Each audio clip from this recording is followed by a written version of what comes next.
Well, hello, my people. um, Welcome to your September 2025 horoscope. This is the planetary alignments, aspects, and degrees, the major ones that I'll be discussing. So if you want to take screenshots, wait, where am I? Yeah, here I am. So if you want to take screenshots first through the 6th, 7th through the 17th, 18 through the 21st,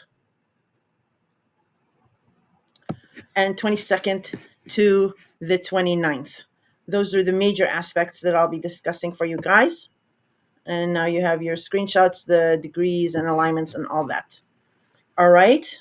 So let me get right into it. Hi, Aries. Hope you're doing well. Okay, so let's break down the September for you. I do have the planetary alignments, aspects, and degrees. The breakdown is in the beginning of the video, so you can take a screenshot and follow along with me. So Saturn has retrograded back into Pisces, uh, and Pisces is your 12th hidden house.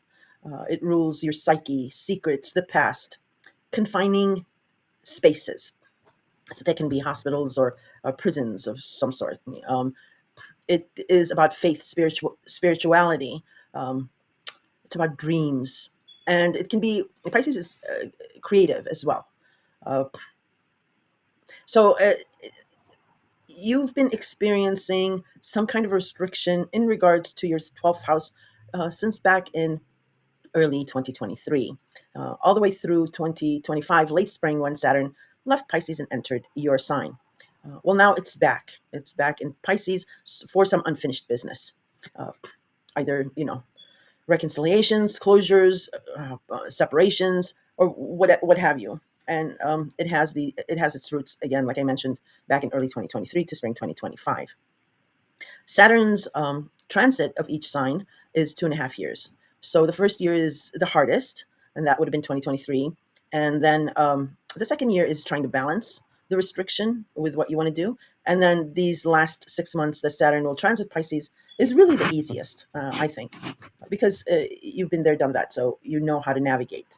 But yes, the restrictions will come back. So how this is playing out, because we already have Mercury in Virgo. Mars is in Virgo, and Virgo is your sixth house of daily routines, health, habits, taking care of someone, any kind of rituals. It may be about a job with your schedule, and small animals, small pets is included in Virgo.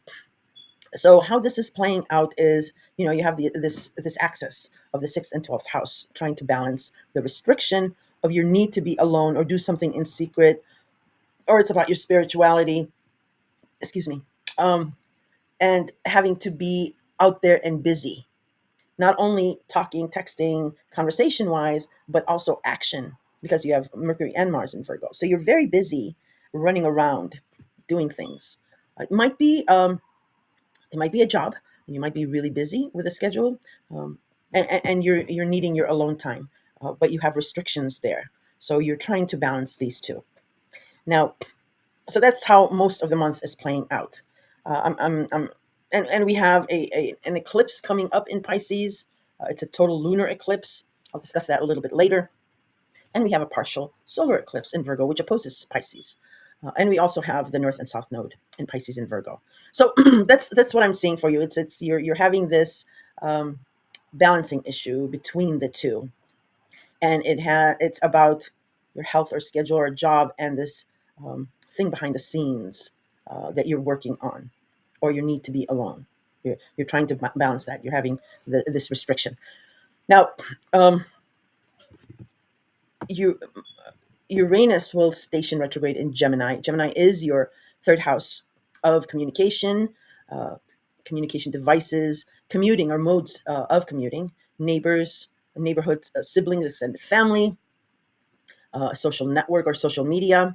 Um, and, Uranus is the planet of shock and surprise. And it does things as such. However, with this Uranus stationing retrograde in Gemini, it's not really aspecting anything other than we do have a Mercury in Virgo, which squares Uranus in Gemini.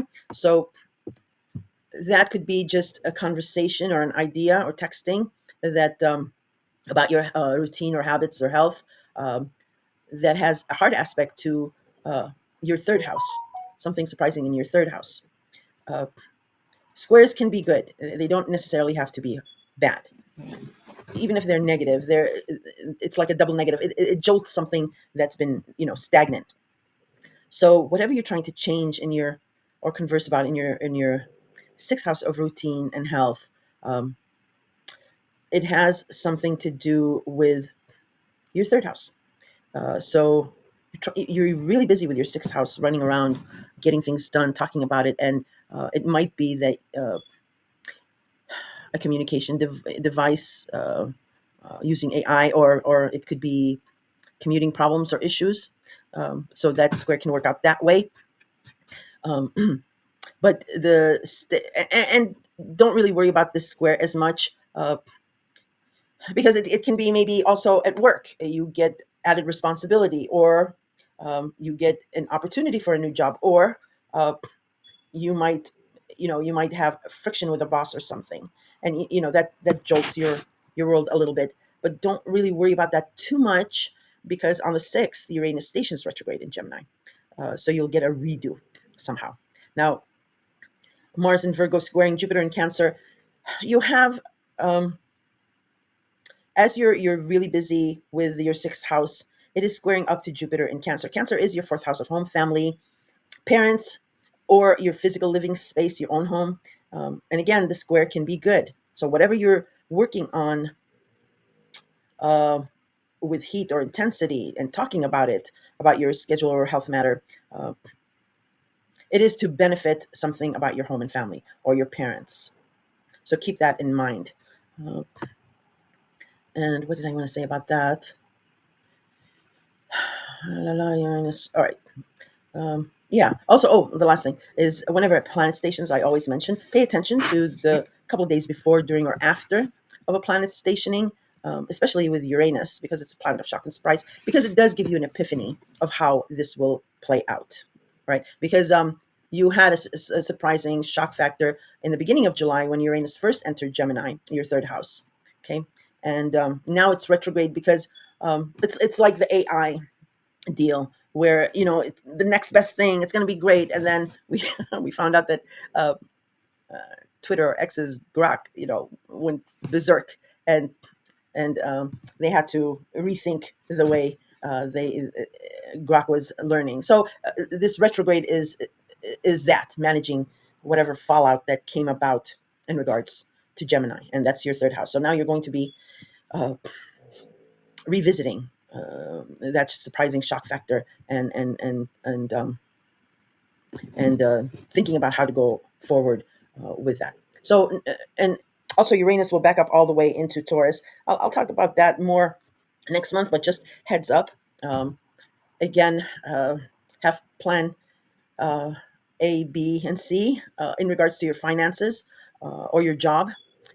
Taurus is your second house of your finances and your job or value system, because that's going to take you for a loop again. Um, and you already know how to navigate that. It's been going on since 2018, but you've got a couple of more zigzags when Uranus backs up all the way into Taurus.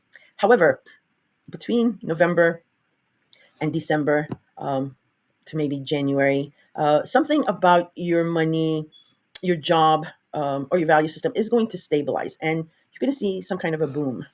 So that's something good to look forward to. But again, just watch your spending, um, or it can translate into a surprise of a previous employer getting in touch with you again. Just to let you know. Now, the lunar eclipse in Pisces. I've already discussed what Pisces means to you. It's your 12th house. This is a total lunar eclipse, a blood moon eclipse. It's going to be very, very powerful. And to get a clue about what it may be about, just think back to last September 2024, when we did have an eclipse in Pisces. It'll be around the same theme. So, a lunar eclipse is basically a full moon on steroids. So the disclosure on that, as I mentioned with any full moon, is that they're emotional, and especially Pisces. It's a water sign. You really don't do well with water signs because you're a fire sign. Um, It's just not, you're not compatible. Um, so you're uneasy, with emotions, and understood. So in as far as that is concerned, and this is a full moon on steroids, try not to make any hardline, life altering decisions during an eclipse. Emotions will be high.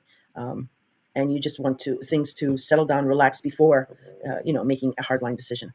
Uh, so, a couple of days before, during, or after. If you can wait a week after to make a decision, then do so. Also, this lunar eclipse in Pisces may be a dual theme. It's a lunar and eclipse, so it's some kind of an ending, a finale. But there's like two options, just like the last one, last year, September. There was like a dual option. Um, so it might be, yeah, two ways of ending something, um, um, or yeah, two ways of ending something. Either this way or that way. But also, eclipses are like movie trailers of a movie that will play out in your life for the next 6 months or so. You are sort of um, uh, speed forwarded into the future to see how this will end. Because, like, let's say it's some kind of an ending, and there's a fallout of some kind during the lunar eclipse. But then the next day, it's like, what, I made a mistake, and there's a reconciliation the very next day, or what have you. Uh, but what you saw, whatever ending that was, that will play out. That will be the finale. If it's a reconciliation, that will be the finale. So it's like a movie trailer. But an eclipse shows you where the weak point is. And since it's Pisces, it's emotional, it's watery. The universe is giving us these 6 months to absorb whatever finale there is, and it might be a good thing, because this is all the way back in your hidden house of your psyche and spirituality and secrets. So that is weighing you down, and especially for an Aries, you're a very forward motion person and doesn't really like going backwards. So this eclipse will actually be helpful, because it is trying to cut off something that is weighing you down from the past, so that you can move forward about having a clear psyche. Uh, any drug habits or alcohol use. And most of us are medicated, have been medicated for even if it's like Tylenol or Advil or whatever. Um, Something is ending, and it's showing you the end. And that's all I'll say about the eclipse, because, like I said, I will have a dedicated video. Those are easy to do when it's only one subject. So I'll have that uploaded for you guys. All right. But just suffice it to know, it will be in your 12th hidden house. Uh, the next thing is the sun in Virgo. So the sun will be in Virgo, illuminating all the dark, deep crevices of what's working and not working in your sixth house of health and habits. And it will sextile Jupiter in Cancer. So first you had that abrasive square uh, with Mercury and Mars in Virgo, but mostly Mars in Virgo squaring Jupiter in Cancer. Now you have the sun in Virgo sextiling Jupiter in Cancer. And this is good. This is about taking initiative in anticipation for something in the future in regards to your home and family. So the sun illuminating something in your sixth house that should be done or should be changed, that will be very supportive for an expansion in your home and family or with parents. So that's how that is interpreted. We do have Mercury Cazimi in Virgo, and Cazimi simply means the Mercury will conjunct the sun in the sign of Virgo. Again, your sixth house. And Cazimis are like a one-day type of a deal. So it might be an opportunity, an epiphany of some sort. Again, your sixth house of health, habits, and routines. It might be about a job, because I see you guys really working towards stabilizing something about your money and your job. So it might be related, because it's your schedule. So an opportunity for an agreement or exchange regarding your sixth house. We do have a last quarter moon in Gemini. Last quarter moons always signify the beginning of the end. Gemini is your third house, and this sits very well with the Uranus retrograde in Gemini. Again, something that you started or you were shocked about in the beginning of July regarding your third house, and now you're reviewing, contemplating what that means, how to work it into your life or schedule.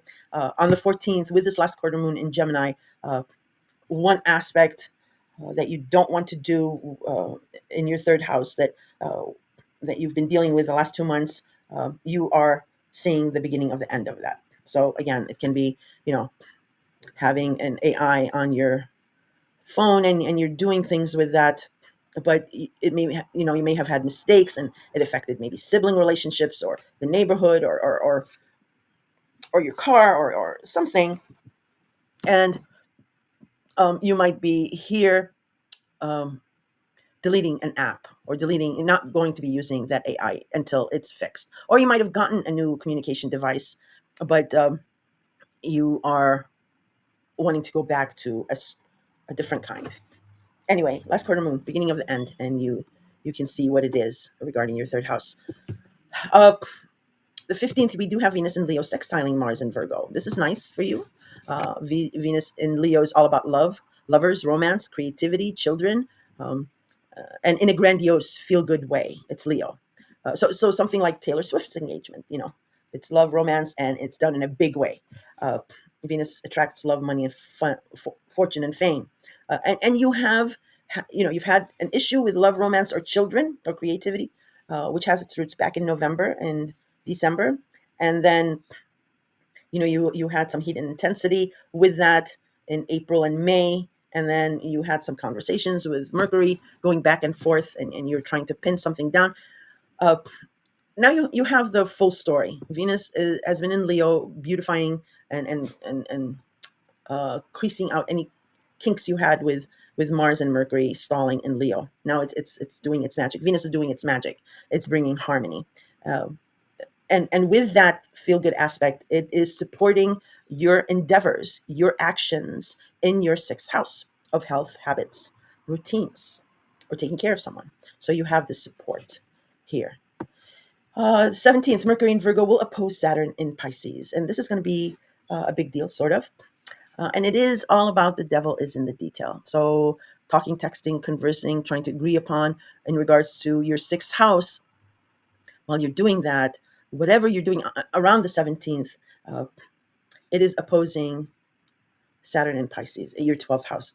As I mentioned in the beginning, you're going to have this restriction come back in regards to your 12th house while you're being really busy with your sixth house. So whatever you're conversing, or whatever idea comes up, or agreement, try to hold off on it. Uh, I mean, don't commit to anything. Don't um, like maybe start a medical routine of some kind. Don't give money over to a medical routine when it is opposing Saturn in your 12th house. Um, because there's some unfinished business here, and Saturn is stronger than Mercury here. So just uh, if it has to do with a job or something like that, I can give you the example of instead of purchasing a product from a vendor or a new vendor that you see the potential but you're not sure, take it on consignment instead of purchasing. Um, and if it doesn't sell, you are not risk averse that way, because again, remember, Uranus is going to be playing a couple of tricks in your second house of money. Uh, so yeah, um, that opposition, just be risk averse. Just think ahead.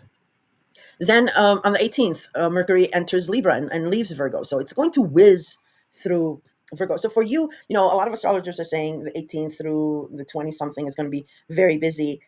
For you, I'm going to be saying that it's going to be very busy before that. I mean, yes, you'll start becoming busy with partnerships, but busy as in details and not missing details, and work and scheduling and routine. It's all going to take um, in the first 2 weeks of the month. Then the mid-month and on, it's going to really concentrate on partnerships. So Mercury entering Libra, that is your seventh house of partnerships, agreements, marriage, divorces, indecisions, and partnerships of any kind: business, platonic, personal, anyone who knows you really well. And the seventh house is also the house of open enemies. I mean, you know who they are, you can see them. So Mercury here, you're going to be doing a lot of talking with partners, or discussing marriage, or agreements, or business partnerships, or dissolutions of some kind. So the talking begins here. Now, on the 19th, there is a grand air trine, which is absolutely lovely um, for air signs, but also for fire signs. It's very good. It's very uplifting. Air and fire work really well. So Mercury in Libra will trine Uranus in Gemini, and Mercury in Libra will trine Pluto in Aquarius. Again, Libra is your seventh house. Gemini is your third house of communication, neighborhoods and siblings, social media. And then Aquarius is your 11th house of groups, uh, associations, memberships of any kind. The 11th house is also your hopes, wishes, and dreams of how you want to be seen amongst these people or in the future. So these trines are very soft aspects, and I usually don't mention them, but I'm mentioning them here because you will feel them. It's a trine. Um, so something about whatever you're conversing with or agreeing with a partner, it is really giving a boost to your third house of communication or the neighborhood or siblings, and also this group or membership or how you're going to be seen. It's very lovely for you here. Um, some of you might be announcing engagements, marriages, or maybe um, pregnancies. Um, or it could be new communication devices or cars or maybe a new job in related fields. All right, my time is coming up. I got to stop and record again. So give me a second. Okay. Um, yeah, so look to towards the 19th for this trine. Very nice aspect in regards to your seventh house of partners and your communication, commuting, well, your third house and your 11th house. It's very nice. It might be, a friend becomes something more and is within your neighborhood, or it could be a business opportunity. Whatever it is very nice. On the same day, Venus also enters Virgo. Yay, hooray. So, whatever you were dealing with in regards to your sixth house of health, habits, routines, and scheduling, um, on the 19th and forward, whatever kinks you may have had or issues or problems, Venus coming in and entering Virgo, even though, Venus doesn't really do that well in Virgo, but Venus is powerful. She attracts, again, love, fortune, money, fame, and all the niceties of life. It's very diplomatic. Something will smooth out here in regards to your sixth house. Okay. And you'll be able to, Venus in Virgo, yeah, I mentioned, like, doesn't really like being there because Virgo is very skeptical, let's say. So this will actually help you with who is friend or foe. Um, Venus will help you discern which is which and which you should go for, and so forth. And if you're in a loving relationship or whatever, it'll just it's smoothing out any kinks you may have, because you are this month is so heavy about your sixth house. All right, because you're really busy with that. Then we have the partial solar eclipse in Virgo on the 21st. So whatever you have been discussing and working intensely about your sixth house, you are getting an opportunity. The sun is on your side. Uh, it's giving you a new opportunity here in your sixth house on the 21st, and or it might be planting the seeds of something, but it'll be tangible because it's a solar eclipse. Uh, it's a new opportunity on steroids, even though it's partial, but it still is. That's why I'm saying maybe it's planting the seeds of, or maybe a handshake agreement in lieu of a contractual agreement later on. But again, eclipses are 6 month type of deals. So yeah, so look for some new opportunity popping up during that solar eclipse in Virgo regarding your sixth house. Now, the 22nd and forward, Mars will leave your partnership sector, Libra, and enter Scorpio. So on the face of it, uh, just well, Scorpio is your eighth house of sex, death, and taxes. And sex can mean physical sex, but it really is about uh, true intimacy. Um, this is about the mortgage that you may share with someone. It can be about inheritances. It can be about taxes uh, or government benefits, credits, loans, bank loans. Um, it can be about the taboo or the past or secrets, um, and anything that's uh, it's deep and dark. Scorpio is all about that, and it is about commitments, like do or die commitments, something like that. So naturally, for those of you who are getting engaged or married, because of all that movement with your sixth and seventh houses and the trine and all that, the natural next step is this solid commitment and joining of finances or what have you. For others, it'll be mortgage, maybe purchase, the purchase of a new place, or it might be business and you know pulling your resources together to start an LLC or a corporation or whatever, or a partnership. For others, it can be about inheritances or writing of wills or what have you. For others, you may be uh, experimenting with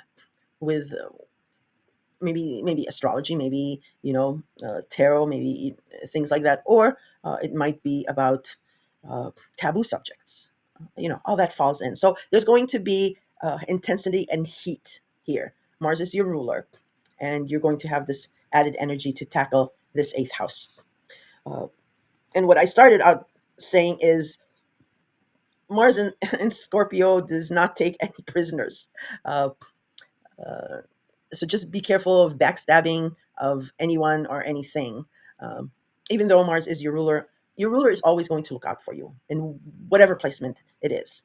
Uh, you're going to have that extra oomph. Um, but because you have all this relationship thing going on, and your sixth house of your routine and scheduling, and there's this job thing going on, and also family and home, you have a lot going on, and your temper, might be short. um, so just keep yourself above board, because it is Scorpio, and Scorpio does not forgive until they get their revenge, no matter what. um, Scorpio doesn't forgive. The saying goes, Scorpio doesn't forgive, um, but Cancer will forgive, but they never forget, something like that. So if there is tension, you just take this time to reconcile whatever it is. I'm not saying, if there's a separation or a divorce or whatever, that you should reconcile. I'm not saying that, but whatever issue there is, take the time to reach out and reconcile and make amends, because Mars will be bringing a lot of intensity and heat to your eighth house. Okay. Also on the same day, the Sun will enter Libra. So you've already had Mars in here. Um, and Mars now is in Scorpio. The Sun, it's just your annual review of your partnership house. The Sun will be illuminating all the deep, dark crevices for you and others to see. Um, the journey you've been on for the past year with partnerships, and with your review, there comes these tweaks and things. Uh, the Sun in Libra will oppose Neptune in Aries as soon as it enters Libra. So Neptune is still in your sign.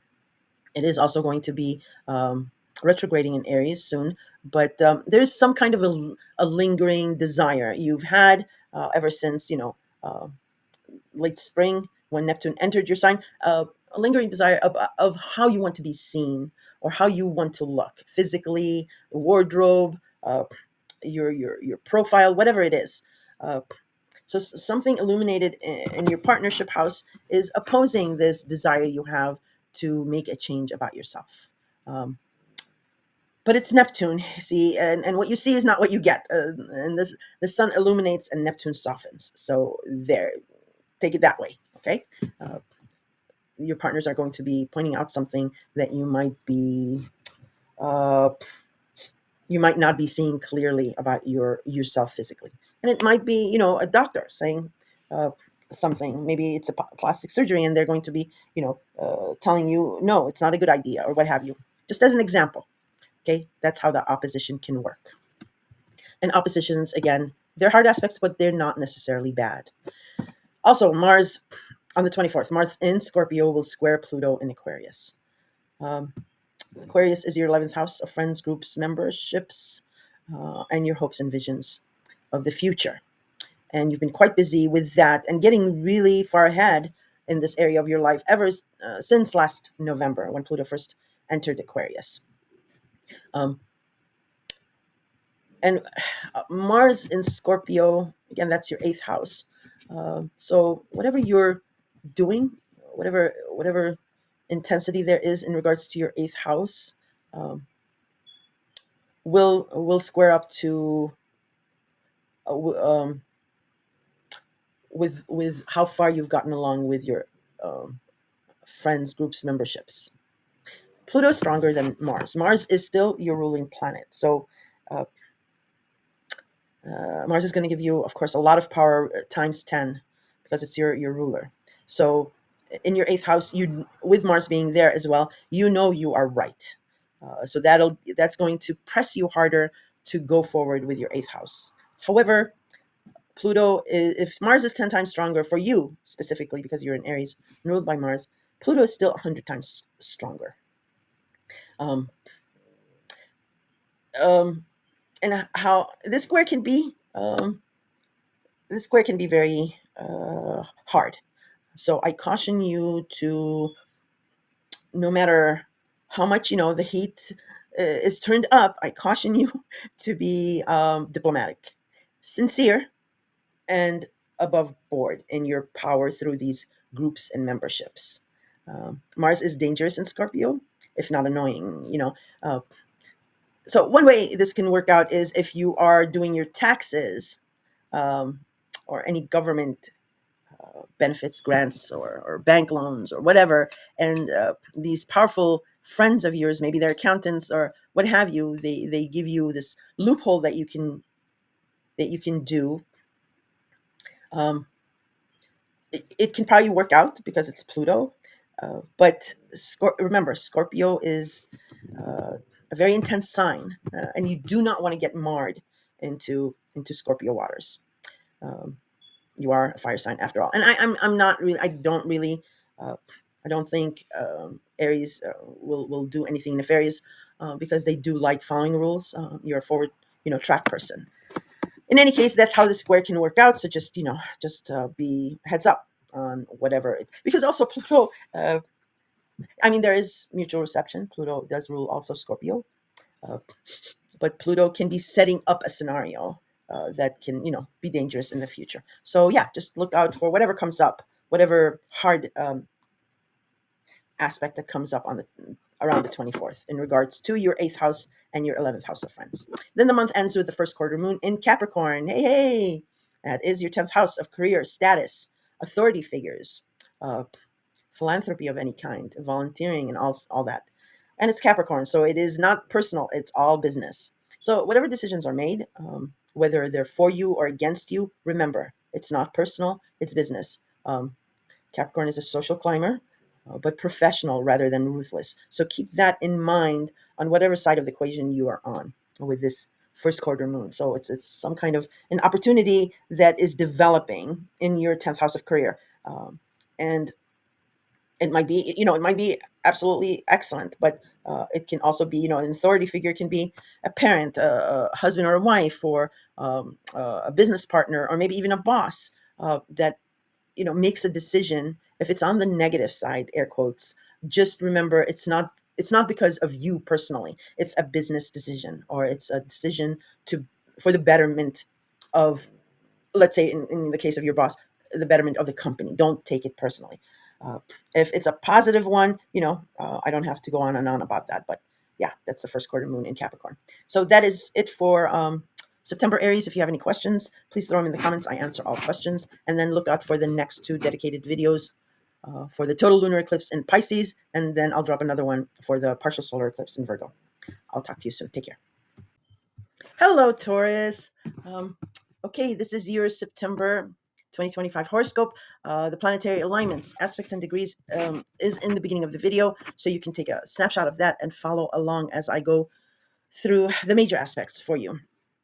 So we already have Saturn retrograde that has backed up into Pisces as of September 1st.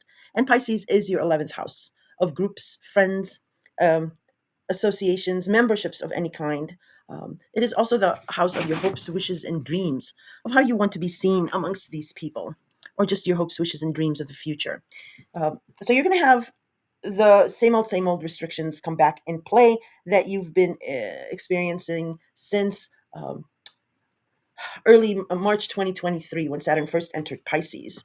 And Saturn's transit of each sign is about 2.5 years. So the first year is the most difficult with Saturn's restrictions.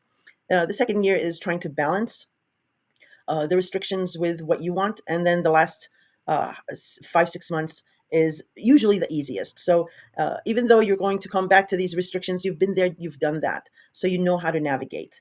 But you will have these repetitive restrictions or tests with your 11th house. And the way to navigate these last 6 months is patience and being disciplined. Okay, but the retrograde is coming back because there's unfinished business here, whether it is on your end or from from somebody else, maybe a friend or a group. And the next 6 months will be about reconciliations, closures, or complete separations. And again, it has its roots back in early 2023 to spring 2025. All right. So just patience. Saturn just wants us, just tests our patience. Okay. Um, we have Mercury which has entered Virgo, and it's going to speed through Virgo. Virgo is your fifth house of love, romance, children, creativity. It's just a house of fun. And it's also pets. Our dear pets are included in the fifth house. It's also about gambling, both casino gambling, sort of like, or the gamble we take on life. And it's Virgo. So Virgo is a fixed sign. It's a detail oriented sign, and it has to do with service of some kind. Natally, it's about the sixth house of health habits, routines, and so forth. So something about your fifth house of romance and children, creativity, it feels like a routine, maybe. And you had that um, feeling earlier, way back in the beginning of the year, maybe. And now the discussions are going to start taking place about your fifth house, and it might have to do with scheduling, routine, or a health matter.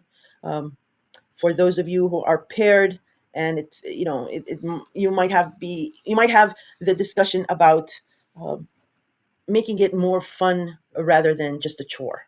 Okay. It can be about your children, lots of back to school stuff. So you might be very busy discussing things about that, or creative projects, maybe at work. There's a lot of, uh, the devil is in the detail with Virgo. So detail oriented stuff. Um, so yeah, you're the next couple of weeks you're going to be talking, texting, or going into some contractual agreements in regards to your fifth house of love, romance, children, or creativity.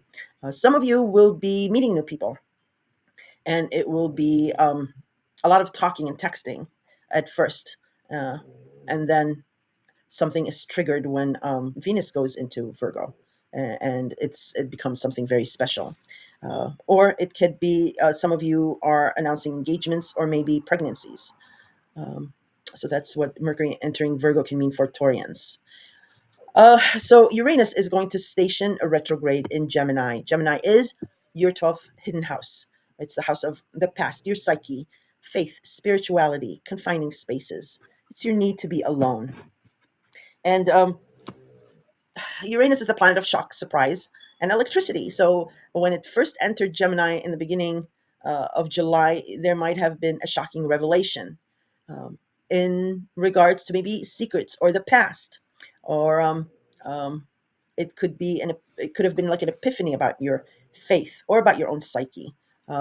Hopefully, there wasn't any negative surprise about any confining spaces, uh, but it could have been. And it is also about creativity too. So even though that's the fifth house, but the 12th house also can have some creativity going on. So the last couple of months, yeah, you've you've had maybe some surprising revelations about your 12th house. Now it's going to station and retrograde back. So remember the rule about a planet stationing, and especially Uranus. You can have a surprising thing happen on the 6th, um, or it can, if it hits any of these degrees that I have listed up, or within 2-3 degrees. Uh, just remember with Uranus, like I said, planet of shocks and surprise, and it's your 12th hidden house. So if you don't want any um, thing that you're doing behind the scenes to be revealed, just have backup plans, because Uranus does reveal things. All right. And we also have Mars in Virgo. Um, Mars entered Virgo end of last month. So you have this intensity, this heat, this drive in regards to your fifth house of love, romance, children, and creativity. You might be meeting um, new potential romantic individuals, or your romance might be getting hot and heavy. Woohoo! But we do have a square from Mars in Virgo to Jupiter in Cancer. And Cancer, where was I? Sorry. Cancer is your third house of communication devices, commuting, modes of commuting, neighborhood, neighbors, siblings, extended family, cousins, social media. So a square is a hard aspect. And of course, this can be a myriad of scenarios, but whatever action you're taking in your fifth house of love, romance, and children, whatever intensity and heat there is here to get something done here, or to take it to the next level, or whatever it is, the square can be a good aspect and a quote unquote negative aspect. Negative, it just means more work to be done. Now, in a good aspect would be that you meet someone in your neighborhood or through extended family, or a sibling might set you up, or your siblings might be having this relationship, maybe issue, or something exciting. So that's what this square can mean. Jupiter expands everything it touches. So you might be setting up travel plans of some kind with a romantic figure, or it might be like um, your child.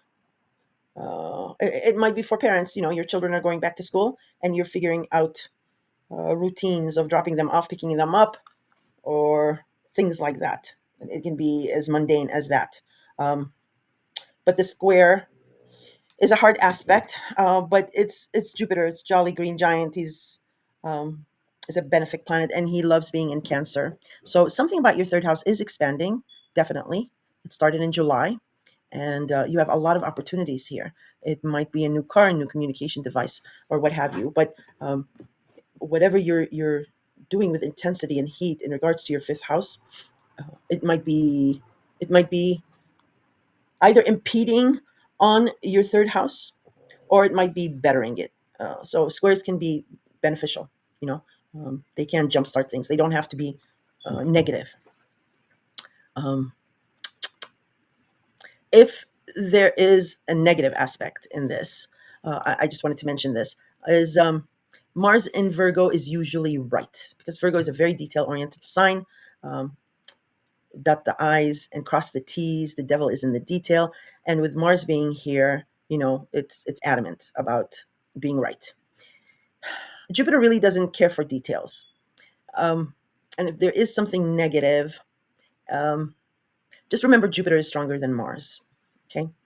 So Jupiter can be like, yes, you're right with this detail, but there has to be compassion, and let's just skip over these details. And it'll be hard because it's Mars. So in that aspect of negativity, just remember Jupiter is stronger. So try to go with your third house. It's better. A lot of self control and discipline here is needed. Uh, Uranus stationing retrograde in Gemini. So Gemini is your second house of job, income, and your value system. And when it first entered Gemini in July, some of you could have had a new job opportunity, a new position. Some of you could have lost a job, or something surprising happened at work, maybe, or with your money, your income. For a portion of Taurians, it's a sort of a crisis point, because um, there might be a problem with your finances, and that can be that can be very traumatic for a Taurus, because Taurus, you rule the sign of money. You're the bull, stock market, bull market, and you're a fixed sign, so you like stability, and especially with your money. You like to have savings and things like that. And some of you, there has been an upset here. Um, and just in time, and thank the stars, Uranus, it will station retrograde in Gemini, and this will be muted a little bit. It's going to give you a chance to absorb what is going on with your job, your finances, or even your value system, with this retrograde.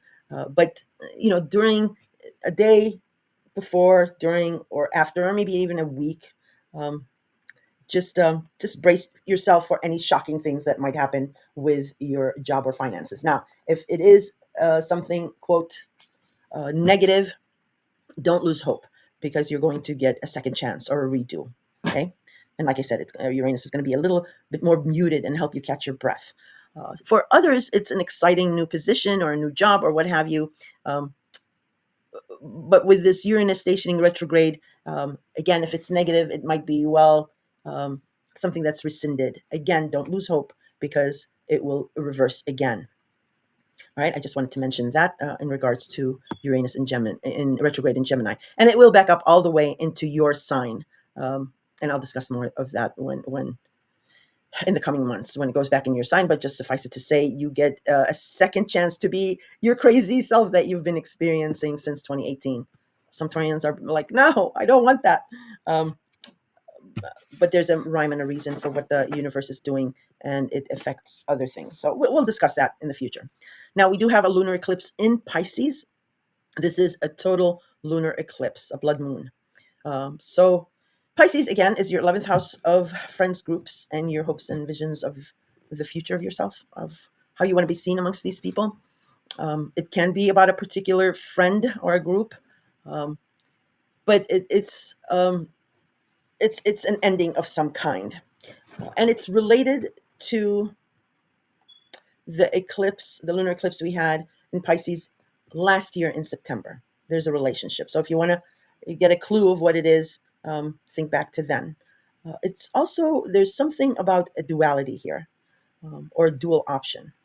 And if you think back to last year's lunar eclipse in Pisces, also there was some kind of a two-way street with that eclipse. Eclipses are full moons on steroids. So, the gab I say about full moons is it conceals more than it reveals. So you don't want to make hardline, life-altering decisions during a full moon, let alone during a lunar eclipse. Give yourself and others space and time for the emotions to settle a little bit, because it's Pisces, it's a water sign. This is going to be a very emotional lunar eclipse. Um, the other thing is that eclipses are like a movie trailer of the movie that'll play out in your life for the next 6 months or so. So, for example, during the lunar eclipse, you might have a fallout with a friend that was already shaky. Let's say, for example, and the emotions were high, things were said, are going to be said, and it's going to be you know, whatever, traumatic or emotional. But then the next day or next 2 days, you guys, let's say, reconcile or say, I didn't mean that or whatever. And you sort of go back to pretending everything's okay. Uh, but it won't. The lunar eclipse is showing you the ending of it in 6 months. It's showing, lunar eclipses show where the weak point is and where it needs to snap and break. Um, so the next, like I said, after that, if you guys reconcile and go back to pretending nothing's wrong, things will start agitating, so that towards the 6 month down the line, it does snap and break. So that's what I mean by when I say it's like a movie trailer of how it will end. So pay attention to the days before, during, and the days after this lunar eclipse. It's showing you how and what is being eclipsed out of your life in regards to your 11th house. um, and it's being opposed by the Virgo sun, which is your fifth house. There's a lot more involved, which I won't go into detail too much. I just wanted to let you know that it is your 11th house, and it is signaling some kind of an ending, and it's related to last September's eclipse in Pisces, because I will be dropping a dedicated video for the lunar eclipse. And I will also, we also have a solar eclipse in Virgo, and I'll be dropping that. Those are easy for me to do because it's just one subject and I can just spit it out. So yeah, that's all I'm going to be saying on this lunar eclipse, and we'll move on. Just watch for the dedicated video that'll be dropping. All right, we do have the sun now in Virgo, so it's illuminating. It's your annual review about your fifth house, illuminating all the dark crevices for you and for others to see what's been happening for the past year here in your fifth house, and what changes needs to be done, or what have you. But we do have a sextile to Jupiter in Cancer. Again, Cancer is your third house, and a sextile is a very supportive aspect. So something that's been expanding in your third house, whatever's being illuminated in your fifth house, it's actually being giving support to your third house. It can be a myriad of scenarios. Again, if you have questions, you can leave them in the comments, but I don't want to go into different examples. It'll just might confuse you, and it'll take up way too much time. So let's go on to the Mercury Cazimi in Virgo. That's important on the 13th. Cazimi simply means a conjunction of a planet and the sun. And in this instance, it's Mercury conjuncting the sun in Virgo. Virgo being your fifth house. Kazimis are like a 1 day type of a deal. It can be an opportunity, a meeting, a annunciation of something, or an epiphany. And so here is where maybe a lover or romance dedicates, confesses their love or gets down on one knee, or or you might be doing the getting down on one knee, or it might be a pregnancy announcement, or maybe a birth of something very creative, or an epiphany of something creative that is going to expand your horizon um, in the future. So look to the 13th, and whatever comes up, pay attention and say yes. It's a nice aspect here. We do have a last quarter moon in Gemini on the 14th. So last quarter moons signify the beginning of the end. And this is your second house of job, money, income, and your value system. Um, if it has to do with a job, the ending is coming around the corner. Um, if it is about a position that you do not like, um, when we do have a full moon in Gemini, then there's an ending here. Or it can be if you have been unemployed, because a sliver of you have been unemployed. This can signify maybe employers calling you back, setting up some kind of interview or second interview or final third interview of some kind, and you can see the beginning of an end of being jobless, and you'll have your job. Or it can be a position that's being wrapped up, and you might be discussing compensation packages or whatever they call them. But it has to do with your second house of job, income, and your value system, and it's signifying the beginning of an end of something. And it sits well with the Uranus retrograde in Gemini and backing up all the way into your sign. Um, but like I mentioned in the beginning, don't dismay, because something will be reversed when Uranus goes forward motion again and enters Gemini. But it'll be something that is surprising. And with all this creativity that's going on in the background with Mercury and Mars and Virgo, you might end up getting a very creative position, or you might be developing a creative product. Sorry, that's my pug snoring. Um, Sorry, I'm just thinking. But yeah, anyway, this last quarter moon is winding down whatever activities that you've been having in the last 2 months with Uranus being in Gemini. Um, yeah, so let's go on to the next aspect. Okay, on the 15th, Venus in Leo will sextile Mars in Virgo. This is very lovely. Oops, I just jumped forward. Sorry, let me. All right, now I got it. Sorry. So Venus in Leo. Venus has been in Leo for a couple of weeks now. Leo is your fourth house of home, family, your parents, your country, your clan, your physical living space. Um, so it's been bringing some kind of luck, romance, creativity, money, fame of some sort through your family, your fourth house of home and family, and whatever that's going on there. That's very enriching. It is going to be sextiling Mars in Virgo. It's going to be giving you a very supportive aspect in your endeavors in your fifth house of love, romance, and children and creativity. Sextiles are supportive aspects. So for those of you that are dating, your family is approving of this, and they're giving you some kind of a support. If, for example, if you're dating and you want to, let's say, your a boyfriend or a girlfriend is moving and you don't know whether you should move or not, because of your family. Your family is supporting you in your endeavors to do that, and they will visit you more or whatever. If it is about children, uh, maybe because children are going back to school, maybe you're busy with a job or you have to go out of town or something. Again, your family is stepping in here and helping with your children. If it's a marriage, you might be surprised that your family is picking up the tab, maybe, or giving you like, I don't know, maybe like giving you like a down payment for a house or something. But there's some kind of support, and it's a very lovely and very um, nice sextile here on the 15th. So look out for that sextile. Um, on the 17th, Mercury in Virgo will oppose Saturn in Pisces. So the talking, the texting, the conversations in regards to your fifth house, whatever is being said and done there, mostly said, um, does not is in opposition of some kind of a restriction you have with friends and groups. So whatever restraint you have in regards to friends and groups, um, it's not sitting well with the conversations or agreements you're trying to do in your fifth house of romance, children, or creativity. Okay.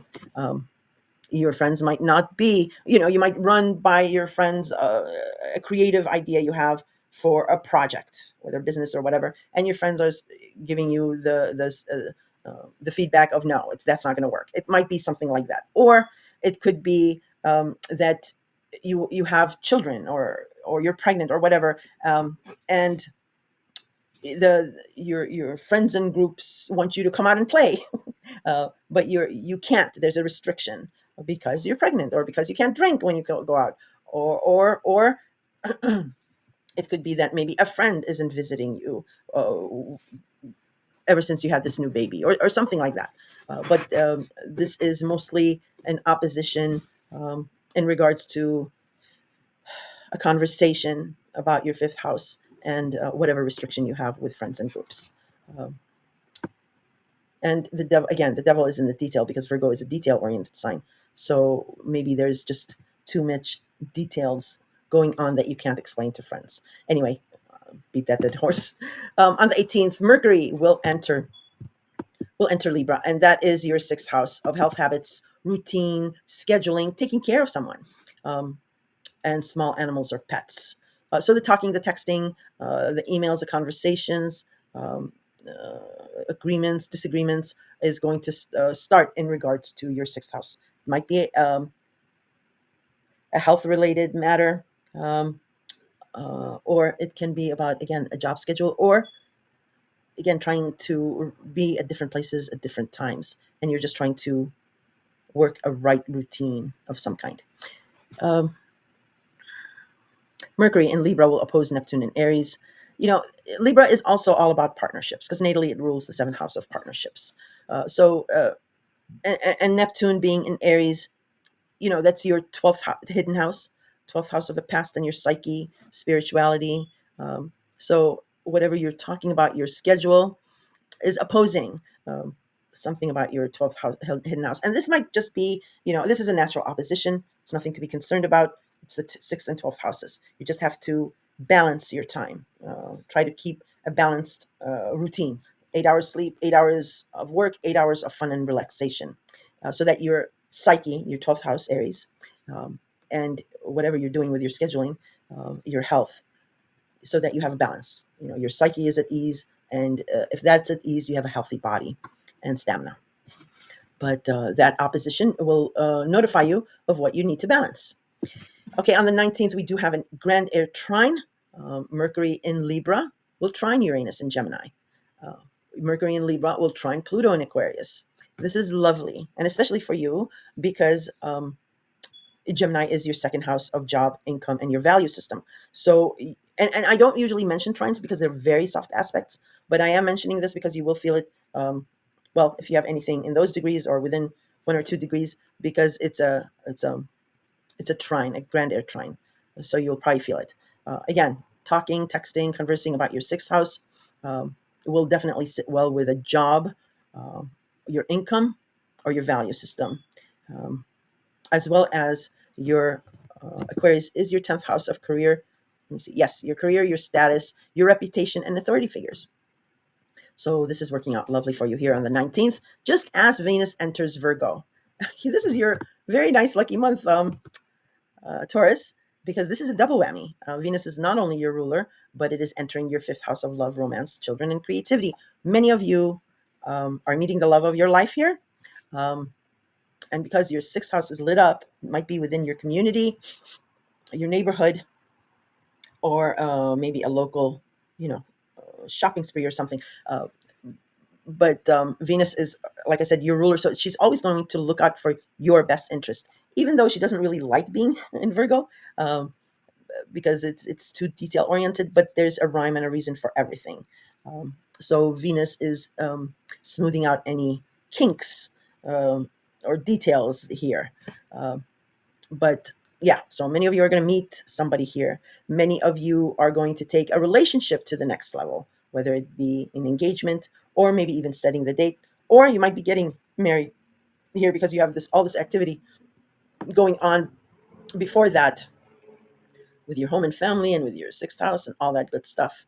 Um, but for those of you who are single, you, you, you need to get out there because Venus can't, like, take you out there or bring someone into your house. You need to get out there, and Venus works its magic then with a chance encounter, a bump, or whatever. Uh, so, yeah, take full advantage of this. Go out, mingle, and you never know. And your ruling planet, she's going to look out for you. And Venus is also, Virgo is also very discerning. So, um, uh, you will have the benefit of both Venus and Virgo discernment. So you will be able to weed out, the tricksters from the ones who want to commit and so forth. On the 21st, we do have a partial solar eclipse in Virgo. There you go. It's a new opportunity that the sun is blessing in your fifth house. Again, it might be a chance meeting. It might be a setup from somebody who knows you real well. It might be an engagement. It might be a pregnancy announcement. Whatever it is, this is a new opportunity in your fifth house. Um, Either romance, either children, or creativity, creative projects. That's huge here. And eclipses are like movie trailers, like I mentioned before. If it is not full on opportunity in your face, it is a seed that's being planted or an acorn that's going to full bloom in about 6 months that you'll be able to take benefit of. So look out for that, Taurus. This is exciting. You might meet someone here this week. And the next day, Mars enters Scorpio, your seventh house of marriage, partnerships, business partnerships, um, contractual agreements. Um, and, in some cases, the seventh house is also about divorce. But it is about contractual partnerships. Again, either business or definitely personal, intimate, or anyone who knows you really well can be considered a partnership. So with Mars entrance in Scorpio, this energy will be coming at you because it's opposite you. So your partners are going to have this heat and intensity of some kind of a commitment they're wanting from you. And Scorpio is a very intense sign um, and takes no prisoners. Venus is in your fifth house of love and romance. So for some of you, a partner or a romance is going to pressure you into some kind of a commitment. For some of you, it will be welcomed. For others, it may not be. Now, if it is not welcomed, the thing to do is to be honest, because sorry about that. Because Scorpio takes no prisoners and is they do not forgive. So be above board and reach out if there's any misunderstandings. I'm not saying there is. There's no hard aspect here. Well, it's coming up later on, but I'm just saying that don't lead anyone on. Taurians are very.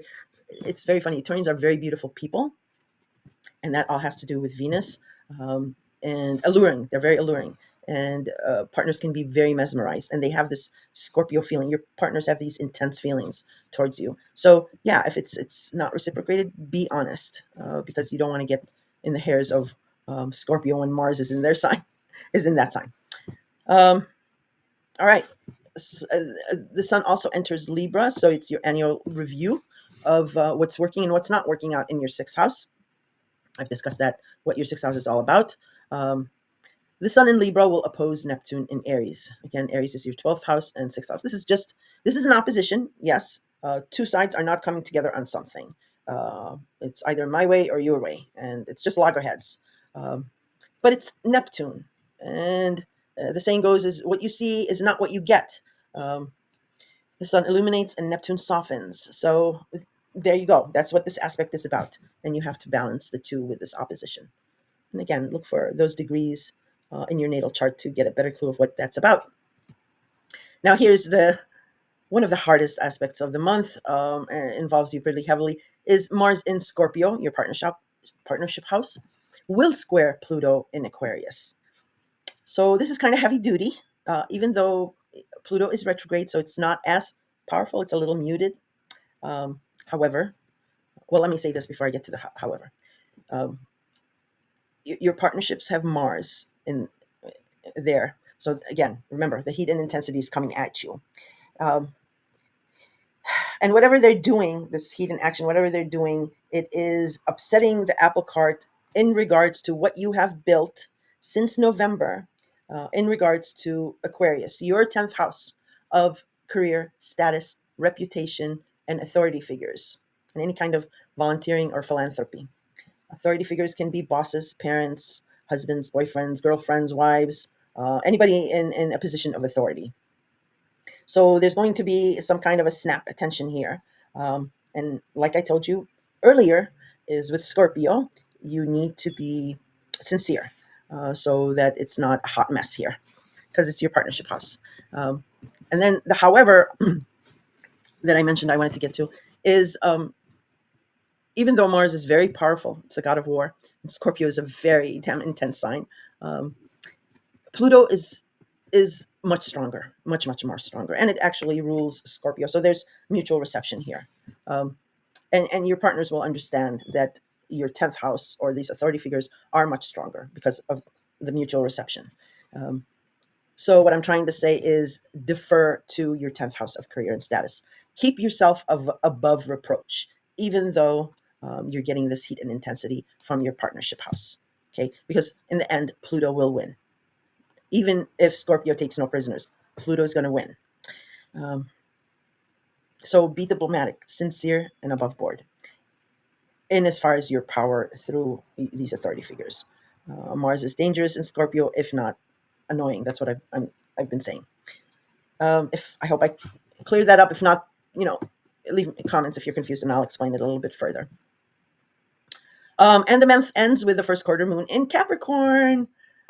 Capricorn is your ninth house of long distance travel, higher education, foreigners, relocations, um, World Wide Web, and publishing. So there's an opportunity that's blossoming here, in your ninth house. Uh, and it's all about business, because it's Capricorn. So there's whatever opportunity has been developing or you've become aware of, or you might become aware of it here. Um, it's for the benefit of one of the items I mentioned regarding your ninth house. Uh, and and like and Capricorn is a social climber, very methodical. Okay, so pay attention to whatever this opportunity is and take a methodical approach to it.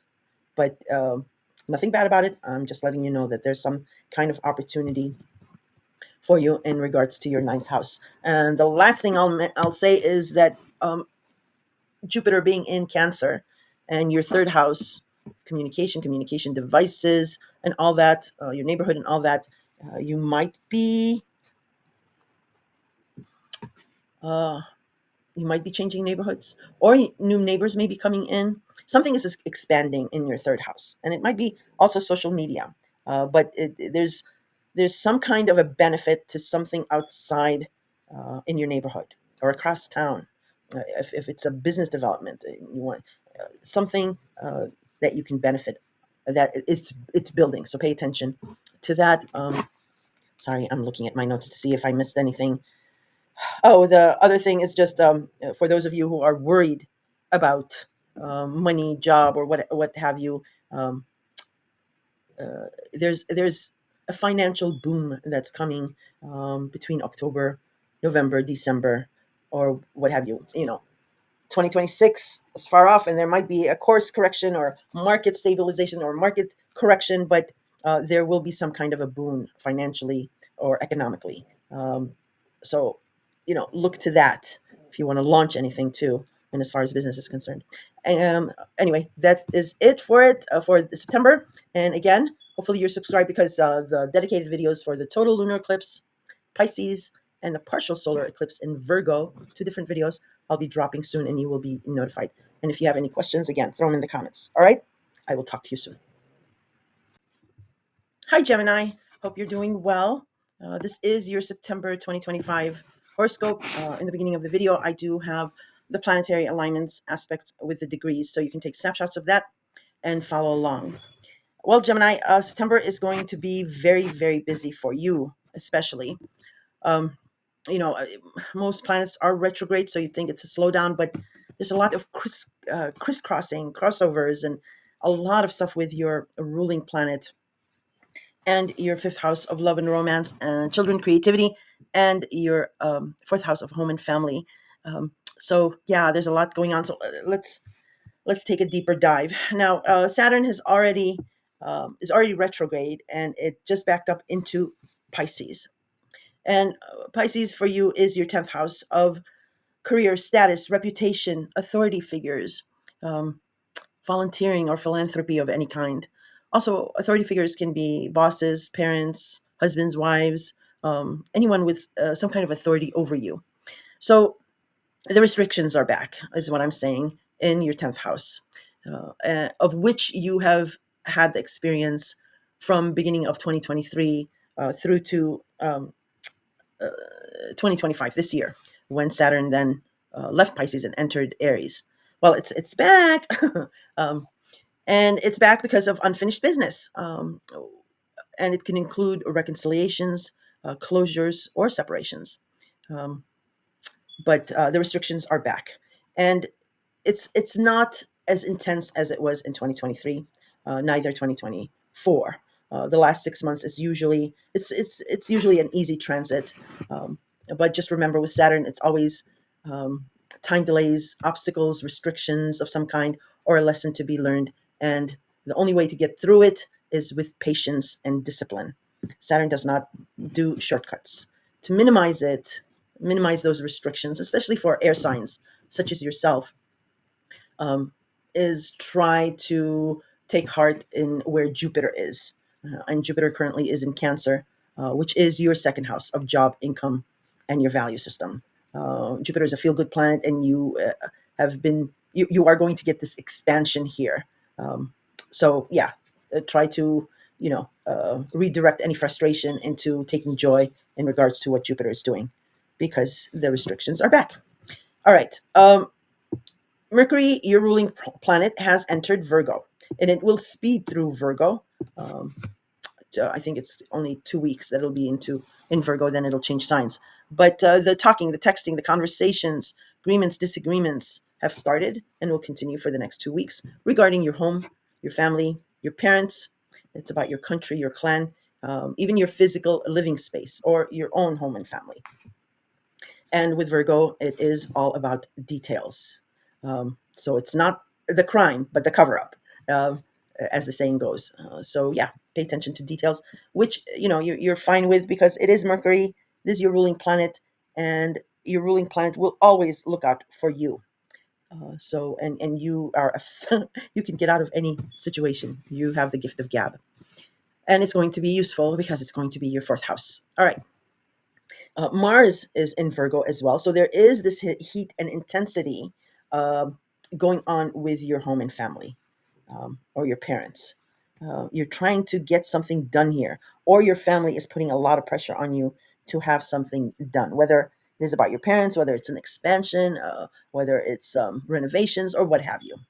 We do have a square to Jupiter in Cancer from Mars in Virgo. So yeah, whatever you're trying to do with home and family, or your home, or your physical living space, it is squaring up to the expansion you're encountering in your job or income, or it is requiring an expansion of your job and income. Um, and that's pretty clear cut. I don't have to go into any details about that. If you have questions, you can leave them in the comments. Now, on the 6th, Uranus will station retrograde in your sign, Gemini. Um, and when Uranus entered your sign in the beginning of July, You might have experienced something shocking, something surprising, a revelation, an epiphany about your physical self, your profile, your name, your physical self. You might have gotten pregnant. You might have had a plastic surgery, haircut, wardrobe change, what have you. But there was uh, this freedom, like a breakthrough in regards to how you appear and how you want to appear, and it's exhilarating as well. It has been exhilarating, and it is now. It's been a wild ride, even for the 2 months, and now it is stationing retrograde, so that you can catch your breath, review, and then when it goes forward again, you can make tweaks. But pay attention to whenever a planet stations, because you do get um, clues or epiphanies of what this transit is about or how to handle it. Okay, and then of course, when a planet retrogrades, for most of the time it is a much more muted transit, so you get a reprieve. For others, it goes even deeper within, and you might get more epiphanies. All right, we do have a lunar eclipse in Pisces on the 7th, and this is a total lunar eclipse in a blood moon Pisces. So it's a full moon on steroids, is what a lunar eclipse is about. And if you are a previous listener, I mention always that a full moon conceals more than it reveals, and emotions are very high on a full moon, let alone a super, blood moon on steroids, as is the case in this lunar eclipse. And also, Pisces is a water sign. So this is going to be a very emotional full moon, or a very emotional realization of something uh, uh, in regards to your 10th house of career status, your reputation, authority figures, and I mentioned all that in the beginning. Um, the other thing is that if you want to know what get a little bit more clue of what it's about, it is related to the lunar eclipse we had last year in September in Pisces, so it's related. Another thing about this lunar eclipse in Pisces is that there's something of a duality here, or a double option, as was the case back in September's lunar eclipse of Pisces in 2024. That's all I'm going to be saying about this, because I will be dropping a dedicated video for the lunar eclipse in Pisces. And also, we have a solar eclipse coming up in Virgo. I will have also a dedicated video of that. These dedicated videos on one subject are very easy for me to whip out. So, and I've done them before. But just know that Pisces is your 10th house, and something will be eclipsed here. Um, uh, an eclipse is, I liken them to a movie trailer of the movie that will play out in your life for the next 6 months or so. Um, there is something that is weak or falling apart. An eclipse snaps it, breaks it. But again, it is showing you the end result in 6 months. So you might have an authority figure being eclipsed on this full moon, a falling out of some kind, or an ending. But then the next day,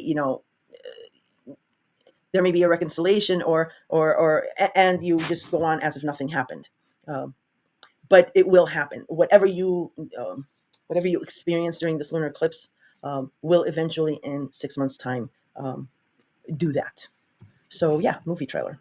I always say that. In any case, what is also playing out behind the scenes with this lunar eclipse in Pisces is something about the past, something hidden or a secret, or your psyche. And dreams are going to be off the chart as well. So pay attention to any dreams. Also, I do interpret dreams. If you do have a dream that's significant, you can message me in the comments, and I will try to define it for you. All right. The Sun in Virgo will sextile Jupiter in Cancer on the 12th.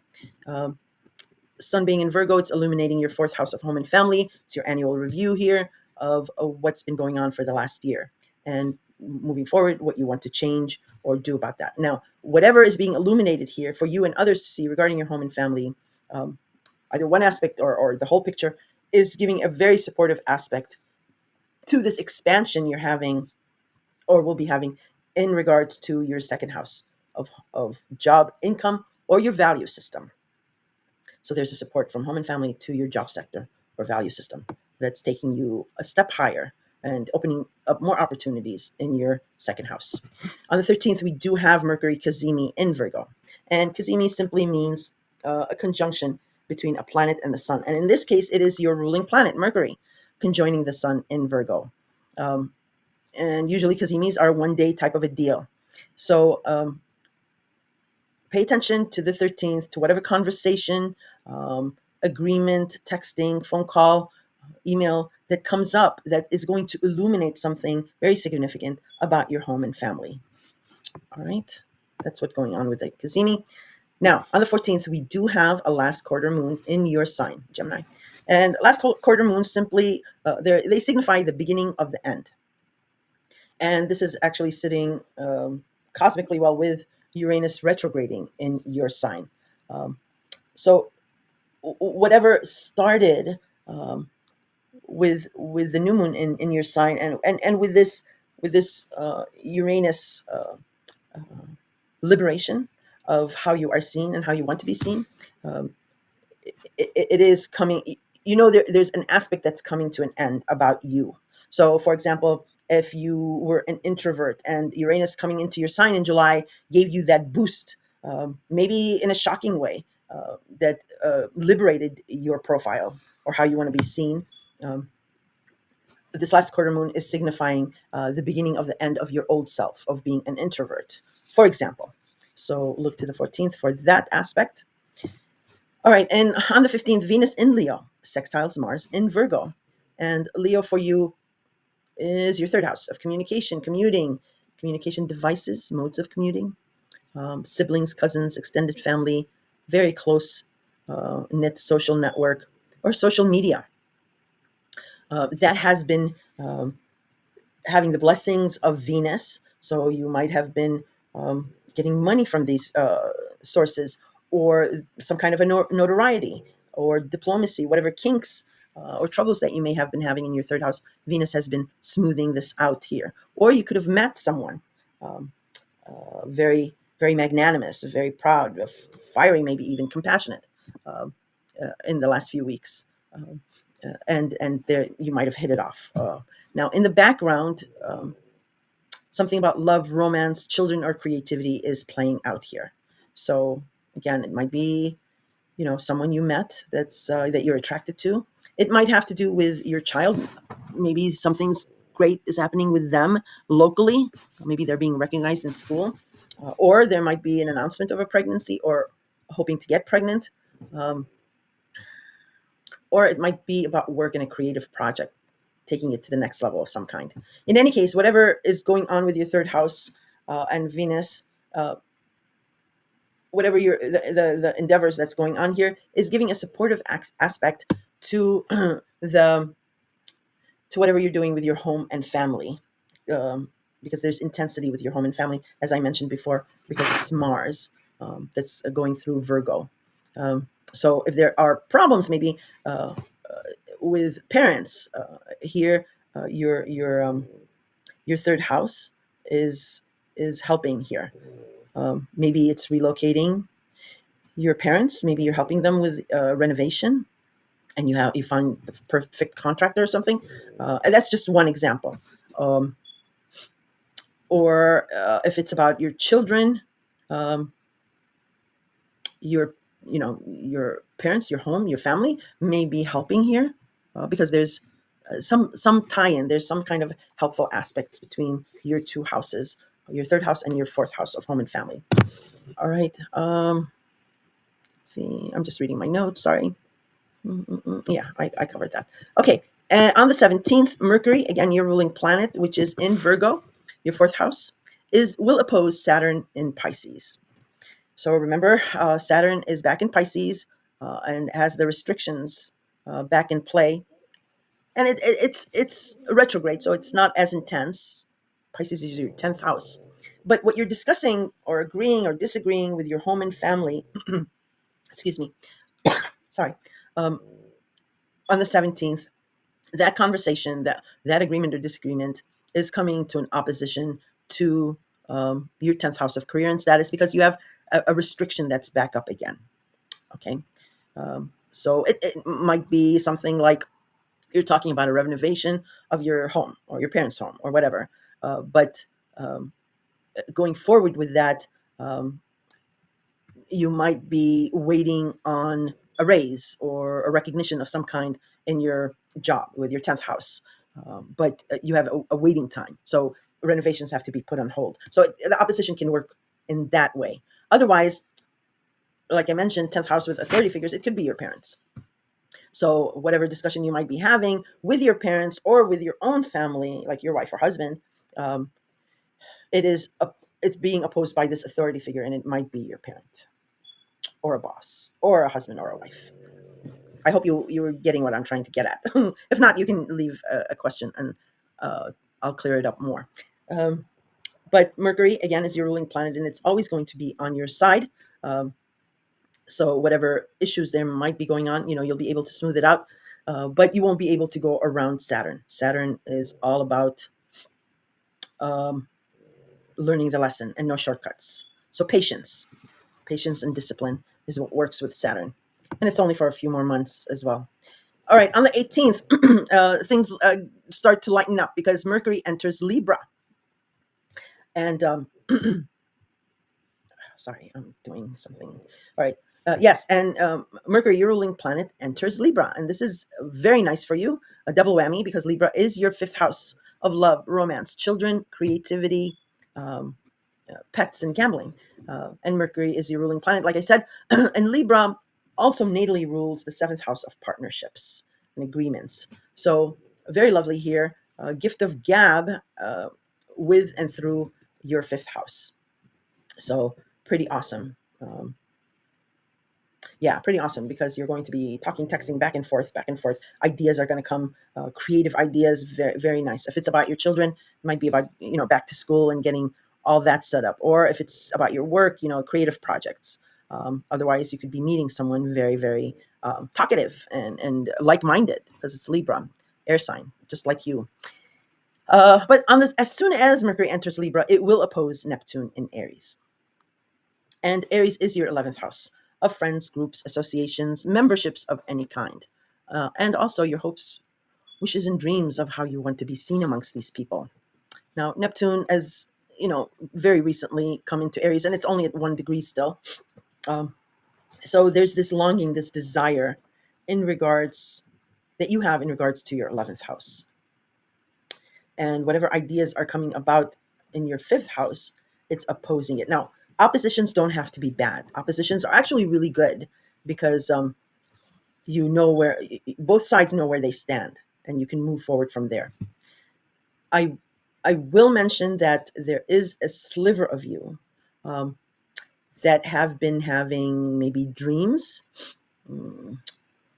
about a past friend that may have become a lover, and you may have parted on um, on harsh terms, maybe, or just grew apart or something. But it's about the one that got away is how it's looking for some of you guys, um, and it's, this friend slash lover romance has a very dear place in your hearts, and you've been thinking about or hoping for some kind of reconciliation or conversation or contact with them.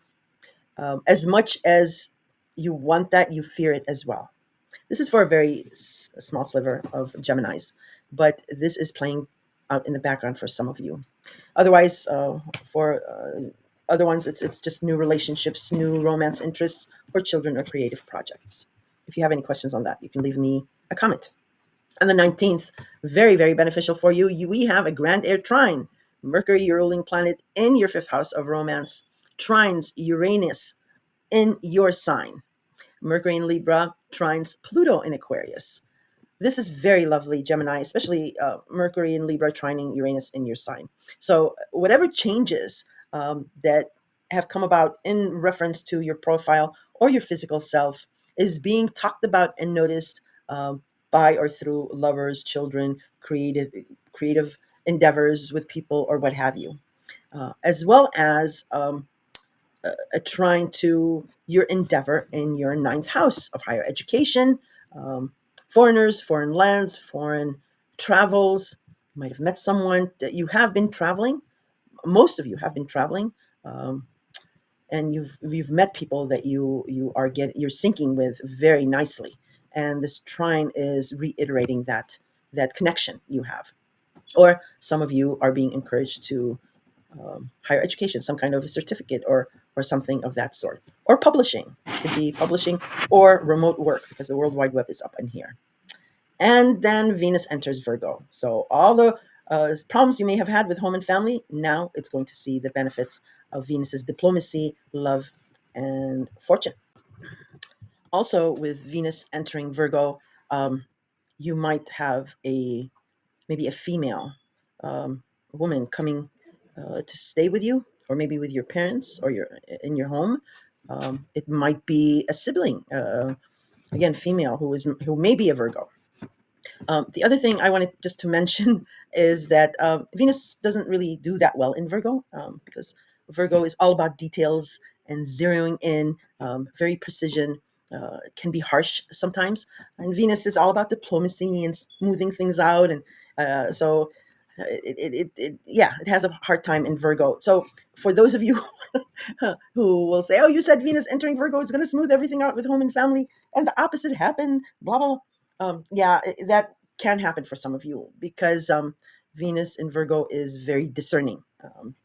She can be very picky, so you there might be some issues with home and family that will either exasperate um, or something comes up where, oh wait, no, you said this and you said that, so Venus is a powerful planet, and she's all lovely and beautiful, and she can have a contentious side. So just disclaimer for some of you, but on the whole, it should smooth things out. All right, then we do have on the 21st a solar eclipse in Virgo. So this is a partial solar eclipse in Virgo, and this is a new opportunity. And air quotes, partial new opportunity. So it might be a seed of an opportunity that you want to plant, or it might be, it's the sun. It illuminates something, and it might illuminate a crack. Why I'm saying that is because for the early degrees, Gemini's, this can be a nice trine, a supportive aspect. But for you late degree Gemini's, it can result into a square, a harsher aspect, a white square, and squares are tense aspects. So whatever is developing here in your home and family, it might be a challenge for some of you, for your late degrees Virgo, Gemini's.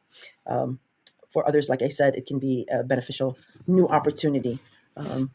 And again, eclipses are like a movie trailer, so it's not set in stone at that. During these days, it'll play out. You have 6 months to absorb whatever it is that's happening. And again, I'll be dropping a dedicated video for the solar eclipse. You can look out for that one. So that's all I'll be saying about the solar eclipse, other than, it's a new opportunity. For some, it'll be helpful. For others, it can be tense. All right, on the 22nd, Mars, the planet of action, heat, and intensity, the god of war, Mars, will enter Scorpio. Dum da da dum. And Scorpio is your sixth house. Thank God. It's if I want any problems or any heat intensity, I don't want it to be in the third house, and the sixth house is fine. So lucky you. It is your sixth house of health, habits, routine, scheduling, rituals of any kind. Um, Even brushing your teeth can be a ritual. Uh, your sixth house is also taking care of someone, and small pets, animals, is in the sixth house. Um, Also, Scorpio natally rules the eighth house of joint finances, intimacy, inheritance, taxes, government benefits, credits, bank loans. So that somehow is playing out in the background with this heat, gumption, and drive that you're going to be having in your sixth house of health, habits, and routines. The only thing I will let you know is that Scorpio is a very, very intense sign. And Mars is the god of war, and we're going to have a square that I'm going to talk about involving Mars and Scorpio. So Scorpio does not forgive. They will always have their revenge. Cancer forgives but never forgets. Scorpio will forgive after their revenge. So whatever you're doing in your sixth house, whatever heat intensity, stay above board. Be sincere. If there's tension, take the time to reach out and make amends and talk it out, and be sincere because you don't want to be in the crosshairs. of a falling out, and especially this upcoming square that I'll be talking about in a couple of days. A little later on, I'll just mention it. On the 22nd as well, the Sun will enter Libra. So it's your annual review of your fifth house of love, romance, children, and creativity for you to see what has worked, what hasn't worked in the last year or so. And it is also illuminated for others to see what's going on here. Um, the Sun in Libra on the same day, as soon as Sun enters Libra, it will oppose Neptune in Aries. So whatever longing you have, desire you have in regards to friends, groups, associations, whatever escape that you have, um, your fifth house is opposing it. Now, this can be a downright, loggerheads opposition, like, no, do not go there. Do not escape so far that you're far gone. Excuse me. Like making a friend into a lover or something like that. Or it can be a good opposition.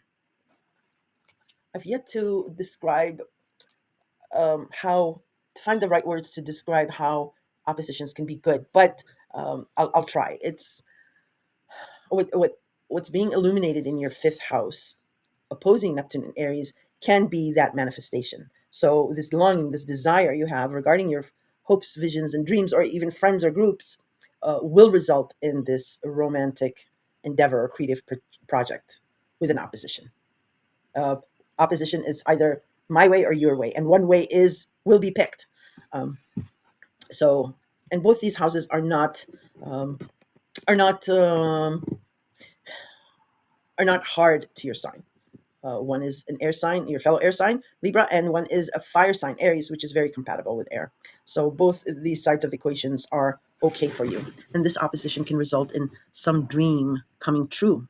So, yeah, what I mentioned earlier, too, about sliver of you, this can be where it manifests. Interesting.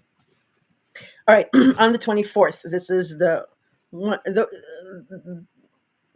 well, I don't want to say one of the worst days of the month because we do have a couple of squares, but it's not worse. It's not that bad. But yeah, this is one of the hard aspects of the month, or the only one I would maybe say, is Mars in Scorpio will square Pluto in Aquarius. So your sixth house of health, habits, routines, scheduling, taking care of someone, it can render to maybe your job because it is a schedule or routine.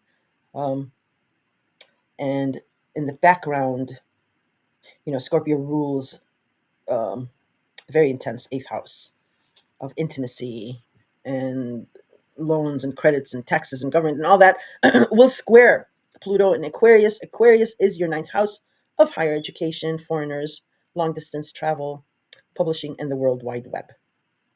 So a square is a hard aspect. Some squares are good and some can be beneficial and others can be very challenging. I would throw this in the challenging pot. For one, it's Scorpio. It's a water sign, so not very compatible to your sign. Um, but you've got Aquarius, your fellow air sign. You have been uplifted in your endeavor in the ninth house from back last year in November, when Pluto first entered Aquarius. So, like I mentioned to you guys earlier, many of you have been traveling and making friends and connections and networking, and they've been solid because also Aquarius natally rules the 11th house of groups and friends. So you've made some solid friends here and acquaintances. So it's very uplifting. Um, and this square might be that maybe you're trying to travel again to some place or go back to some place that you visited this summer um, or this year, and your job schedule is not allowing it. Or whatever you're doing in regards to your sixth house of running around um, is curbing you from following through on this ninth house endeavor, and you're feeling the challenge, the intensity, and you don't like it. Um, Mars in Scorpio, Mars is rules Aries, fiery Aries. It is the god of war, and it has only one direction in mind, and that's going forward and getting you what you want. In this instance, it's your sixth house. Um, so and Aries follows rules. So Mars is it's like the good guy. It's doing things, but it does it ruthlessly, and it's in intense Scorpio, like do or die Scorpio. and it's squaring up. It's like putting up its fists with Pluto in Aquarius. But Pluto is the winner here. Pluto is much, much more powerful. And there is actual, mutual reception because Pluto does also rule Scorpio. So in the end, Pluto is going to win out either way. Um, so whatever your power is here in Aquarius in your ninth house, and maybe through people power or what have you, um, be diplomatic, and I've been saying this to other signs, sincere in your efforts or in your power. Don't abuse it with and against Mars and Scorpio.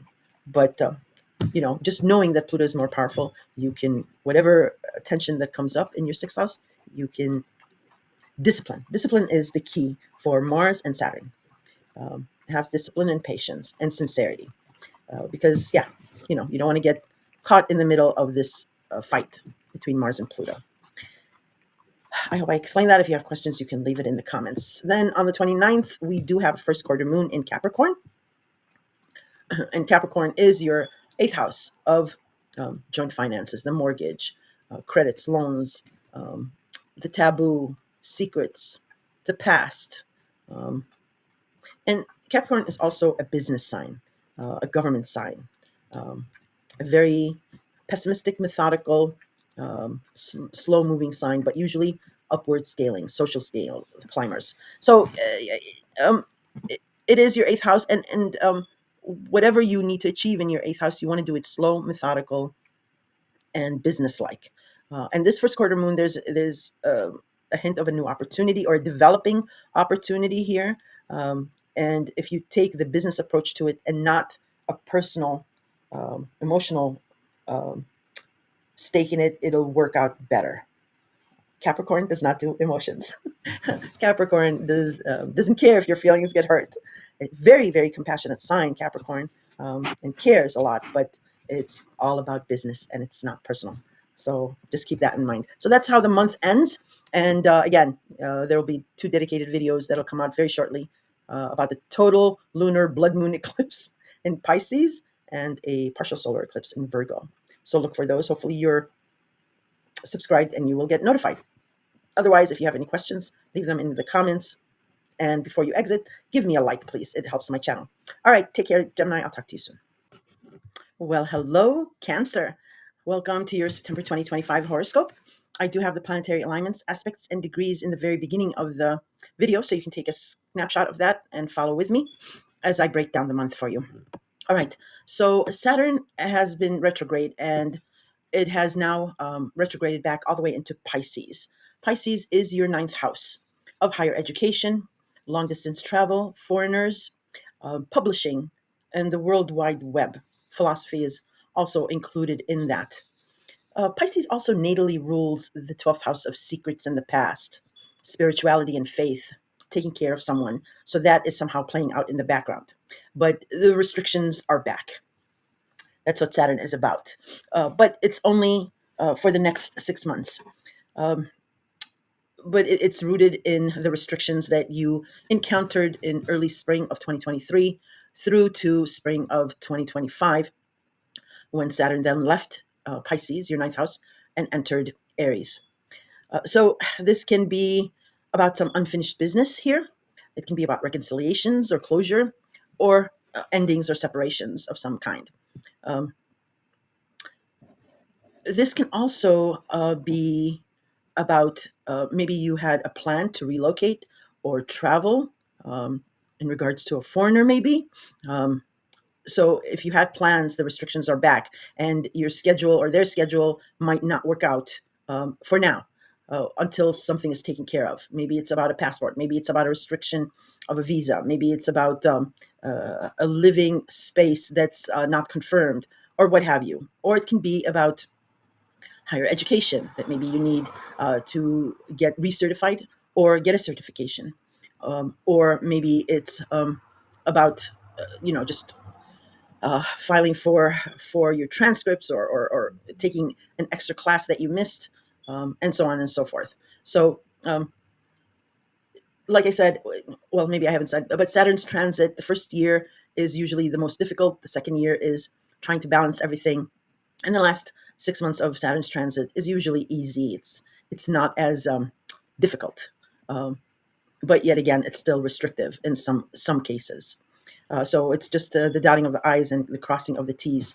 With Saturn, it's about patience because Saturn does not allow any cutting of the corners. Um, and Saturn also rules Capricorn, which is your seventh house of relationships. So there might be that is also playing out in the background as well. And relationships is personal, business, platonic. Anyone who knows you really well can be considered a partner. So agreements thereof, marriage, divorce, and so forth. Now we have. I'm going to take a little time more for you and explain a little bit more than other signs for you because some of you are having a hard time with this, with maybe a relationship or a separation and maybe money or values. In any case, there's a three-prong um, approach that you might find helpful. So Saturn is about restrictions, and that's in Aries, your 10th house, and then now it's Pisces back in your ninth house. Neptune is where you escape. It's where you long for something. It's about lucid dreaming and things of that sort. And Neptune is still in Aries, your 10th house of career and status. Chiron is also in Aries, and Chiron is about experimenting and being bold. Chiron is the wounded healer, so a wound that never heals, but you learn to live with it by advising others. But a lesser known thing about Chiron is it was very bold in its approach, trying different new things that were unconventional. So taking chances with what you think might work will have Chiron supporting you here. But again, it is about your ninth house now that is going to bring some restrictions back in. But you've been there, done that, so it shouldn't be too difficult for you. And for your later degrees, Cancer, Saturn will be squaring up to you. But the early degrees you've had that intensity last year, and it should be much easier now. All right, Mercury enters Virgo. It has already entered Virgo, and Mercury will zip through Virgo. Virgo is your third house of communication devices, commuting or modes of commuting. It's about siblings, cousins, extended family. It's about neighbors, the neighborhood, or a very close knit social network. It's about ideas, uh, about agreements. It's how you think or thinking. Excuse me, and social media. It's about the written word as well. So, publishing is the ninth house, but it's also about writing. So you're going to be busy with mercurial aspects in regards to your third house, and Mercury rules Virgo. So whatever ideas or conversations, texts, emails, or what have you, will be on point and detail oriented because Virgo is a very detail oriented sign, um, and it's a fixed sign. So you have 2 weeks of Mercury in Virgo helping you with your third house of communication and commuting and siblings. There may be maybe disputes with siblings or cousins, so just watch out for that. But the devil is in the detail, okay? Um, and it's also about short trips to and fro. Um, yeah, so that's what's going on with Mercury in Virgo. Now, Mercury in Virgo is squaring Uranus and Gemini. Gemini is your 12th house of secrets behind the scenes. Excuse me. Your faith, your spirituality, your psyche. It's about the past. It's about taking care of someone, and confining spaces. So there's going to be a conversation, maybe with a sibling or cousin or neighbor, um, or maybe an idea or social media that is going to be challenging in regards to maybe a past incident in your life or about the way you think, your psyche, or maybe it'll test your faith. Um, but it's a fleeting aspect. Um, and it might be a falling out here. But what needs to be said needs to be said, or what needs to be heard needs to be heard. And it is where you need to be at this point. But Uranus goes retrograde in a couple of days after that. I'll discuss that in a little bit. So whatever comes up, have heart and don't completely give up or change course because Uranus, like I said, will turn retrograde and you'll have this chance again. Excuse me. As far as this conversation is concerned, this challenging conversation. Now, on the 4th, which I'm uploading to, yeah, today as we speak. And remember, when I say the dates, it's exact on those dates, but you can be feeling it before or after. And predictive astrology is really about, realizing what is happening. It's not about stopping what's happening. Like I said, you need to be where you need to be. You are where you need to be. So it's really understanding what is happening. So Mars in Virgo will square Jupiter in Cancer in your sign. Again, Virgo is your third house, and there's heat, intensity, and drive in your third house. You're maybe talking a lot conversationally with different people, maybe siblings or neighbors. Um, you might be running around doing things like short distance trips, or you might be trying to finish up some writing or an idea, or maybe busy with social media. Uh, it Whatever you're doing here with this intensity, it is presenting a challenging aspect to Jupiter in your sign. So this Jupiter has is now just now since July has been putting you out there. So you might have people coming out of the woodworks, needing your help or your support or your or what have you. Um, and you're a nurturing person. So the only two things. One thing is because you're such an empathetic person, try to keep a distance between the empathy and this and somebody needing your help or needing a shoulder to cry on because you can absorb that energy. The other thing is whenever Jupiter transits a sign, sometimes there's a chance of weight gain. So just watch for that. In any case, this square does not have to be bad, air quotes. It can be positive. Squares can be positive. It can jumpstart things. So your endeavor in your third house can give you a boost in regards to putting you out there and making you, noticeable. So it might be in a good aspect. You might be gaining notoriety through maybe siblings or neighbors or somehow whatever endeavor you're doing, but wherever the heat intensity is in your third house, it might be beneficial to putting you out there and getting you notoriety. Um, let's see. All right. Now I'm just looking at my notes. Sorry. Yeah. Okay, and then we have Uranus stationing retrograde in Gemini. Again, Gemini is your 12th house. And you might have experienced something shocking or surprising when Uranus first entered Gemini in July. And you've had these 2 months to deal with that or think about that or what have you. And Gemini also rules the third house of siblings and communication and all that. So that might have been playing out in the background as well. But now this is going to you're going to revisit what's been going on in the last couple of months with your 12th house with these surprising things that have been happening, maybe secrets being revealed. So it's going to be a little bit muted. It's not going to be as shocking or surprising. And then when it goes forward, you'll be making the adjustments you need to make.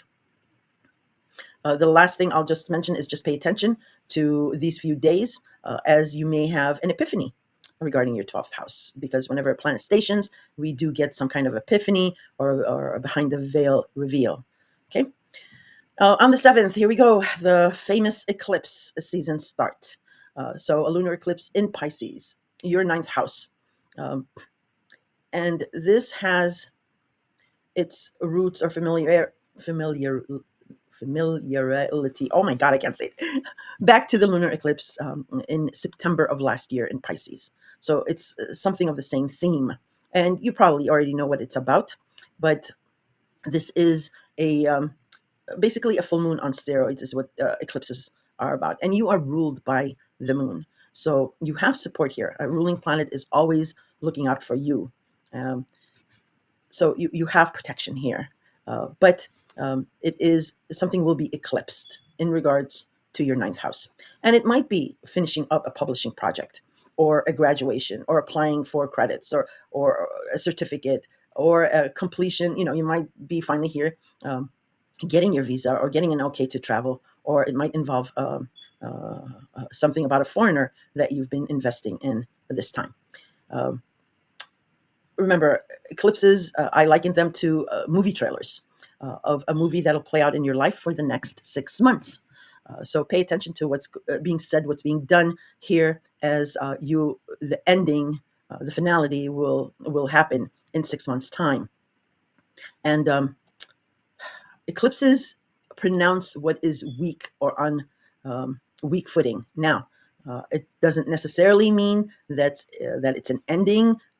For those of you who say, "Oh, there's nothing wrong," or "I don't want an ending," it doesn't necessarily mean it's an ending of that. It might be a component that is not working in a relationship, in a business endeavor, or a project, or something like that. So think about it that way. But pay attention to these few days around the eclipse for the unusual or anomaly or what have you, because we'll be between eclipses, because in a couple of weeks we'll have a solar eclipse in Virgo, the opposite sign.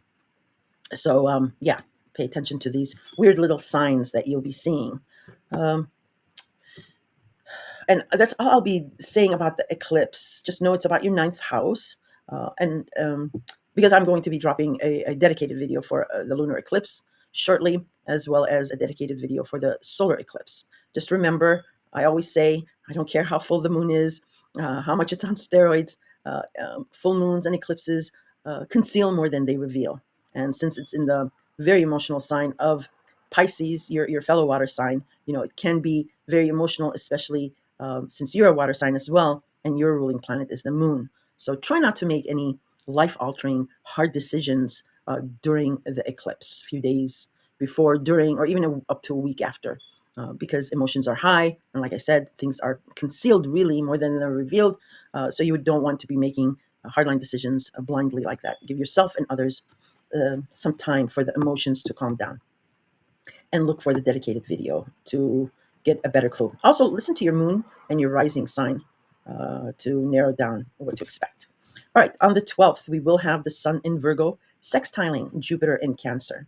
The sun has been in Virgo, illuminating. It's your annual review of your third house, and it has been illuminating for you and others to see what has worked, not worked in the past year, so that you can make your changes in regards to that. Now, on the 12th, the sun in Virgo does sextile Jupiter in your sign. So something is working, Cancer, because you're getting a very supportive aspect from your third house to this notoriety that you're going to be experiencing with Jupiter putting you out there and enlarging something about your profile, your physical self, your wardrobe, any change that you physically make to yourself. All right, so that's a supportive aspect. Now, on the 13th, Mercury will Cazimi in Virgo. And Cazimi just basically means a planet that conjuncts the sun in a certain sign. In this case, it is Mercury, the messenger of the gods, that will conjunct the sun in Virgo. And so this is an epiphany or a restoration of something or a realization. And it's a one-day type of a deal, Cazimi's are. So an opportunity or an agreement or an exchange in regards to your third house. Something will be revealed here. So pay attention to that. On the 14th, we do have a last quarter moon in Gemini. Gemini is your 12th house of the past, secrets, and so forth, and spirituality, dreams, and all that. And the last quarter moon signifies the beginning of the end. And this is coinciding with Uranus's retrograde in Gemini, which is backing all the way out of Gemini and into Taurus. So when it ends its retrograde of Gemini, that's when the ending will be of this last quarter moon. So know that's what you experience here on the 14th, whatever information or epiphany, expect that to be the ending of when Uranus backs out completely of Gemini. And it might be something that's not working, okay? Because, like I said, Uranus is maybe I didn't say, Uranus is the planet of shock and surprise. So something sort of rocked your world in the beginning of July when Uranus first entered Gemini and your 12th house. And natally, Gemini also rules the third house. So most likely this is pointing to, for many of you, siblings or something having to do with extended family. If not for others, again, it might be commuting or communication of some sort. Okay, on the 15th, Venus, sorry, I know you're hearing this tap tap because I'm trying to go between screens. All right. Venus in Leo will sextile Mars in Virgo. This is very nice for you, absolutely, because Leo is your second house of job, income, and your value system.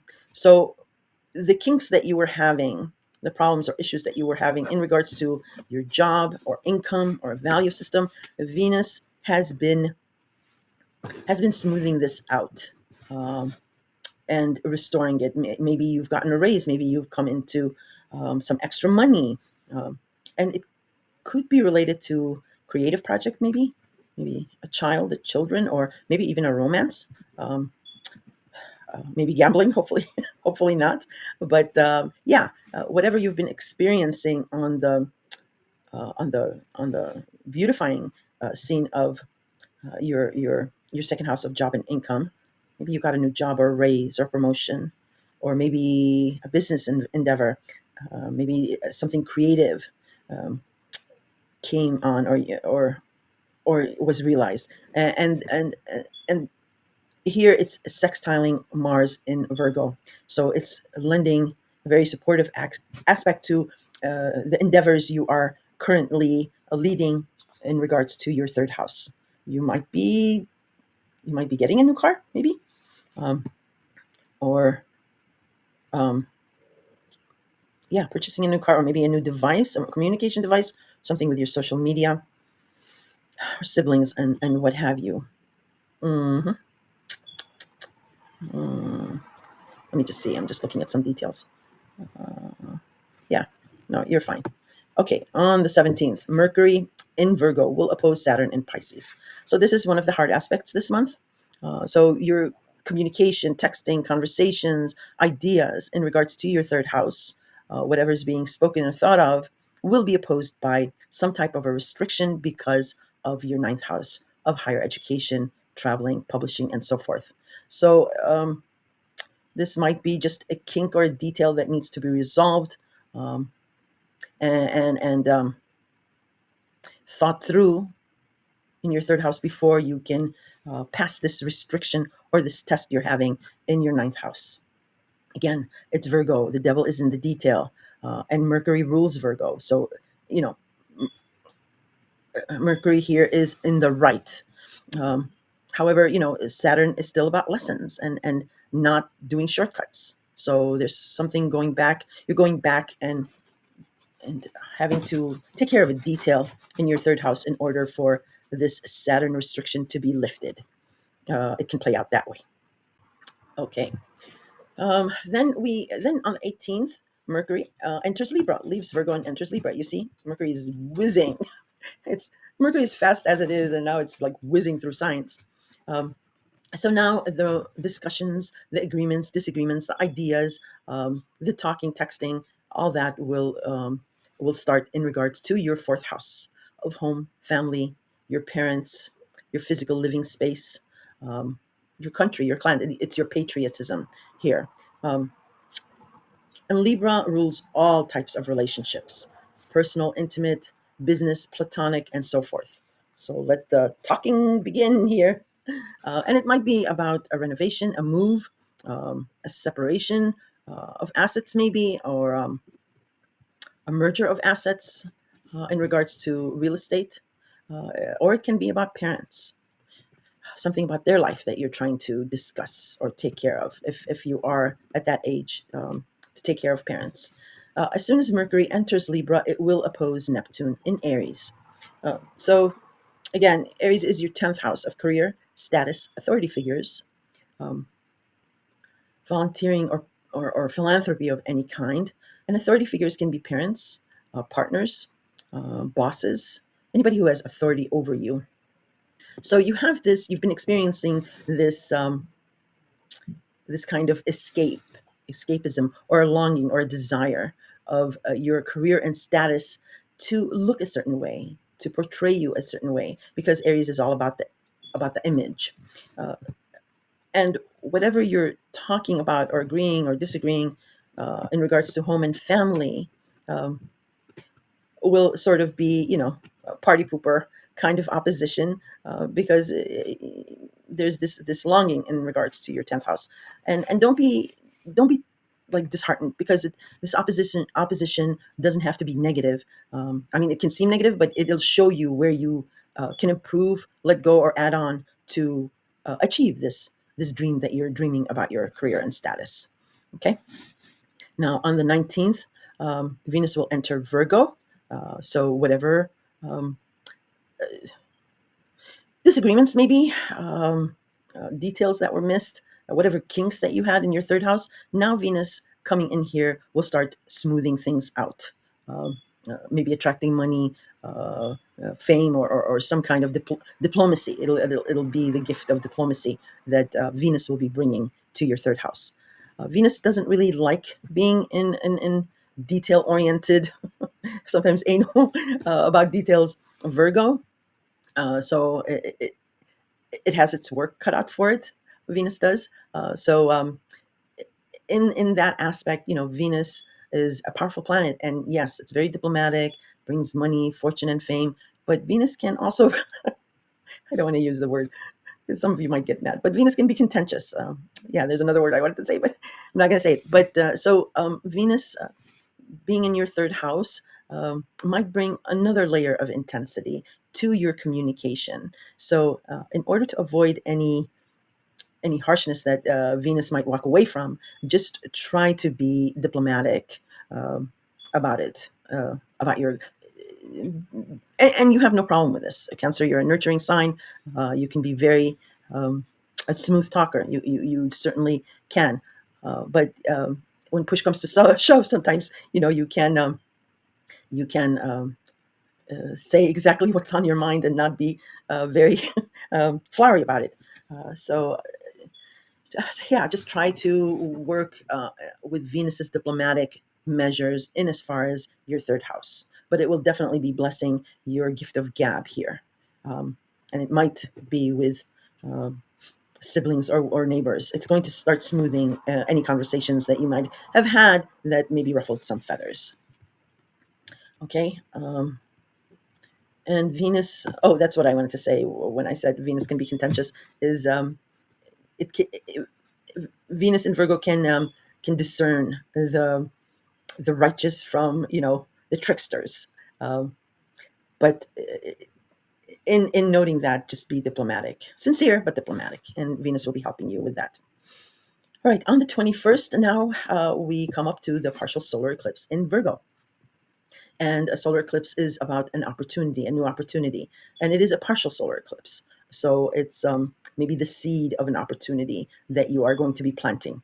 Again, eclipses are like a movie trailer, so pay attention, because then in the next 6 months, this will grow into a beautiful tree, or maybe a very healthy, vigorous plant with you nurturing it. And it is your third house. It might be you purchase a car, and maybe you know you do a second job with maybe Ubering, or being a personal shopper, and you make money and you're able to pay the payments or the insurance.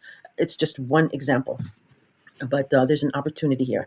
Now, the solar eclipse is a little tense because it is opposing Saturn. Because remember, Saturn is now retrograde in Pisces. But again, Saturn is retrograde, so it's not as restrictive. It's trying to finish some unfinished business here. So you do have restrictions, but it's not, intense. And you've been here, you've done that. It's a repetitive thing that you've now mastered and know how to, be patient or work around. But there is this tension of the opposition of some kind of a restriction. So this opportunity is not like clean cut. You still have to deal with Saturn. Saturn's restrictions. Something about your Pisces related house needs to be taken care of before you can move forward with this opportunity in Virgo, as well as, like I mentioned earlier, whatever restrictions you're having, maybe with a certification, an extra class, a visa, something about a foreigner, or maybe publishing. And the clue is um, first. The clue was first noted on the 17th when Mercury in Virgo opposed Saturn.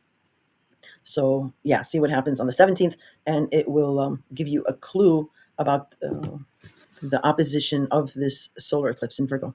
And also, with, I don't know if I mentioned this, I'm not sure, but I'm not going into full detail regarding the lunar eclipse and neither the solar eclipse, because I will be dropping dedicated videos. If I were to go in full detail, it would take me an hour for each sign. So yeah, if you're subscribed, you will be notified of those videos that'll be dropping soon. And those are easy to do because they're only one subject. So I'll be knocking them out one after another. So that's all I'll say about the solar eclipse as well. Moving on to the 22nd, Mars will enter Scorpio.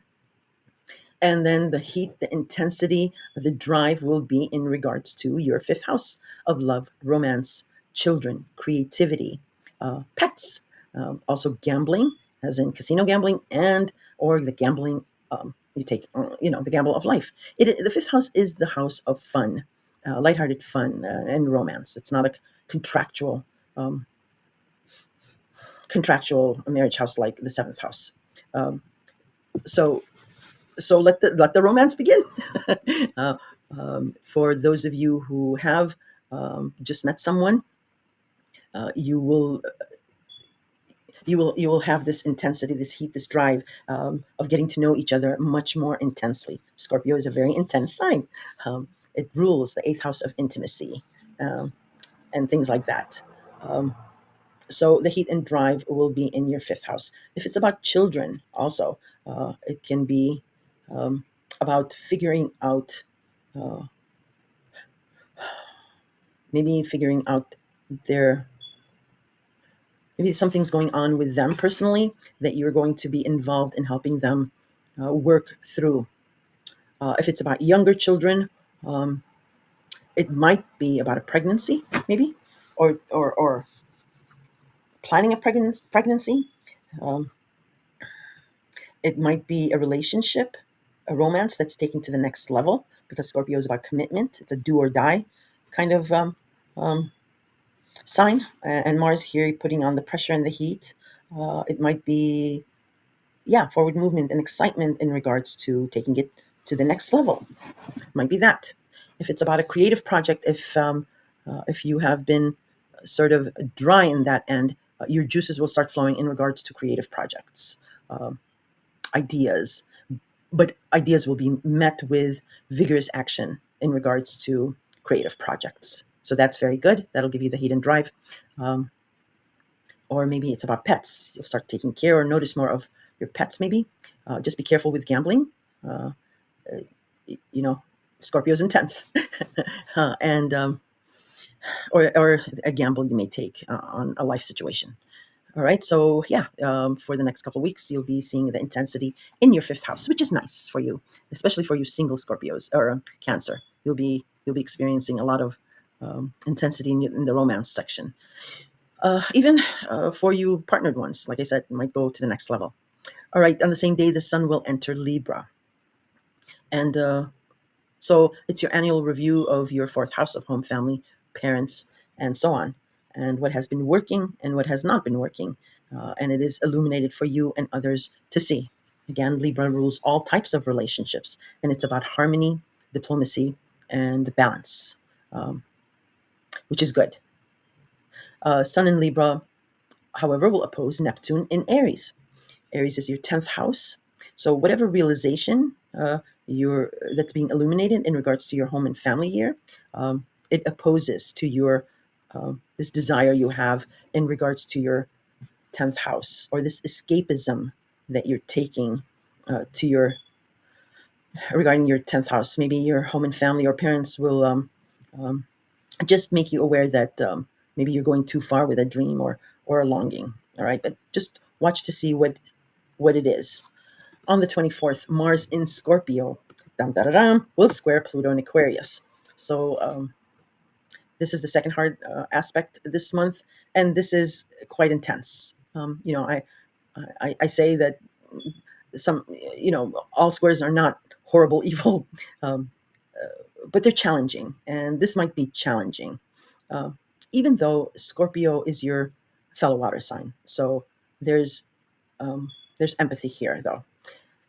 So again, your fifth house, whatever action you're taking here, will challenge. Will challenge. Let me see. Yeah, whatever action you're taking here in regards to love, romance, your fifth house, will challenge um, whatever has been growing in regards to your eighth house of intimacy, joint finances, the mortgage, taxes, government benefits, bank loans or credit, inheritances, taboo subjects, secrets, or the past. That's what Aquarius rules for you, as well as Aquarius rules all kinds of groups, friends, or memberships.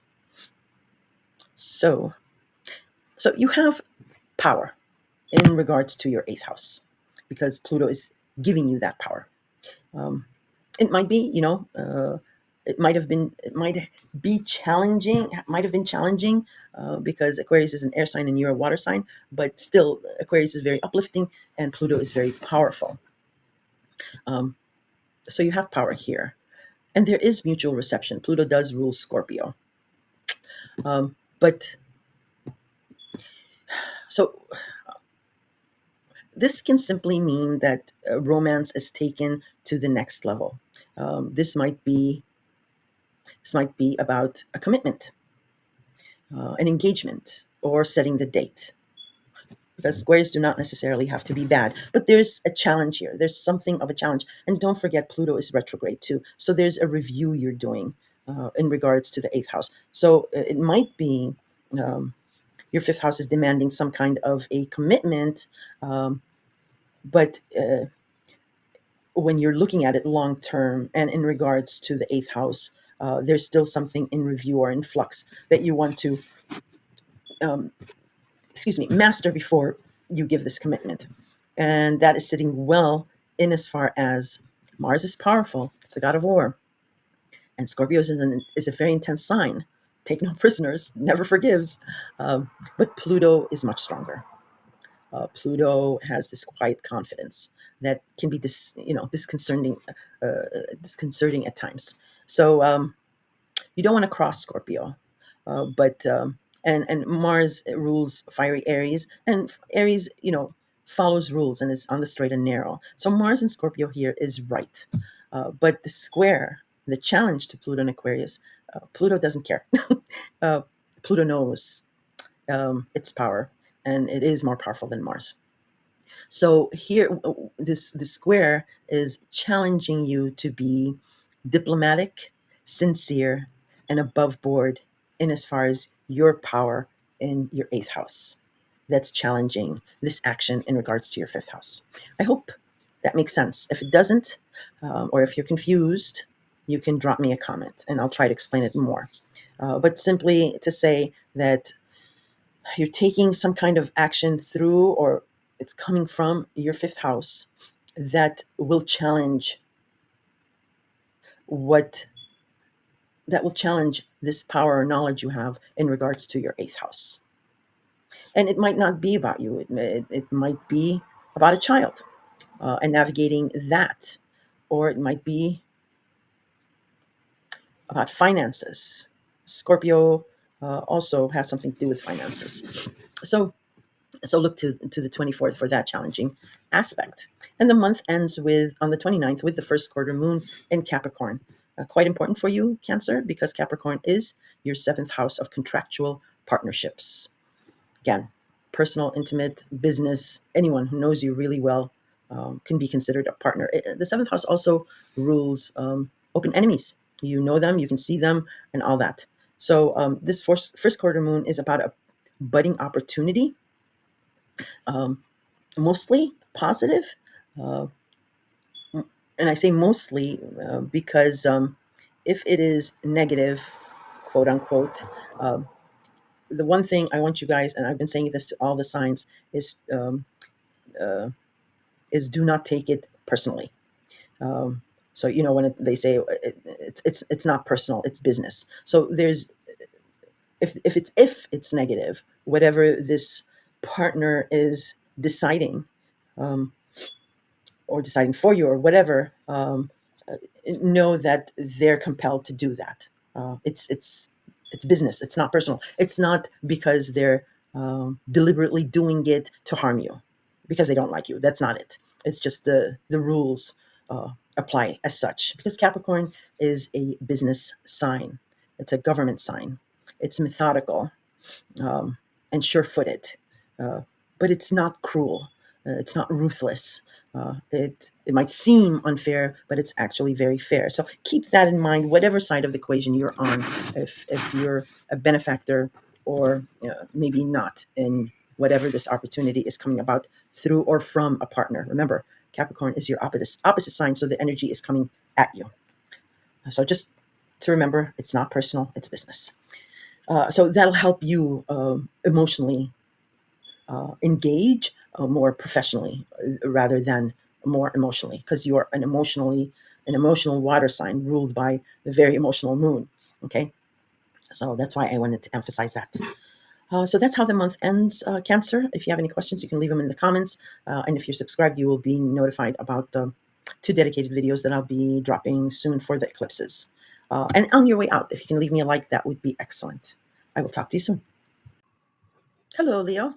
Okay, this is your September 2025 horoscope. And in the beginning of the video, I have listed the planetary alignment aspects with its degrees. So I will not be mentioning degrees here, and you can find them in the beginning of the video.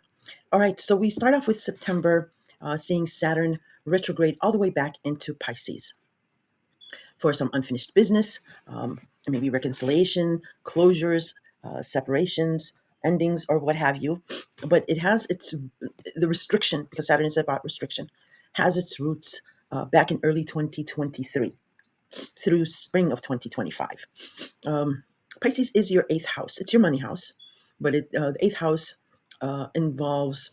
includes joint finances, the mortgage, intimacy, government benefits, bank loans, credit, inheritances, the taboo, secrets, the past, and transformation of any kind.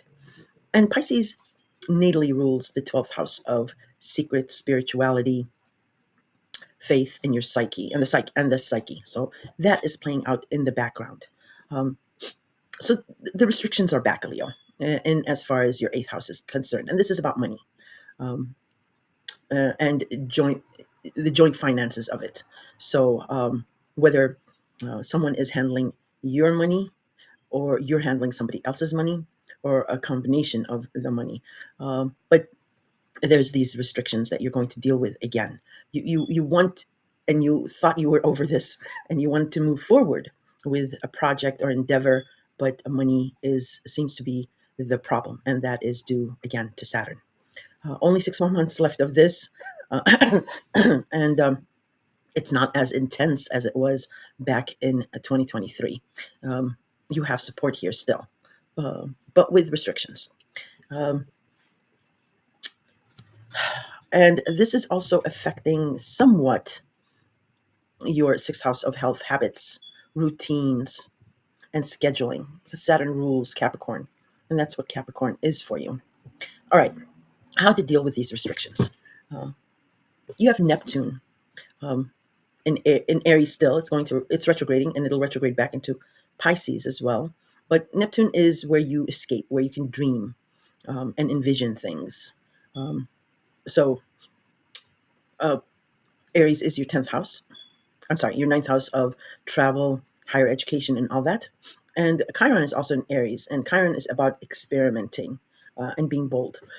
So try to minimize these restrictions you're feeling, because like I said, I know it's hitting your health, maybe your psyche as well.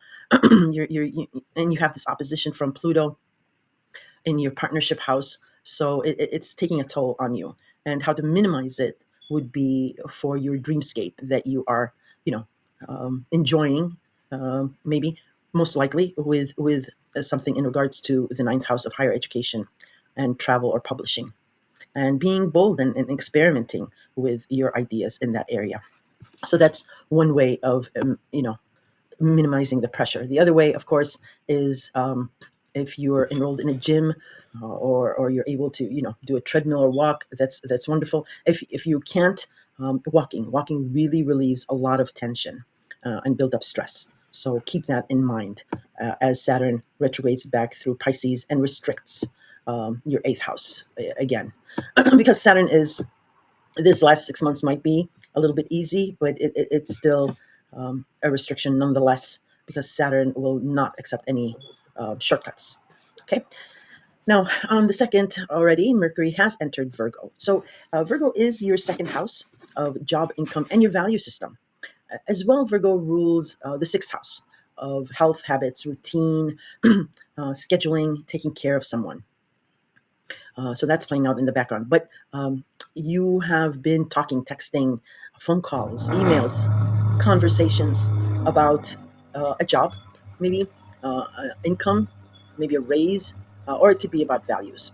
But you are either either you have been with with no job, maybe living off of dividends or retirement or an inheritance or something. But since you're experiencing, excuse me, sorry, experiencing these difficulties, or maybe your job is not paying you enough, you're either looking for another job or trying to supplement your income somehow, maybe with a second job. Maybe it has to do with a business endeavor. But the talking begins, and Mercury zips through Virgo because it'll only be here about 2 weeks. And Mercury rules Virgo, so the information that you're receiving and you're talking about here will be on point. Um, and remember, with Virgo, it's always the devil is in the detail.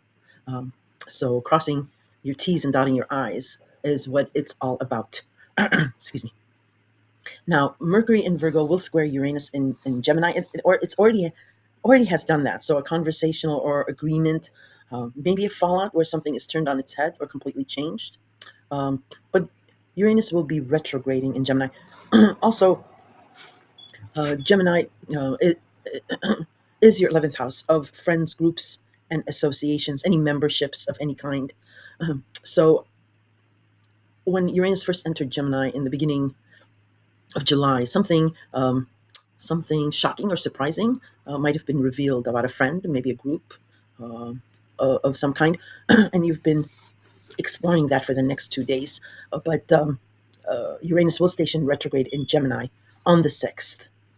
So pay attention to also this retrograde, as it might reveal something about a group or a friend, or there may be an epiphany of some kind. Or you may return to a previous friend that maybe you lost contact with. But there is someone here that is maybe unconventional that's trying to help you. Might be a friend or an associate or a group of some kind.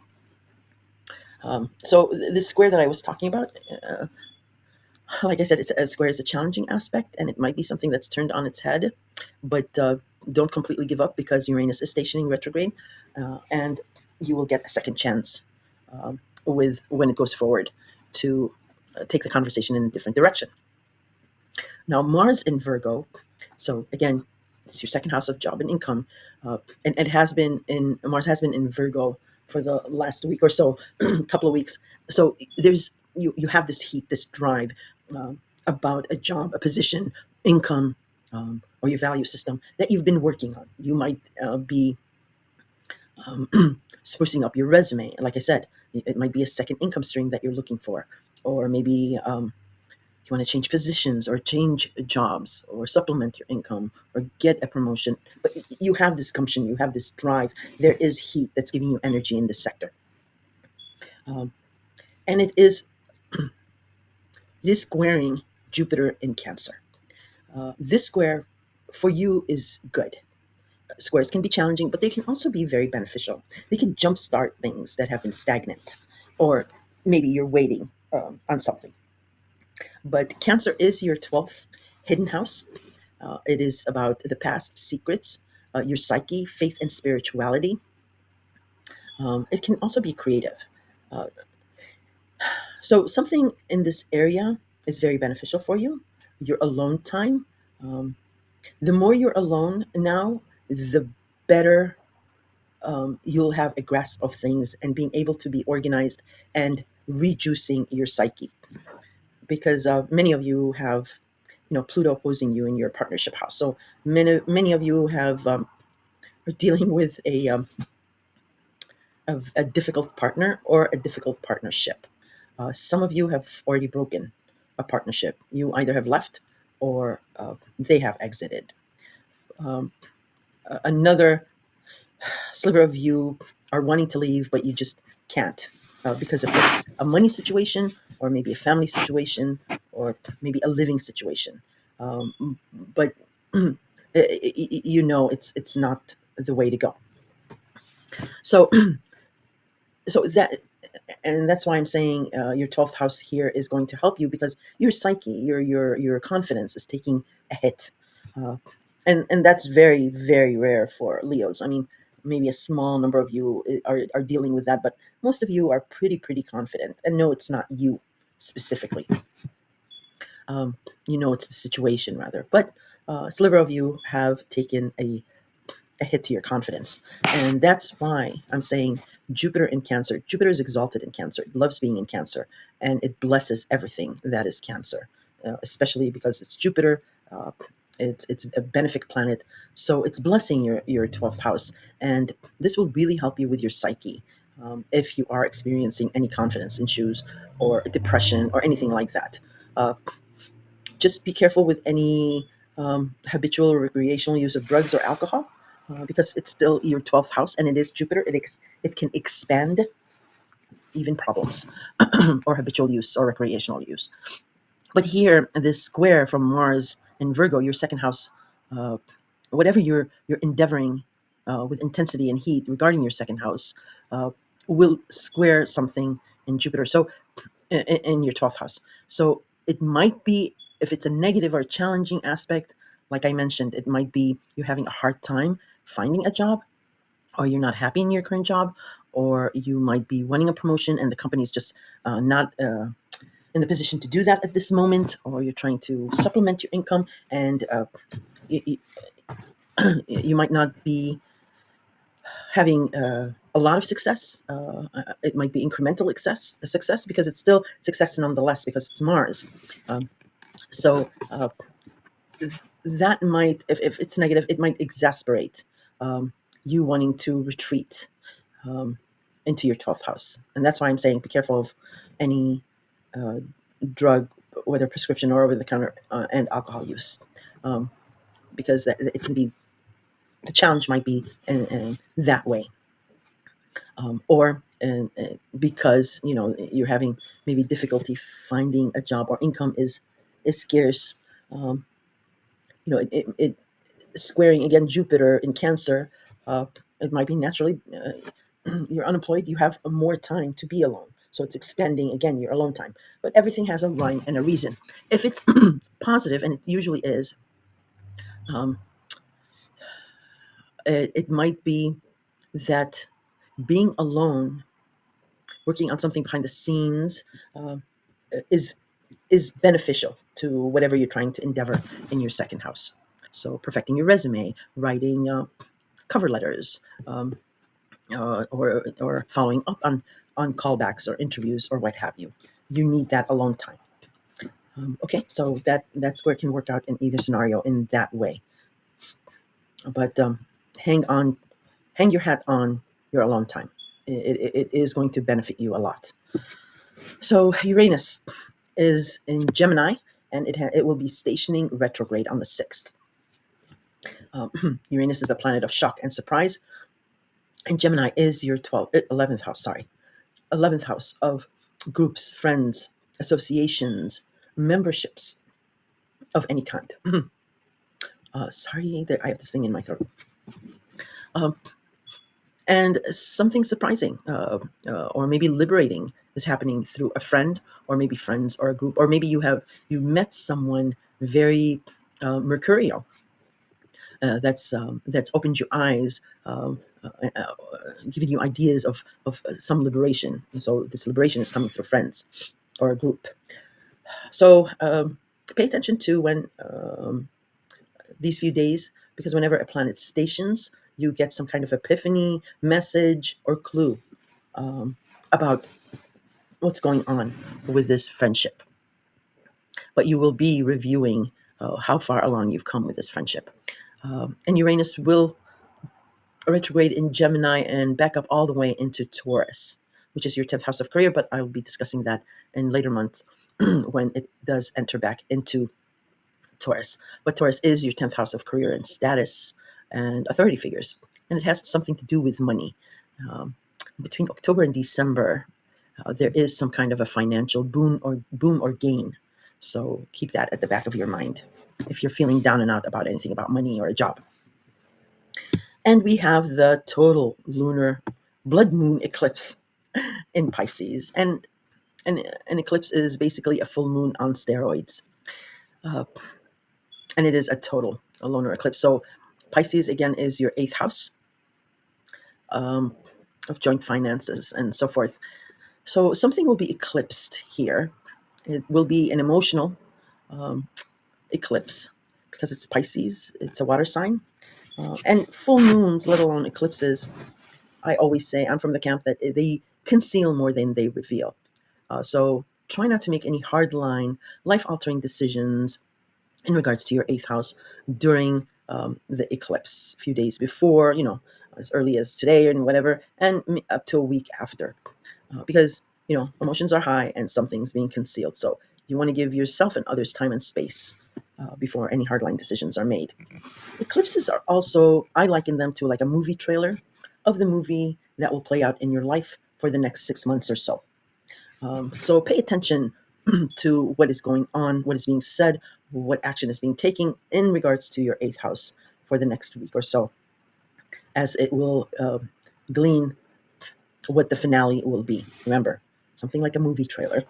And that's all I'll say about the lunar eclipse, as I will have a dedicated video that I'll be dropping soon for that eclipse, because it's much more detailed than that. And including that information in this video will take an hour for each sign just for the eclipse. So I'll be doing that. And there's also an upcoming solar eclipse in Virgo, its opposite sign. So your second house. Uh, I'll be discussing that a little later on here in this scope, but I will also have a dedicated video for that. All right. On the 12th, the sun in Virgo. So it's your annual review about your second house of what has worked in the last year or what needs to be changed and all that. So it's being illuminated for you and for others to see. But on the 12th, something that is being illuminated about your second house will sextile Jupiter in Cancer. So that's a very nice aspect. That's a supportive aspect.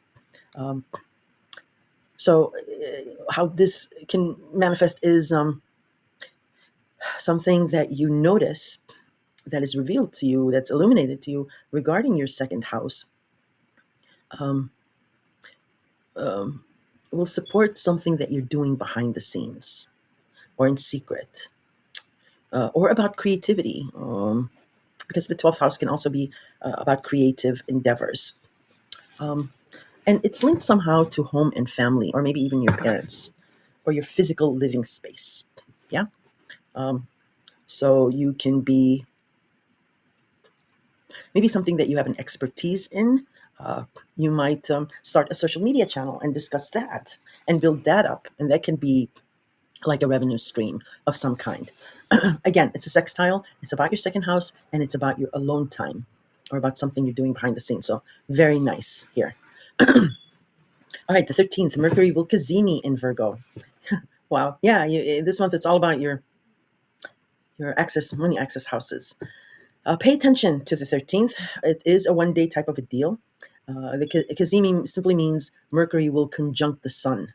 And this time it'll be in Virgo, and Virgo is your second house. So you are either going to get an opportunity, a phone call, a text, an email, a conversation, a contract, an epiphany maybe about a job, an income.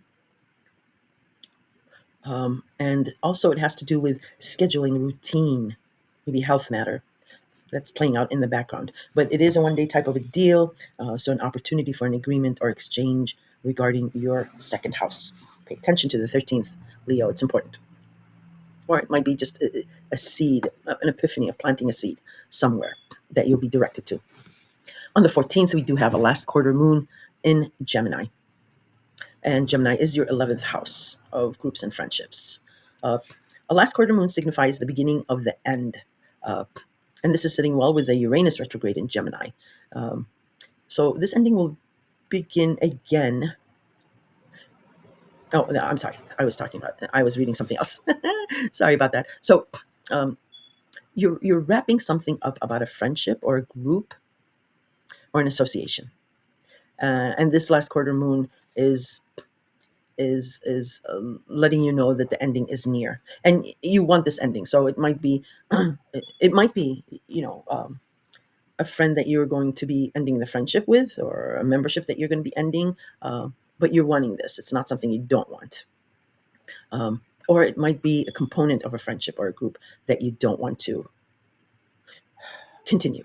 But this last quarter moon is signifying that beginning of the end.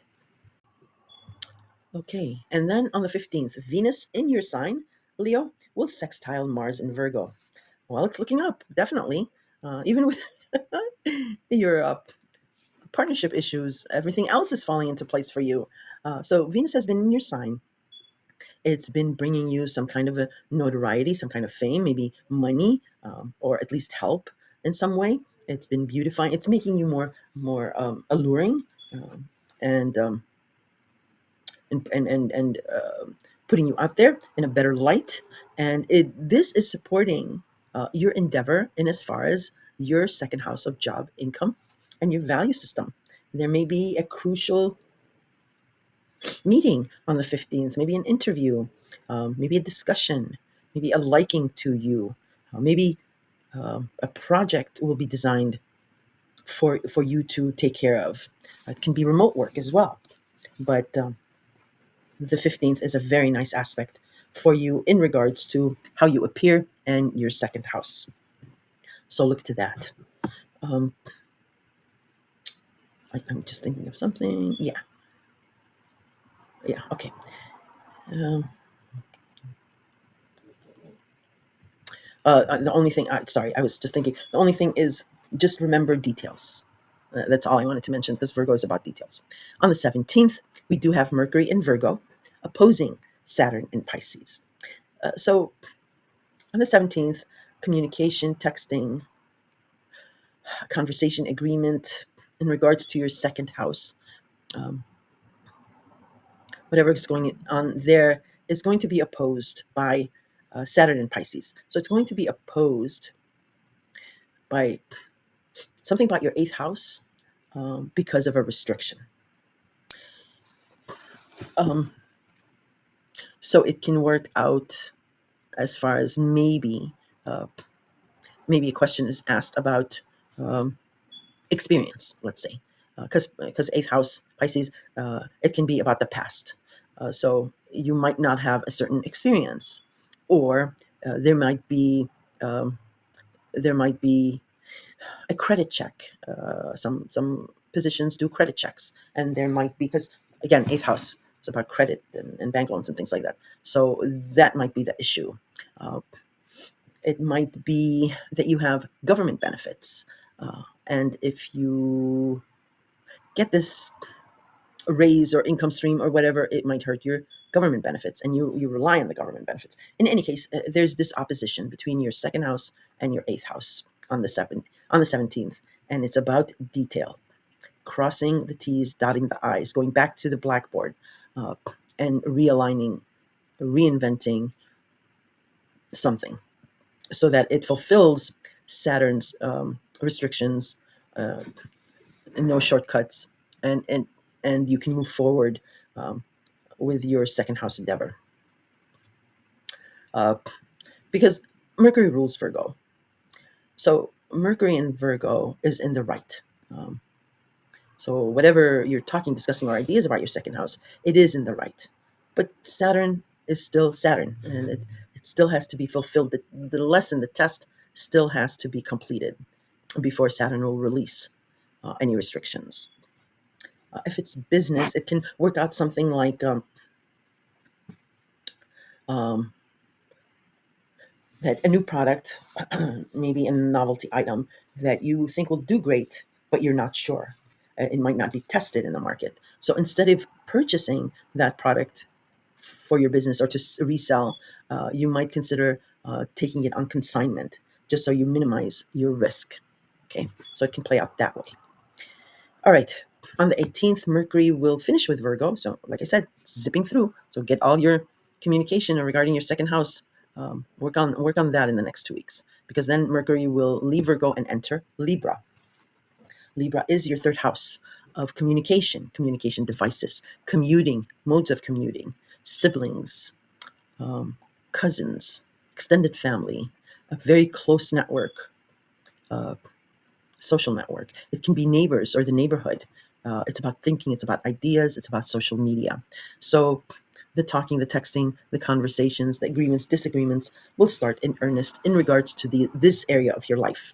And since it's Libra, um, all types of relationships will be discussed in your regarding your third house. So your relationship with your siblings, cousins, or neighbors, or what have you, so on and so forth. As soon as Mercury does enter Libra, it will oppose Neptune in Aries. So you have this longing, this desire in regards to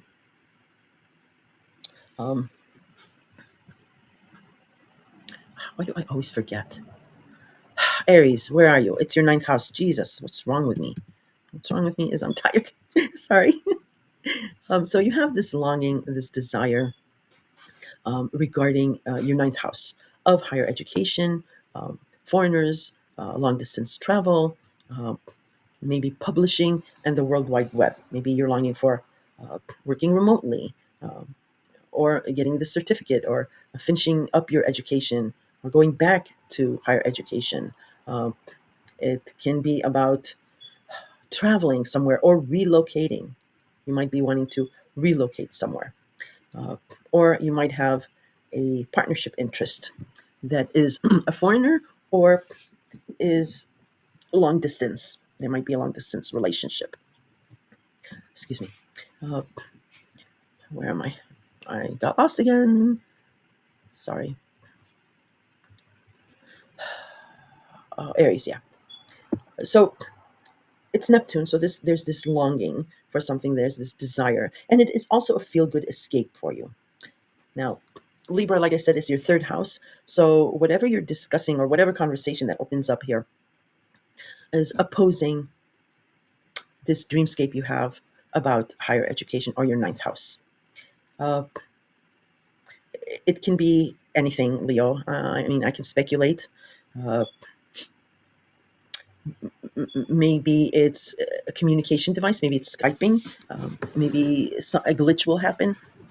Like I said, if you have a long distance relationship, you might have a problem with Skyping or communicating, or you guys play phone tag. Uh, just as an example, but it can mean anything. Or if you want to work remotely, uh, you might have to have a certain communication device or network or what have you. So yeah, look to that opposition, but it's not like a major opposition. It's a fleeting aspect. It's Mercury, but it's just alerting you to what you need in order for whatever this longing is you have about your ninth house. Uh, Third house. It might be if you want to travel long distance, you might have to maybe get your passport renewed, or get your passport issued. Maybe you need a visa.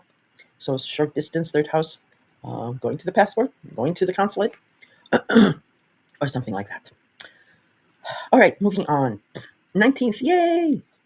We do have Venus entering Virgo, Leo. So whatever kinks, disagreements that you may have had in regards to your endeavors, your actions, your communication regarding your second house, Venus here coming in is going to start to smooth things out, smooth those kinks out, uh, give you the gift of diplomacy. And Venus attracts money, love, fortune, and fame. And it being your second house, it's very nice. You might get a raise. You might get uh, that surprise call back and say, yes, we want you, uh,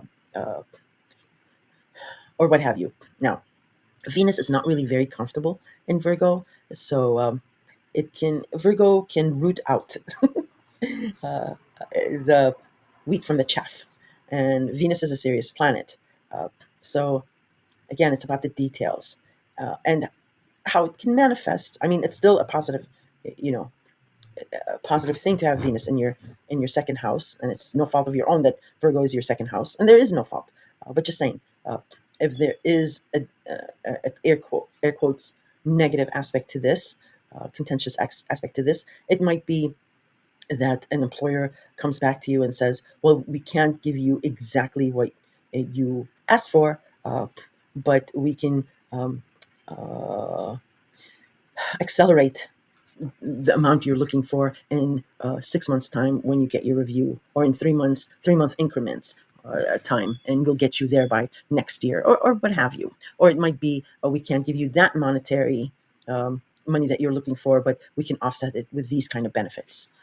That's what I'm trying to say with Venus being in Virgo, is about being discernment about uh, choosing the right thing with it, but there's a detail about it. Okay, so that's how it can work out. But you have the blessing of Venus here helping you out with the combination of discerning Virgo. So it's a good thing. And right after that, here we go, is on the 21st. So a couple of days after that, we do have a solar eclipse in Virgo. It's a partial solar eclipse, so it might be the beginning of an opportunity, or or again, like a partial opportunity. Well, yeah, something like that, where like I mentioned, it might be not exactly what you want, but there's a pathway to getting to what you want, but you have to start out slow first. It might be that, but there is definitely the solar eclipse is about an opportunity, because it's the sun, about a beginning. um, but this solar eclipse also is a little um, in hard aspect, because it's opposing Saturn. Again, Saturn in your eighth house. Um, so, and it actually, the universe in its wisdom is setting it up like this, because a partial solar eclipse might be a seed that you're going to be planting, that will, in 3 months' time, 6 months' time, when Saturn leaves Pisces, when the restrictions are lifted, uh, uh, y- you can take advantage of this eclipse. Uh, so it might be work remotely, and you say, okay, I'd like to start in 3 months' time, or what have you. In any case, it is a new opportunity, but it is about letting go of something in the past. So it's your second house, and it's about something about detail oriented scheduling, routine, health habits, also in the background. And that's all I'll say about that, because, like I mentioned, I will have a dedicated video, and I'll go into more detail about the solar eclipse in a dedicated video, a standalone video. 22nd, Mars enters Scorpio. And Scorpio is your fourth house of home, family, your parents, uh, your physical living space. Um, um, and this is where the heat, the intensity, the gumption, and the drive will be for you for the next couple of weeks or so. Um, Scorpio is a very intense sign. Okay, so the only issue is that it's also a very secretive sign, as well as it's a do or die kind of sign. So, but um, I'm just warning about backstabbing anything here, which may not apply to you because it's family. You wouldn't backstab family, or they wouldn't you. But I'm just mentioning it because Scorpios take revenge. They will not forgive until they take revenge. Cancer will not take revenge, but will never forget. So if there is tension, what I'm trying to say and telling each sign is take the time to address any issues that uh, you think might have wronged someone. Uh, just sincerity, diplomacy, um, is essential in being above board. Okay, but it is definitely good for your home and family, parents, or your physical space here. You might be also actively uh, looking for another space, maybe moving, or if you're older, you might be contemplating or working on um, your parents' house, maybe moving them, or it can be about renovations and things like that. Um, Same day, the sun will enter Libra. Again, that's your third house. So the sun, it's your annual review of all things about your third house. Um, Siblings, neighbors, neighborhood, social media, communication, commuting, all that. And it's about diplomacy and harmony in relationships because it's Libra. And the sun is your ruler. And your ruler will always look out for your best interest. And in this case, for you, since you're a Leo, it's the sun. So wherever the sun is, you benefit a lot. So you're going to be benefiting with a review of your third house for the next month and making changes or tweaks from last year to see, whatever's working and not working. All right. Uh, the same day when Sun enters Libra, it will also oppose Neptune in Aries.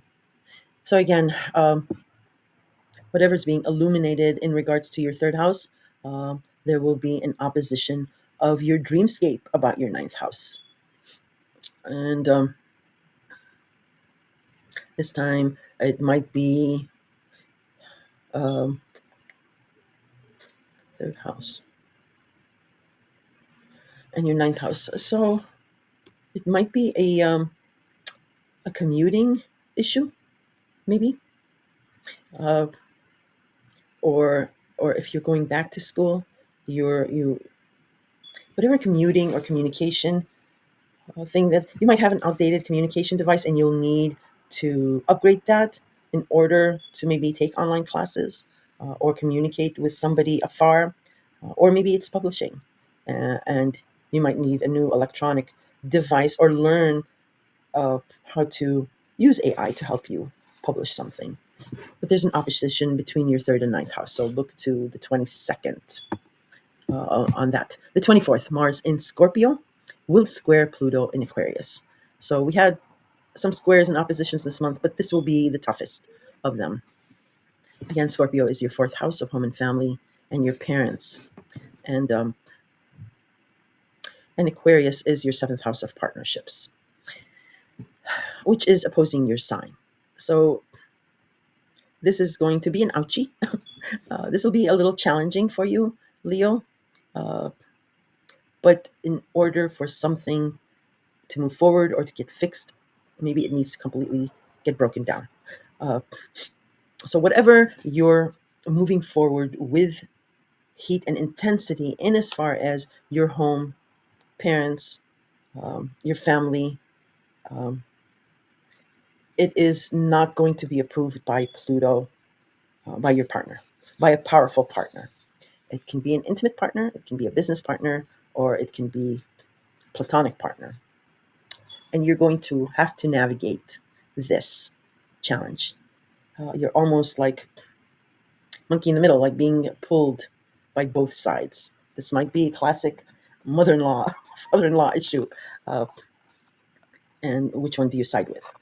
Mars in Scorpio, like I said, Scorpio is an intense sign, and it might be in the right, but Pluto is much stronger, Leo, as you well have found out for the past, since last November. There's some kind of a power that your partner possesses or your partners possess.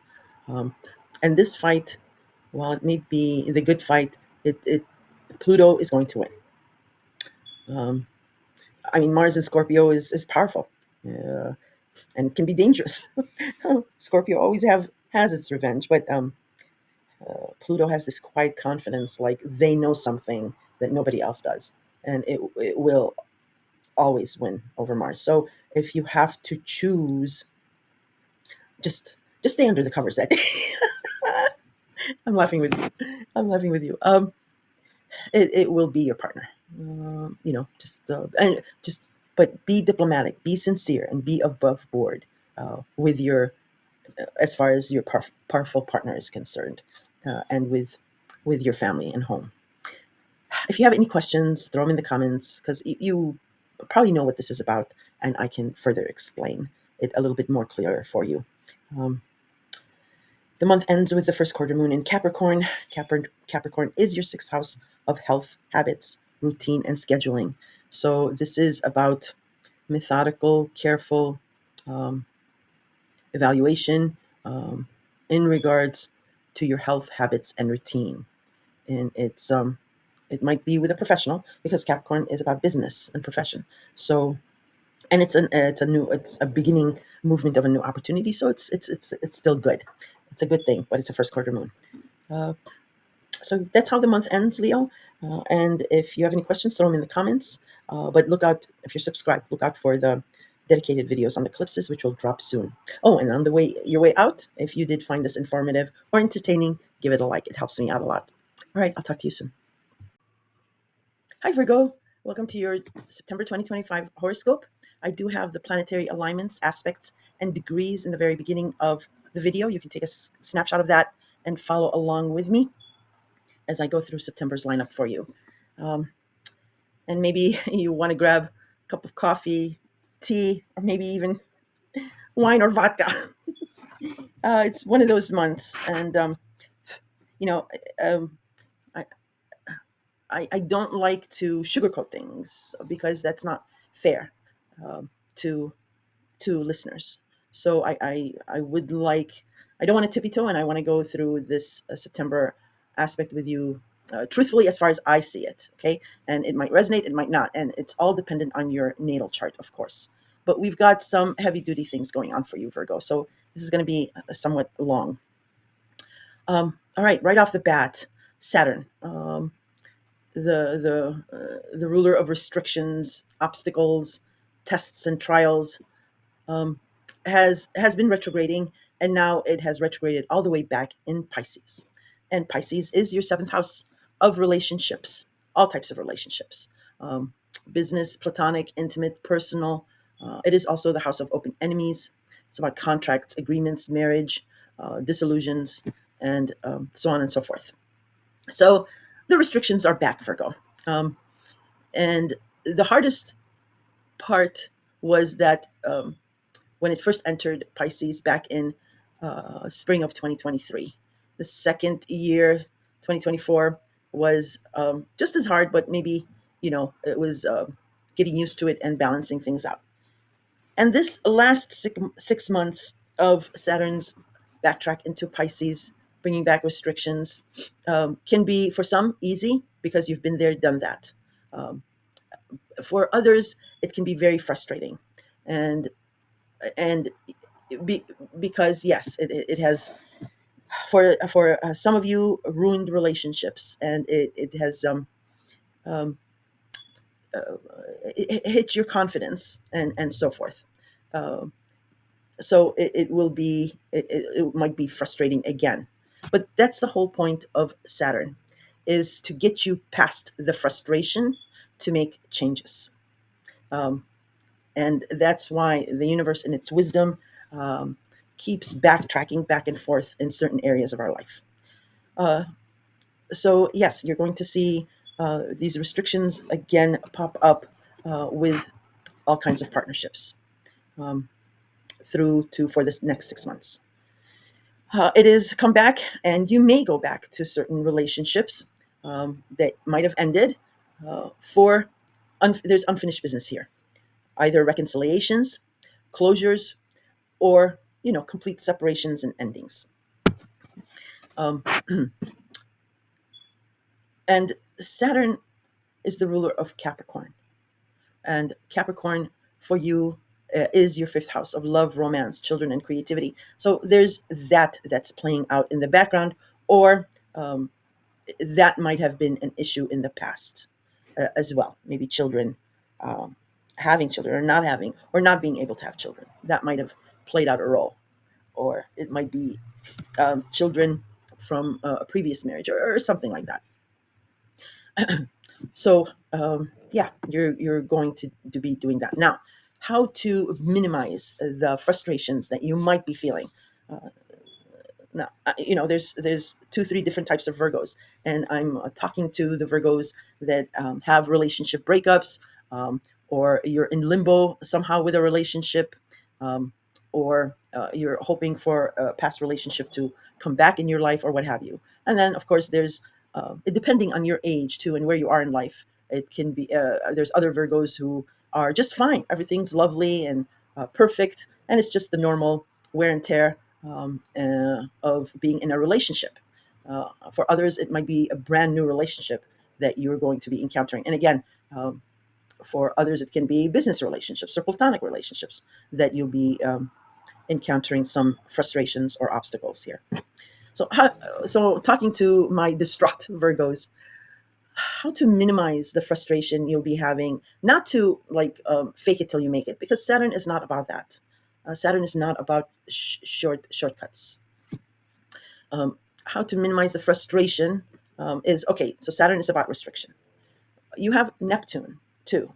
Neptune is in Aries now, but it's retrograde and it will retrograde back into Pisces.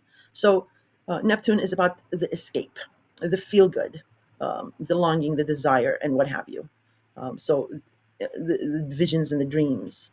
So that can help alleviate some frustration. The other thing is we also have Chiron in Aries as well, and Chiron is the wounded healer, yes, but it is also Chiron also was being experimental and bold in taking risks, and what you can and cannot get away with, and testing the limits. So you have those two outlets. You also have Jupiter in Cancer, and Jupiter is exalted in Cancer, and Jupiter is the jolly green giant. It rules hopelessly optimistic Sagittarius, lucky Sagittarius. And it is in Cancer, and it is exalted in Cancer. It loves being in Cancer. And Cancer for you is your 11th house of groups, friends, a friend, associations, memberships of any kind, and your hopes and wishes and dreams of the future, of how you want to be seen amongst these people. Even if you don't care about how you want to be seen amongst these people, again, it's about your hopes and visions and dreams. So there's a lot of support in your friends and group section. Um, and there's a diverse kind of group that's around you. Um, and it's about you reaching out. So Virgos are very shy, and can tend to be like not to show um, emotions as far as being dismayed or whatever, and like to retreat and be alone, and just try to figure it out on their own. But with Jupiter, how it works, how it delivers, is taking the opportunity, and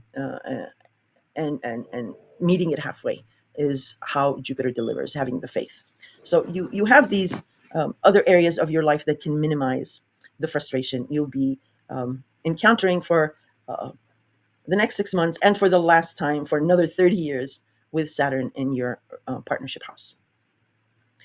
So that's one way of dealing with that. Also, with Saturn and Mars, these heavy duty, intense planets, exercise is really, really beneficial. Um, if you are, if you can do a gym and do that routine, it'll really help you out. If you can't or can't afford it or whatever, walking, just walking a lot, or leisurely or with your pet or whatever, will really relieve a lot of stress and frustration. So there's those options that you can work through to relieve any challenges that you might be feeling. All right, Mercury is your ruler and it is in your sign. So you have the benefit and the gift of gab now. But Mercury will be whizzing through your sign. So it's there for the next couple of weeks. Take full advantage of it. And you are ruled by Mercury. So it will always, your ruling planet, in whatever sign it's in, it will always be looking out for you.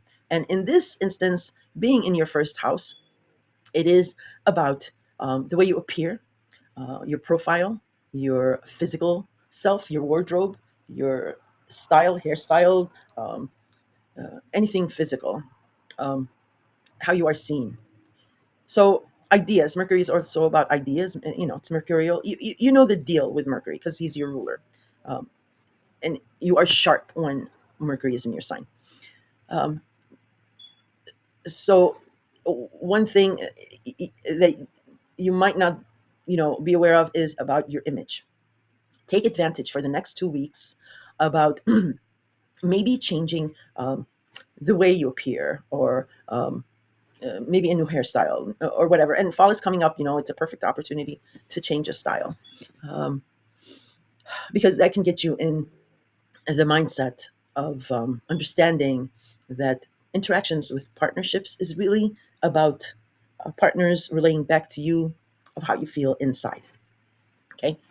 Um, So yeah, come up with ideas, and you are thinking about changing something about the way you appear. Sorry, I gotta take a sip of water. Sorry, you you have been thinking about changing something about you physically. However, you've been mired in a lot of work, schedule, routine, health. You're also taking care of maybe even more than one person, and as far as physically aiding them or financially helping them. So money has been on your mind. A job has been on your mind. Not that there is shortage of money. Money keeps coming in, but it's managing the money because you have these responsibilities and obligations in excess of your own. So you're trying to get you're trying to squirrel away something um, that you're trying to change about yourself physically. Might be plastic surgery. Might be about a regime change. It might be about a wardrobe change or what have you. But it's just been difficult because um, money keeps going out for things for yourself and for others. Excuse me. For some of you, you've gone back to a previous job that you had before. For some of you, you've already been doing this, maybe even as far back as March, April. For others, you will be going back to what you were doing before to have this income stream coming in. But you're also working on a different income stream as well.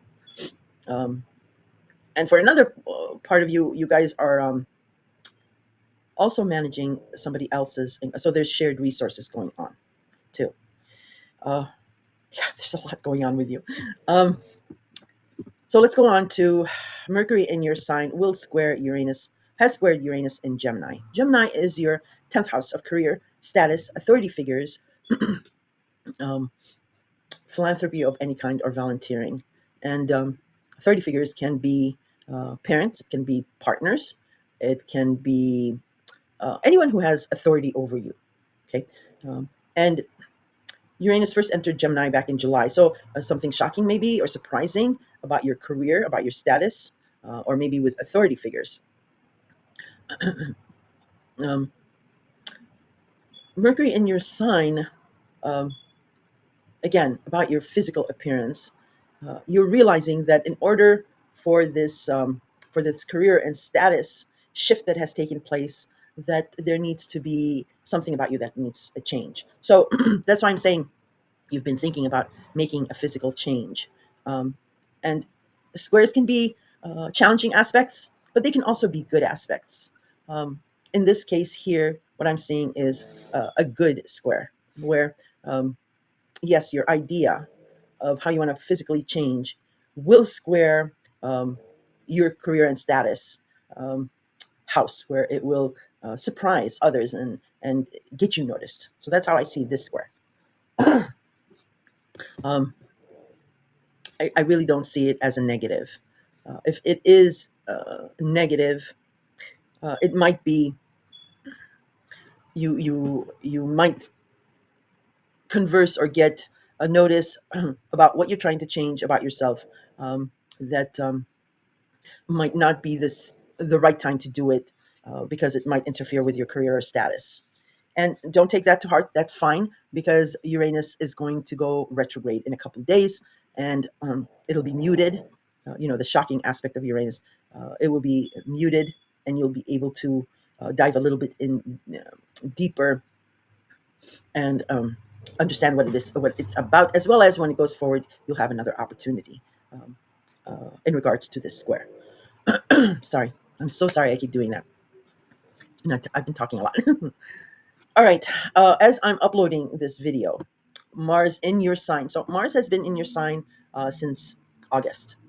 And when it first entered your sign, some of you could have had maybe a minor accident, God forbid, um, maybe a trip or a fall or a paper cut, or um, uh, maybe you might have sprained something or whatever. That's normal. It's whenever Mars comes into someone's sign, it's just Mars. It's all about heat and action, and um, throwing caution to the wind. So you might have injured something.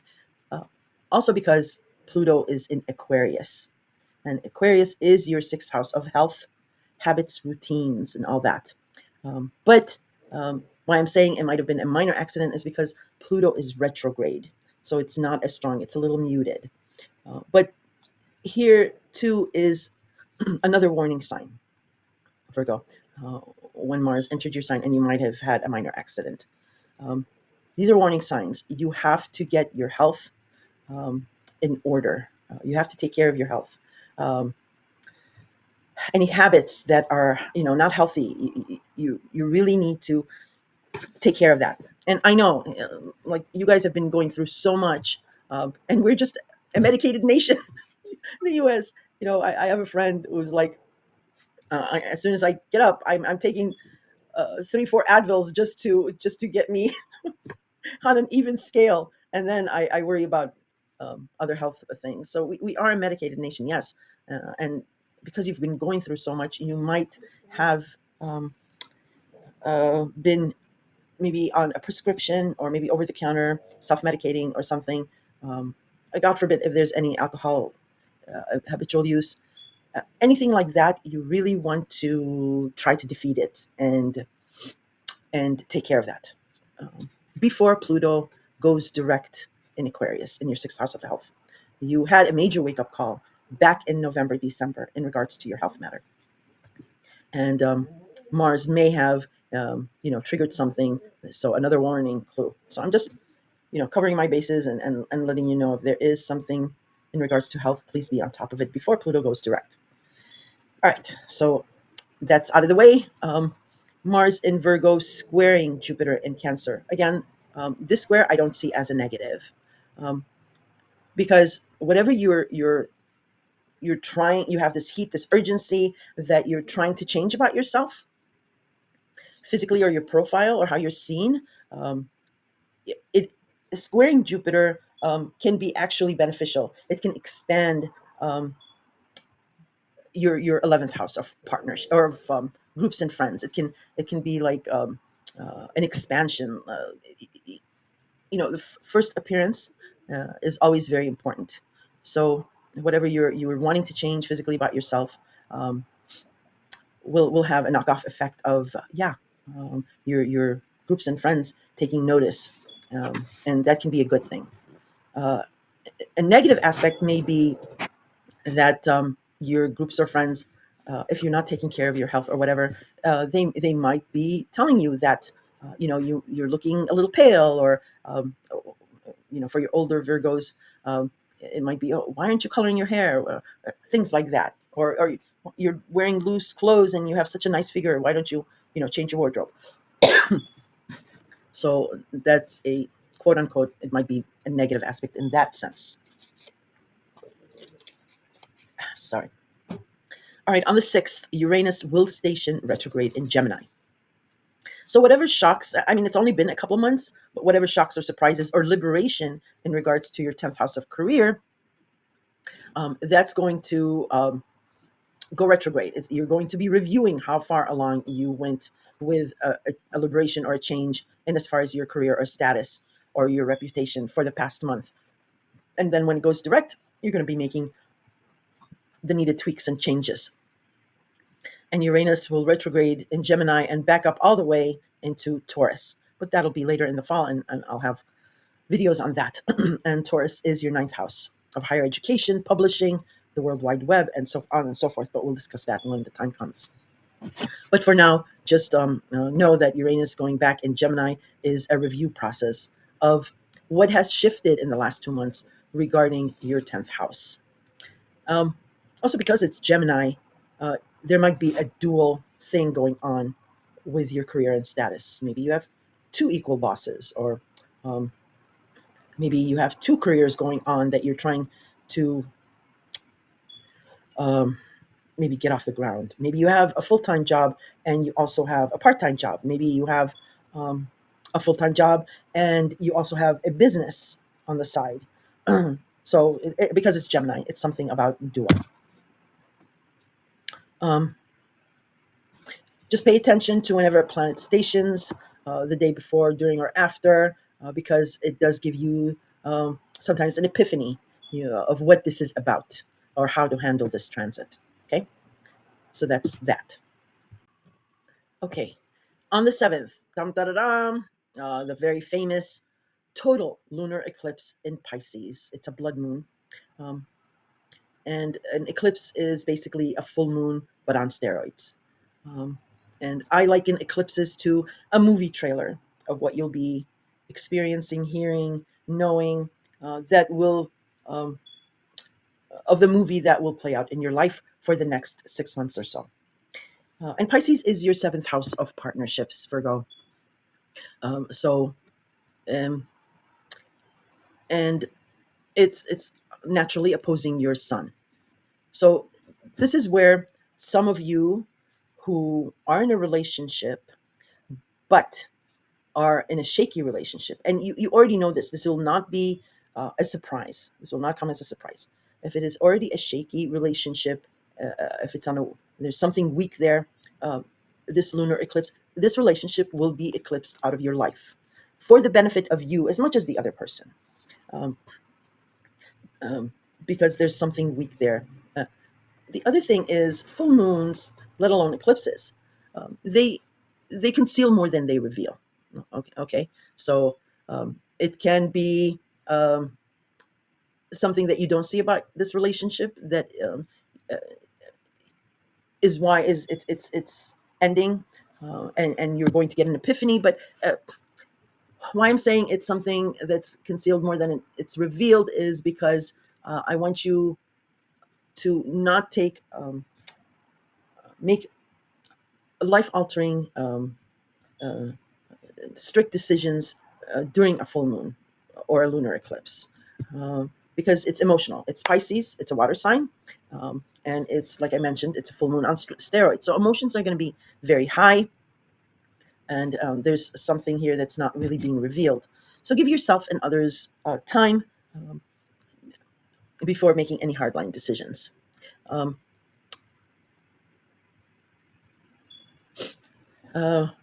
so pay attention to what's going on, because there might be talk or an emotional outburst of that's it, it's the ending or whatever, or this is not what's working, um, and then maybe an hour later or maybe the next day or a couple of days, it's like there's a reconciliation, and you go about just ignoring what happened.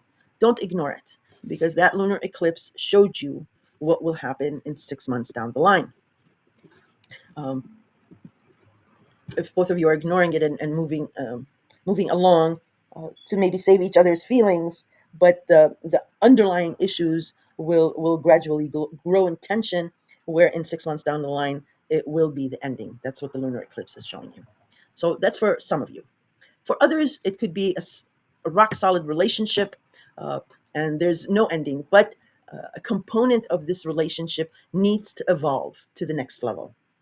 Again, it'll be showed to you during the lunar eclipse, and it might be frustrating, or it might be exciting. So that's another group of you. For others, you might not be in a relationship at all, and this concentration is really about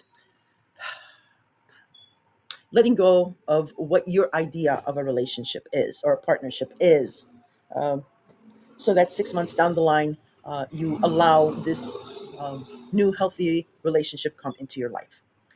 Another sliver of Virgos, it might be an eclipse of boyfriend girlfriend status, and you're doing an engagement, or it might be an eclipse of an engagement status, and you're setting the date for a marriage. And yet, for others, it can be about a business relationship, and same rules apply to everything I said previously regarding the business relationship. For some Virgos, it might be something of a platonic or a personal relationship, because anyone who knows you really well can hold up a mirror to you. It would be considered a partner. So there's some single moms with adult children, and one of them is very close to you, uh, but but maybe they've met somebody and they're flying the nest, and you can be it can be saddening for you in that aspect, because you're alone and your one and only child maybe is leaving. So it might, you know, result in something like that. What the universe and the eclipse is trying to do is free you up to take care of yourself, is trying to unburden you with any partnership that's not healthy for you, to free you up to take care of yourself, to love yourself, be happy with yourself before you can be happy with somebody else or make somebody else happy. I know it's cliche, but yeah, you've got 6 months, another 6 months of these restrictions in your partnership house. Um, that's all I'm going to be saying about this lunar eclipse. There's much more entailed, but I will be dropping a dedicated standalone video for the lunar eclipse in Pisces for each sign. Because if I was to go on, it'd be an hour just on this eclipse. But suffice it to say, it is falling in your seventh house. All right, on the 12th, the sun in your sign will sextile Jupiter in Cancer. This is very, very nice. So it's your annual review of how you want to be seen, how you are seen. It's about your physical appearance, again, your wardrobe, blah blah blah. Um, but this time around, like I mentioned, you are, some of you have started this physical change that you're doing, or maybe wardrobe change. Some of you are have this in mind to do, but you have not started it yet. And some of you will be um, putting these plans in action, but you're thinking about it. This will be a very supportive aspect to the your 11th house that is now expanding for you. Uh, for Virgos, the 11th house is very important because it's a networking house. It's, about your groups and friends and associations. And why it's especially important for Virgos is because Virgos don't like to take credit for what they do. They like to be supportive, be like behind the scenes kind of person. So having a network of diverse people or friends or groups or what have you is very important to Virgo, um, because you feed off of these people as you help them. Uh, Again, with the sun in your sign, so something about you physically, what is being illuminated is um, is expanding this network of people around you. So that's happening on the 12th with that sextile. On the 13th, we will have Mercury Cazimi in your sign. And Cazimi simply means Mercury will be conjunct the sun in your sign. And Cazimis are a one day type of a deal, because nothing that close coming to the sun can last um, more than a few hours or a day. So this is an opportunity that you grab, or when or maybe it's a seed of an opportunity that you want to nurture, but be aware of right away, and follow through on it. So again, it is about your physical appearance, about your wardrobe, about your profile, and so forth. So there will be an epiphany, if not an opportunity, about how you can change your style and your physical self. Um, so that's that. On the 14th, we do have a last quarter moon in Gemini. Again, Gemini is your 10th house. And a last quarter moon simply signifies the beginning of the end, something that is ending here, but it's the beginning phases of it. And it's sitting really well with this Uranus retrograde in Gemini, because, like I mentioned, with retrograde Gemini, Uranus in Gemini, you'll be reviewing what you want to keep and what you want to discard with what you've been experiencing with your 10th house in the last 2 months, when Uranus first entered Gemini. So what you want to discard, it might be here on the 14th when you realize, no, this thing, this liberation or this change regarding my 10th house, I don't want it. So this is the last quarter moon signifying the beginning of the end. So when Uranus starts going forward, uh, one aspect of your 10th house, you'll discard it. You'll go on your way with other things. And again, remember, Gemini is the sign of twins, so you have these two options. I forgot to also mention, in regards to uh, Saturn going back into Pisces, and also the lunar eclipse in Pisces, even though I'll mention that in your dedicated video of the eclipse, is that Pisces is about duality as well. It's about a dual situation or dual option. There's an option there, because Pisces is the sign of the fish, two fishes. One swims one way and the other swims the other way. So there are two choices that'll be playing out with Saturn's restrictions in Pisces, as well as this lunar eclipse nothing really ends. When I say an ending, um, nothing really ends. It's not a forever type of a deal. Uh, so there can be, two versions of an ending. Which one will it be, or which one will you choose, or which one will the universe, choose for you? So I just forgot to have mentioned that, and I wanted to mention it. In any case, where was I? So we did the last quarter moon, um, Mercury Cazimi in Virgo, and now we're on to the 15th. Venus in Leo will sextile Mars in your sign. So you have been, and before Mars was in your sign, Mars was in Leo. So you have been working on something behind the scenes. You're keeping something close to your chest. It might have to do with maybe a love, a romance, maybe children, maybe grown children, maybe a creative project uh, that you're working on very hard. And then when Mercury went back and forth in Leo, the discussions, the ideas um, uh, went back and forth. And if there were any kinks there, Venus then coming into Leo started smoothing that out. Um, Maybe even bringing you some kind of a fortune or notoriety because of your efforts in secret, or that you're holding close to your chest. It might be about the past, it might be about taking care of someone, or it could be about your spirituality or faith. Um, but it's about what you do in your alone time that nobody knows about. Um, the other thing is you might be having some beautiful dreams of late. I also interpret dreams. If you wanted to know, if you have a significant dream that you want to have interpreted, you could throw it in the comments.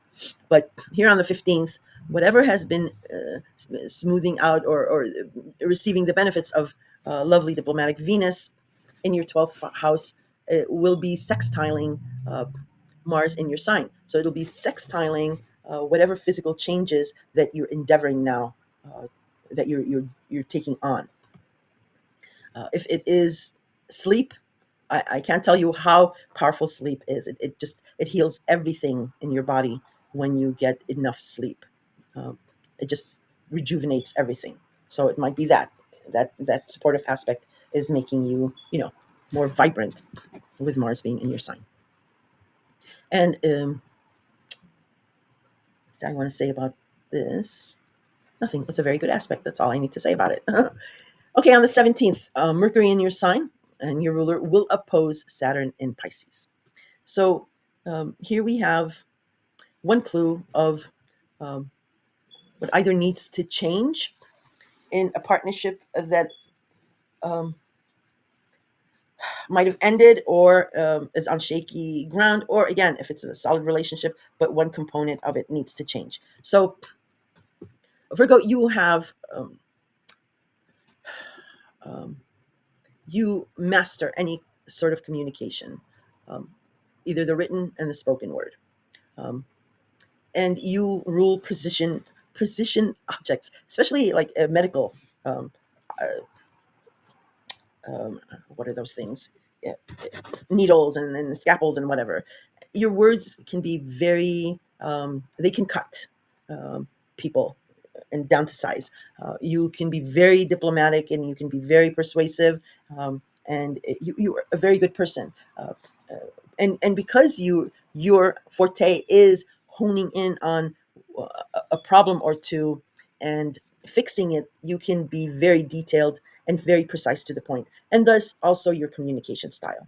So here on the 17th, it is pointing out that there's something about your communication style that is um, that is not being well received by a partner or partnerships, that is being opposed by partnerships, or a restriction.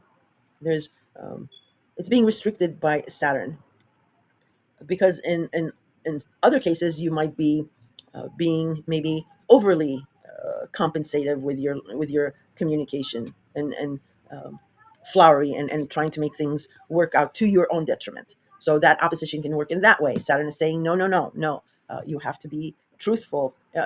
Be nice, be sincere, be diplomatic, but you have to be sincere and honest.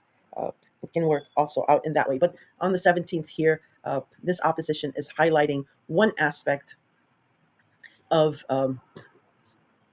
maybe a problem with um, how partnerships have been treating you, or how relationships and partnerships have been hindered. And it could be your communication style. it I'm saying it could be. Not saying it is, and I'm not saying for all Virgos. I'm just saying for some of you. And since you do rule like details and things like that, the devil is in the detail. But you're very mercurial. You can find fault in anything. So if you are that kind of a Virgo, maybe tone it down. Or excuse me, because Virgos tend to be shy, and don't like the attention on them. You might be just too passive, and that might be a problem. But again, Mercury is your ruler, so you know what it is. But the 17th, something is being highlighted here. An opposition is being highlighted. And oppositions are not bad. With an opposition, you know where you stand. It's not a secret. One side wants one thing. So sorry about that. I apologize. And the other side wants the other thing. And you know where both of you stand. And then moving forward, you can make the adjustments. But not only on one side, the other side also has to make adjustments. Okay, let me take a drink of water. Okay, on the 18th, Mercury leaves your sign, leaves you alone. But it's your ruler. You're strongest when Mercury is in your sign. But it leaves your sign, and then it enters Libra. Um, I was thinking about something, but never mind. So Mercury entering Libra. Libra is your second house of job, income, and your value system. And your value is based on um, balance, most definitely, and harmony. Um, that's the way you like your value system to be, um, and fairness and equality. Now, if it's for most of you, it's about a job or income and how to make this area of your life expand. Because, like I said, it's about money for you this month, and or recently. So there's conversations, the thinking, the ideas, the texting, and all that is going to start in earnest in regards to your second house of job, income, and your value system. And in the background, partnerships of all types is playing out. If you remember in the beginning of the video, I mentioned not only are you taking care of your own obligations, where you're juggling two things, maybe two jobs or a job and a business or something creative, but you're also managing someone else's finances. Maybe it's a parent, an elderly parent. Maybe you're taking care of them and taking care of their finances, and you're also helping someone else. It's complicated with you, Virgo, with this money thing. But starting the 18th and forward, you're going to be talking, discussing, organizing how your own money and income needs to be strategized. Okay. As soon as Mercury does enter Libra, it will oppose Neptune in Aries this time. So these ideas that you'll be, first hit with in regards to your second house, or maybe conversations or texts, uh, it will be in opposition to something you're longing about or you're desiring, uh, in regards to your eighth house of joint finances. So this is your money access house. Um, let's see how I'll explain this. Here. Okay. Yeah. It's simply your money access house. Whatever ideas you're having about your job and your income, you're also managing somebody else's income, or finances, or there's joint finances mixed in with your income of some sort. But there's a longing, there's a desire regarding joint finances. Maybe your partner is making a lot of money, and you're happy with that, but there's a desire to manage um, maybe their income, or you might be talking about a mortgage, going into a mortgage with somebody, maybe purchasing a house together. Or it can be about government benefits. Again, this comes back to some of your older Virgos. You might be taking care of a parent and their finances. It might be that. Um, Otherwise, for other Virgos, it might who are just getting in a relationship, moving in together, getting engaged or married. This opposition is natural. It's a natural opposition where you'll be combining your own income and a partner's income, and as far as joint finances, and you guys might be talking about, well, this is my income, but I'm going to be giving 75% of my income to the joint finances, and I'm keeping 25%, something like that. There's something about your money access houses here that's an opposition, but it can be a good opposition. Uh, Again, where both of you know where you stand, uh, and you go forward from there. Otherwise, it can be. Otherwise, if you're managing someone else's money, you just need to be very careful because you're responsible for maintaining whatever it is they have going on. And you know, for some of you, maybe managing let's say managing a partner a parent's government benefit, for example. um, Maybe you pay out of your own paycheck, your own pocket, their rent, for example, because their rent is paid has to be paid on the first, otherwise it'll incur like a penalty fee. But their government benefit doesn't come in until the fourth, and when the fourth comes in, you take your money back, but you also paid their insurance last month, so you're going to dip into that. That's where it gets murky. It's Neptune, and Neptune is murky. It's watery. It's fluid. It's slippery. You just need to be careful with finances, yours and the other person's, because also with you, you're wanting to do things. Many of you want to travel. Like I said, others want to do this physical change, and some of you might, it might um, involve finances, like I said, plastic surgery, or maybe a professional things that you want to do that cost money, and it shorts you out if you're dipping in your funds to make up for somebody else's bills until their money comes in, so on and so forth. I know I'm beating a dead horse. I apologize. I'm just letting you know this opposition is waking you up to just be careful about other people's money and your own being mixed. But sometimes you have no choice, like I mentioned the parent scenario.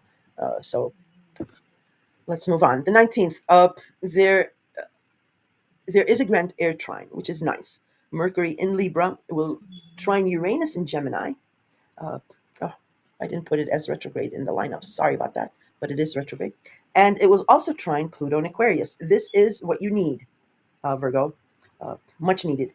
Even though I don't mention trines because they're very soft aspects, but because it's a grand trine, it's you'll feel it, and it's important because this is hitting your money house, your job and income, and your career status and authority figures, and also powerful Pluto that has been uplifting you in your sixth house of health habits, routine, and so forth. Um, so this is giving you a lot of confidence. This something going on with your second house of income, which is translating to a reciprocal throwback from your 10th house of career and your health and habits. Beautiful, beautiful here. Uh, be aware of that and take full advantage of it. Also, on the same day, Venus enters your sign. Woohoo! So, whatever you have been, talking about, thinking about, or taking action in as far as changing the way you look, you appear, uh, uh, your physical self, your wardrobe, your profile, and all that, Venus entering your sign will start. It will start showing. This glow will start showing on you. Uh, and this will attract money. Venus attracts money, love, fortune, and fame. So you'll have all these. You'll be very alluring. Might I say sexy, and very pleasing to the eye. And you might be meeting people, maybe more than one person, or your partnerships, your already established partnerships, will look at you in a certain light, and you will be getting that feedback, like, oh, something changed about you. Oh, you look this. Oh, you lost weight. Oh, I like this new hair color. I like the shorter skirts, or I like the sharp suits, and so forth and so on. And uh, Venus, rules diplomatic Libra and sensual Taurus. So she's used to those kind of signs, and she's not really used to your sign. You're very analytical, very detail oriented, uh, sometimes adamant on standing your ground. And Venus has a little hard time with that.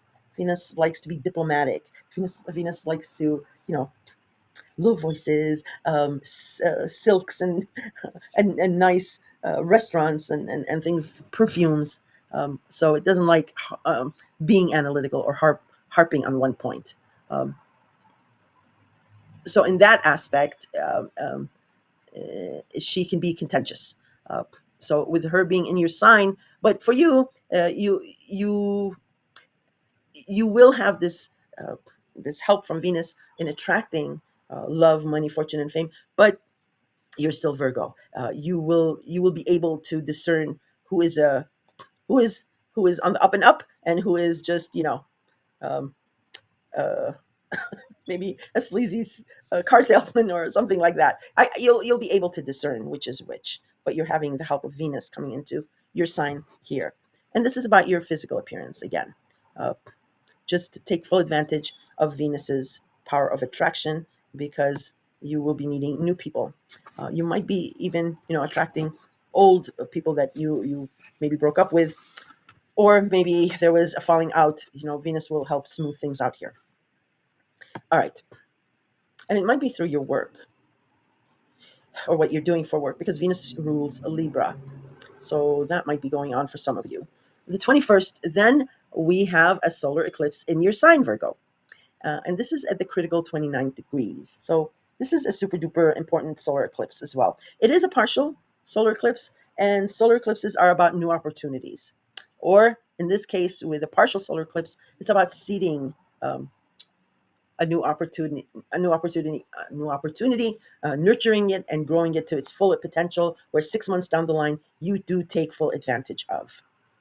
Uh, of course, this solar eclipse is being opposed by, again, dreary Saturn, party pooper Saturn. So this new opportunity can also have this opposition from a partner. So a partner might be saying, um,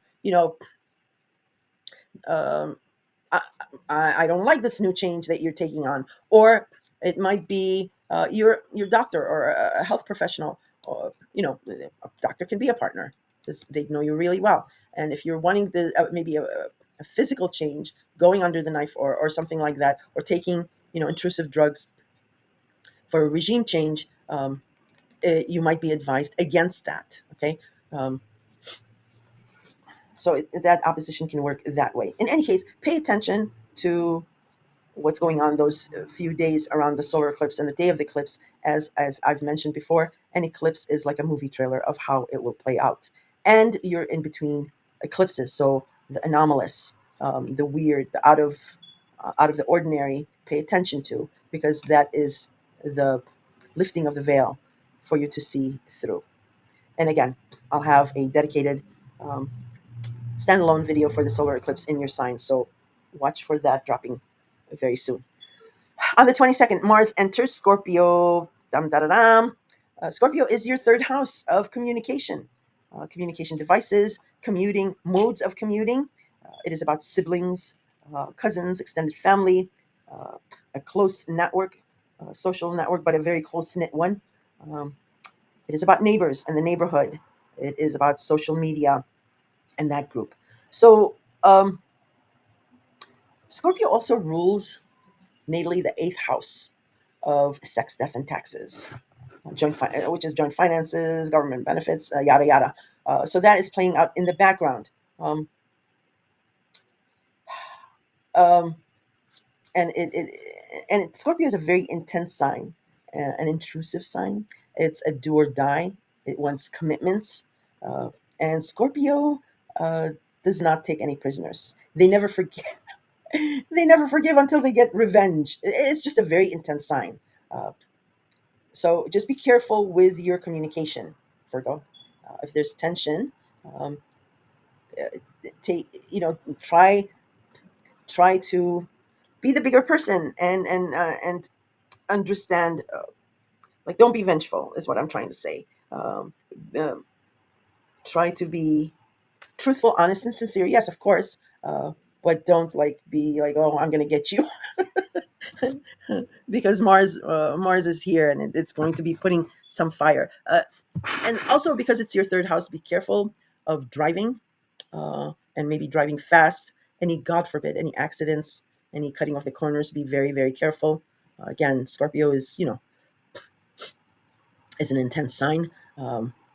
Be careful of escalations of arguments with maybe neighbors or siblings or anything like that, or cousins.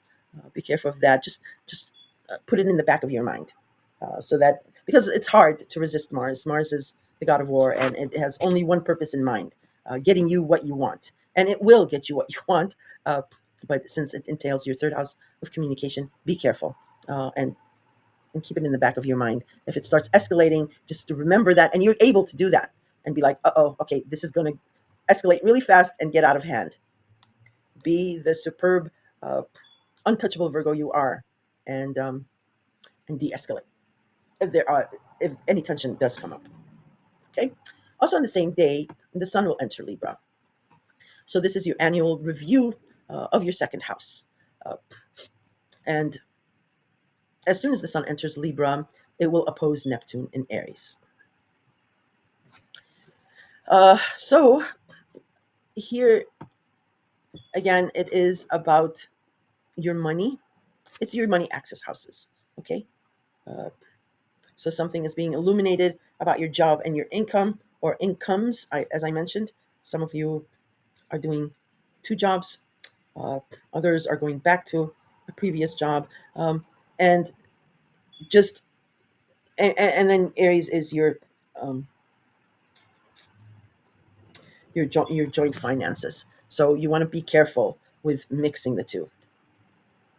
There's an opposition here for a reason, and it can be a myriad of scenarios, and you know what is where, and like I mentioned, it's hard to separate, but you need to be on top of it if you can't separate it, because these oppositions keep popping up. Okay, with your money access houses. If you are in a relationship and you're making purchases, like those kind of purchases where you have to hide what you're purchasing in the trunk of your car until your partner leaves so you can bring it in or whatever, you've got a problem. You need to be careful of that. Okay. Uh, on the 24th, Mars in Scorpio will square Pluto in Aquarius. So besides the Saturn's the challenging aspects with Saturn, this is the one of the most important ones in this month that will be challenging as well. Mars in Scorpio, again, there's heat in action and drive like none other that you're going to be um, endeavoring in your third house, that will form a square to Pluto in Aquarius. And that is your sixth house, Virgo, of health, habits, routines, schedules, rituals of any kind. It's the house of chaos and gossip. Um, and Aquarius rules friends, groups, and memberships of any kind. Virgo, listen to me. Uh, just be very careful around these dates. This square is a hard square. It's a challenging square, and God forbid Almighty, I'm going to light for a candle for all the Virgos. If you're driving fast, uh, and this square, and it's your health house, be very, very careful, please. Don't go driving on the 24th. Just stay under the covers. No, I'm joking. Of course, I'm joking. But I just need you to be extra careful. And Pluto is still retrograde in Aquarius. Again, it might be another wake up call, like the wake up call a lot of you had when Mars first entered your sign, and you might have had an ouchie. So it might be a wake up call, but just be careful. Otherwise, be careful with your communications, sending the wrong text, uh, um, because it might create some chaos or gossip. Um, or if it's escalation of war of the words, war of the roses, words of war with siblings, or cousins or neighbors. Neighbors, be very careful with that, uh, because Aquarius rules groups and such, and it is again the house of chaos and gossip. All right, so double warning on that. And the month ends with the first quarter moon in Capricorn. Yay! Capricorn is your fifth house of love, romance, children, creativity, pets, and gambling. Uh, there is a budding new opportunity in regards to your fifth house. Um, and it may come through, maybe if you're dealing with a government, maybe law enforcement, maybe some authority type figure, maybe somebody who's there's a significant age gap, or maybe it's an old soul, uh, or old for his or her age, uh, because Capricorn is the sign of government and it's old money. It can be, somebody who's very well off. Uh, Maybe they're very businesslike. Maybe you'll meet them through a business endeavor, uh, or maybe a networking group, because Capricorn is also a social climber. Uh, so keep that in mind. There's something here that's something that's budding, that's starting out new in your fifth house, or it might be about your children. Maybe your adult children are being successful in something, and you're being brought on board to help, or something like that. Or it might be announcement of a pregnancy. Maybe it's that.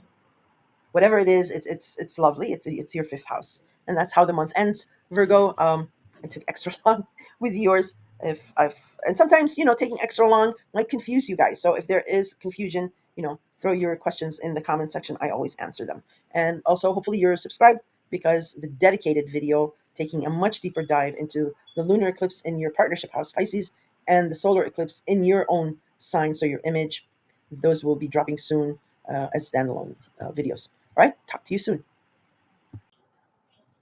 Hello, Libra. Um, this is your September 2025 horoscope. I do have the planetary alignments aspects with the degrees in the very beginning of the video, so you can take a snapshot of that and follow with me as I break down the month, and look for those degrees in your chart if you have that, or within 1 or 2 degrees, to see where you might be affected as well, where else you might be affected other than what I'm going to be discussing, where you'll be affected in which houses. All right, so excuse me, Saturn, the planet of restrictions, obstacles, lessons, and patience, has been retrograde. And as of the first, it has retrograded all the way back into Pisces. And Pisces is your sixth house of health, habits, routines, scheduling, any kind of rituals, taking care of someone, small pets or animals. It is the house of chaos and gossip as well, they call it. Um, Pisces also rules natally the 12th house of secrets behind the scenes, the psyche, spirituality, and faith, and all that. So that's somehow playing out in the background. But the restrictions are back, because Saturn rules restrictions, or a lesson to be learned here. So some of you might be revisiting maybe a health issue that you might have had, that might come up again. Uh, and if I wanted, Saturn to be anywhere, sixth house is a less chaotic house to have, even though it's an important house because it's your health, your habits, uh, and it's about having a nice balance, and all about balance. So yes, it's back for some unfinished business, uh, or some type of closure, or what have you. And you, when it left Pisces, you might have like gone back to a bad habit, and it's just now coming back and saying, okay, you know, uh, you need to be on top of this, uh, or it might be just a review. But the restrictions will be back in regards to your sixth house. So you might have also you may have to tweak some scheduling or a routine or anything like that. Um, Mercury enters Virgo, and Virgo is your 12th house of secrets behind the scenes, the past, of working, yeah, behind the scenes of your faith, your spirituality, and all that. So the talking, the texting, the conversations, the ideas will be internal, and Again, Virgo rules the sixth house of scheduling and routine. So you're trying to think of a way uh, to maybe tweak your schedule or routine or a health habit, or you might have gone through maybe a medical treatment that you are now recuperating from, or coming out of. And rest, a lot of rest is called for here. You're alone and downtime. Okay, so so to keep that in mind, there is a square to Uranus in Gemini. Why isn't it moving? Sorry, I'm trying to move something.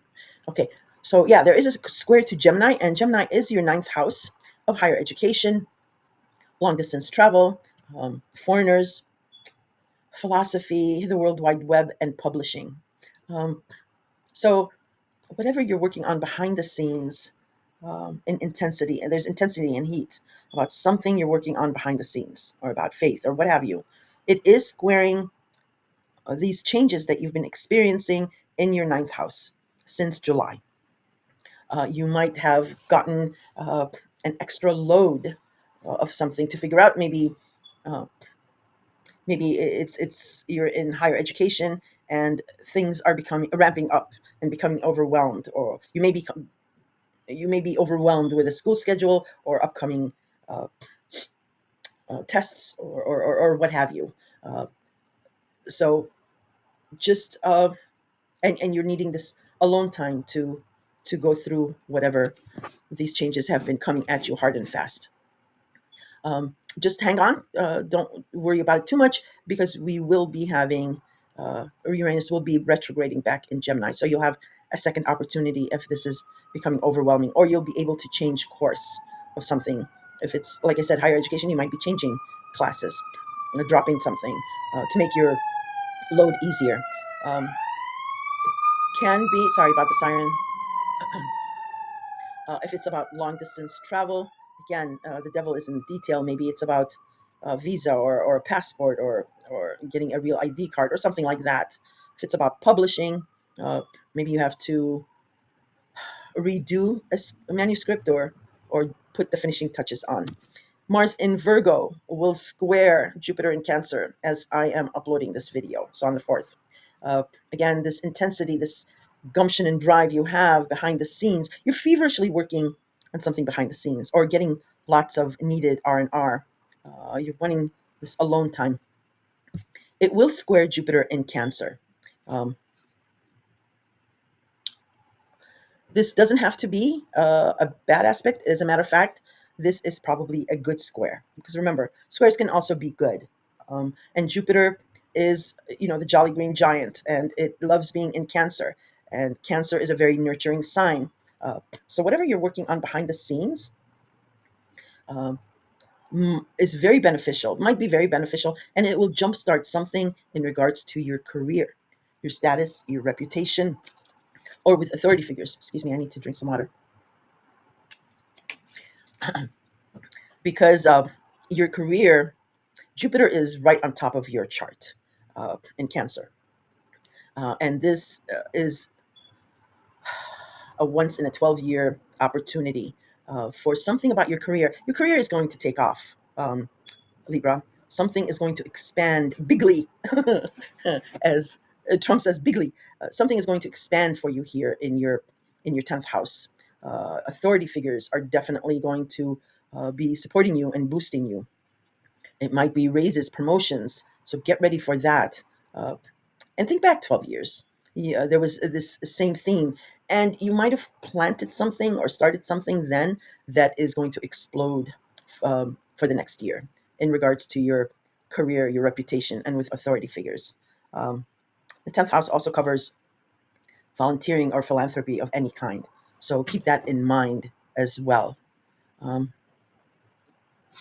so this square can be beneficial. If it is negative, it might be, Mars rules Aries, and it doesn't really do very well in um analytical Virgo, because Virgo is about details. Mars really doesn't do details. It's just, just give me one uh, order and one drive. So if there is any air quotes negativity with this square, It might be that you have this drive, this move in as far as your 12th house, but details keep popping up where you're having to maybe rewind and redo things, and that may be slowing you down in the expansion of your 10th house of career. So it might be that, but those are just two scenarios. It can be a lot of things. So you know what it's about. But the good thing is your career Libra. It's going to just skyrocket. It's going to take off. This is a very nice placement for you. All right. The sixth, Uranus will station retrograde in Gemini. As I mentioned earlier, Gemini is your ninth house, uh, and Uranus is the planet of shock and surprise, and you have experienced some shocking, surprising revelation or twist or turn of events uh, in regards to your ninth house. Uranus's aims is for liberation and freedom.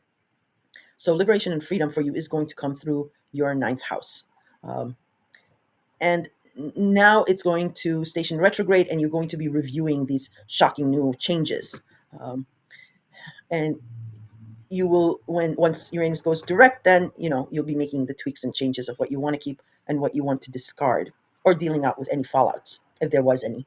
Uh, just pay attention to these few days, because whenever a planet stations retrograde or direct, something you might get an epiphany of something, a revelation of some sort. And Uranus will not only retrograde in Gemini, but it'll retrograde all the way back into Taurus. And Taurus is your eighth house of joint finances. So you'll be, going through that maybe instability once more. But I'll discuss that when the time comes. It's later in the fall. Uh, on the 7th, we do have the famous eclipse, lunar. It's a total lunar eclipse in Pisces. This is a blood moon. Um, Lunar eclipses are usually are full moons on steroids. They're 100 times more powerful. Uh, and Pisces, again, is your sixth house of health, habits, routines, taking care of someone, and any rituals of any kind, or small pets. Um, and this is related to the eclipse we had last year in September. So think about what happened then, and this is going to be accentuating that eclipse. And there's some kind of a duality here, or a dual option of some kind of an ending, maybe, because it is something that will be eclipsed out, or changed somehow. So what it's trying to do is uh, end something that's not working for you, so that the new can fill up that vacuum. And again, it is about your sixth house. Um, just remember, I come from the camp of full moons conceal more than they reveal, let alone an eclipse, a full moon on steroids. And because it's Pisces, it's a water sign. It'll be very emotional. So try not to make any hardline decisions, any life altering decisions during this full moon. Give yourself a week, a few days to a week, when emotions have settled down a little bit, because you just don't want to be, you want to give yourself and others space and time. But eclipses, I liken them to a movie trailer of a movie that will play out in your life for the next 6 months or so. That's how eclipses work out. They have this 6 month window. Uh, so something that may abruptly um, come to an end, or a conclusion, or some kind of a closure, um, on the day of the eclipse, or a couple of days before or after. And then after that, uh, that that can be like, oh no, yeah, that ending won't happen. You tend to go back to normal, as they say, ignoring what happened during the eclipse.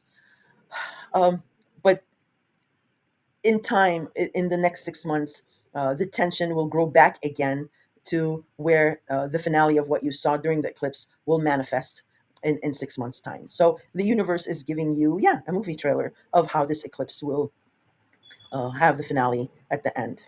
And it's giving you these 6 months time to adjust to it. Uh, there's a lot more involved. but I will not be talking about that in this video. I will be uploading shortly a dedicated standalone video for the lunar eclipse and the solar eclipse that's coming up also 2 weeks later, which I will discuss briefly in this horoscope as well. But suffice it to say that Pisces is your sixth house, and you will have some kind of eclipsing happening in your sixth house. Um Also, Pisces natally rules. I think I mentioned this, but just for the sake of being repetitive and not having mentioned it, natally rules the 12th house of secrets and behind the scenes. So that is, and your faith and spirituality. So that is, excuse me, somehow playing out in the background. Uh, all right. On the 12th, the sun in Virgo, again, your 12th house, will sextile Jupiter in Cancer. This is amazing. This is really good. Because whatever you're working on, again, behind the scenes, and with the sun, the sun will illuminate something that you're working on behind the scenes. Maybe you're revealing a secret, or maybe you've been working on a project, and you divulge uh, clues about this project that is actually going to be very supportive towards your expansion in your 10th house of career and impressing authority figures. So that's very nice to look forward to. On the 13th, we do have Mercury Cazimi in Virgo. There you go. So Cazimi simply means a planet conjuncting the sun, and in this case, it is Mercury, the ruler of Virgo, conjuncting the sun in Virgo. So triple, quadruple whammy here, if you will. Uh, there will be a very prominent illumination, recognition, epiphany of something that you've been working on behind the scenes. Or it can be about a creative project, uh, or it can be um, about faith and spirituality, or something about the past or a secret. But it's a 1 day type of a deal. So whatever opportunity or the epiphany that is revealed um, in in your 12th house, um, maybe to tweak it, to change it, or to make it better, take full advantage of it. But pay attention to the 13th, because that will illuminate something for you to consider. Um, on the 14th, we do have a last quarter moon in Gemini. And again, Gemini is your ninth house. A last quarter moon signifies the beginning of an end.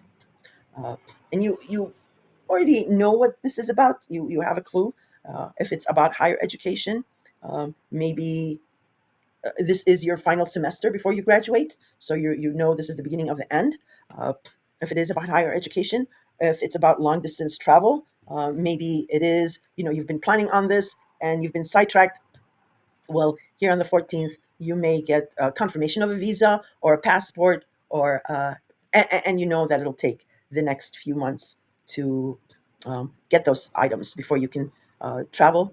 Or it might be um, maybe a sibling or a cousin um, that is maybe abroad, and you've been working on their paperwork, maybe to get them to where you are, and you get this final approval here. So again, beginning of the end, you can see the light at the end of the tunnel is what I'm trying to say. Uh, but yeah, those are a couple of examples, but it can be different for different Librans. But it is your fellow air sign, so it is going to be beneficial for you. Excuse me. Water. All right.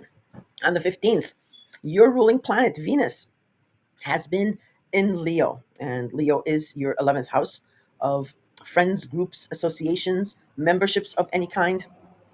Now, you've had friction in this area with Mars, going back and forth here, and also lately Mercury going back and forth, retrograding back and forth, and causing some maybe um, conversational mishaps or what have you. But Venus last month entered Leo and started smoothing out the kinks, if there were any, and um, attracting maybe love, fortune, or fame in this house of yours, in this 11th house of yours. Leo also rules natally the fifth house of love, romance, children, and creativity. So some of you might have Might have had a friend become a lover, or you might have gotten romantically involved with that, or maybe a friend announced a birth of a child, or a pregnancy. It can be a lot of things, but suffice it to say, uh, it is your 11th house, and that has been attracting the niceties of life in your fifth house. I'm sorry, in your 11th house, with the fifth house themes playing out in the background. So on the 15th, Venus in Leo will sextile Mars in Virgo. Very, very nice. And Venus, again, is your ruler, so it's looking out for you here in the 11th house.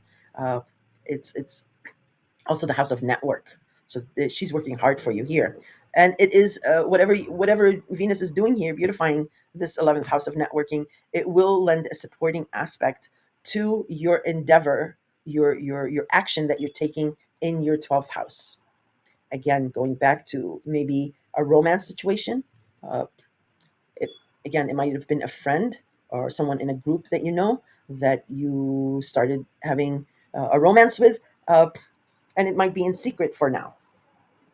So yeah, the it might be you might just be you two might be nurturing this on the down low for now. Otherwise, it can be something else. It can be friends or groups are helping you creatively with a project you're working on behind the scenes, or something with faith and spirituality, or what have you. On the 17th, Mercury in Virgo will oppose Saturn in Pisces. So um, the talking, the texting behind the scenes, the ideas behind the scenes is coming up to an opposition because there's a restriction in your Pisces related house, so your sixth house.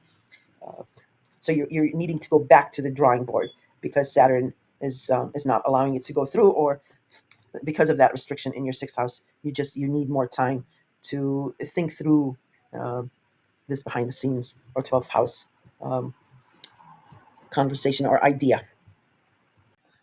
Okay, and this is not a heavy duty opposition. It might work out to be a good oppositions, because some oppositions are good. Because and it's a fleeting opposition. Mercury is in Virgo only the next day on the 18th. It leaves Virgo, so it might be something insignificant, or not. But it's not a heavy duty opposition. So the next day, as I mentioned, Mercury will leave its home sign of Virgo, uh, and it will enter your sign, Libra. So you will have the gift of gab. You will be sharp about your thinking, your ideas. Uh, you will be very, how can I say it, masterful in the way you communicate things about yourself, or just things in general, which will put a light on you of confidence, of knowing what she's talking about, knowing what he's talking about, and you will be seen as the person with ideas. So take full advantage of that for the next 2 weeks, because Mercury is just zipping through each sign now that it's not going retrograde. It's trying to make up for lost time, and it's only giving each sign a couple of weeks to uh, take advantage of that.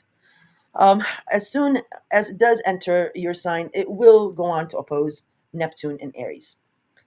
So you've had some problems, restrictions with partners from maybe late spring till about for a couple of months, until Saturn left Aries, but Neptune is still in Aries, but it's retrograde. So the restrictions might have stopped in as far as or challenges might have stopped, restrictions might have stopped in as far as partners are concerned, um, um, and leaving you with this dreamy vision, longing, desire of something about a partnership, because Neptune is left alone in Aries now, but it's retrograde. You're re-examining, reviewing what you've been longing for in a partnership. Uh, but with Mercury here coming into your sign and opposing Neptune in Aries, this signifies um, that you're moving forward with something about yourself and about how you communicate. Um, and it's not matching up to this your idealism of a partnership. So something has to change. Um, Either manifesting this idealization of a partnership has to come about, or you having to change something about how you communicate so that you're in sync with a partnership. Okay, partnerships, remember, are mostly about how you are feeling inside or how you treat yourself, and that is reflected back to you through partners. And partners, it doesn't necessarily have to be intimate, even though it is, but it can be a business partnership, any contractual partnerships, platonic partnerships can also be included here. All right, on the 19th, very nice day here because we have a grand air trine, and you are an air sign and a cardinal air sign at that. So Mercury in your sign will trine Uranus in Gemini retrograde. Um, again, well, not again. Yes, again, sorry. Gemini is your ninth house. And then Mercury in your sign will also trine Pluto in Aquarius. Very lovely. Aquarius is your fifth house of romance, children, creativity, pets, and gambling.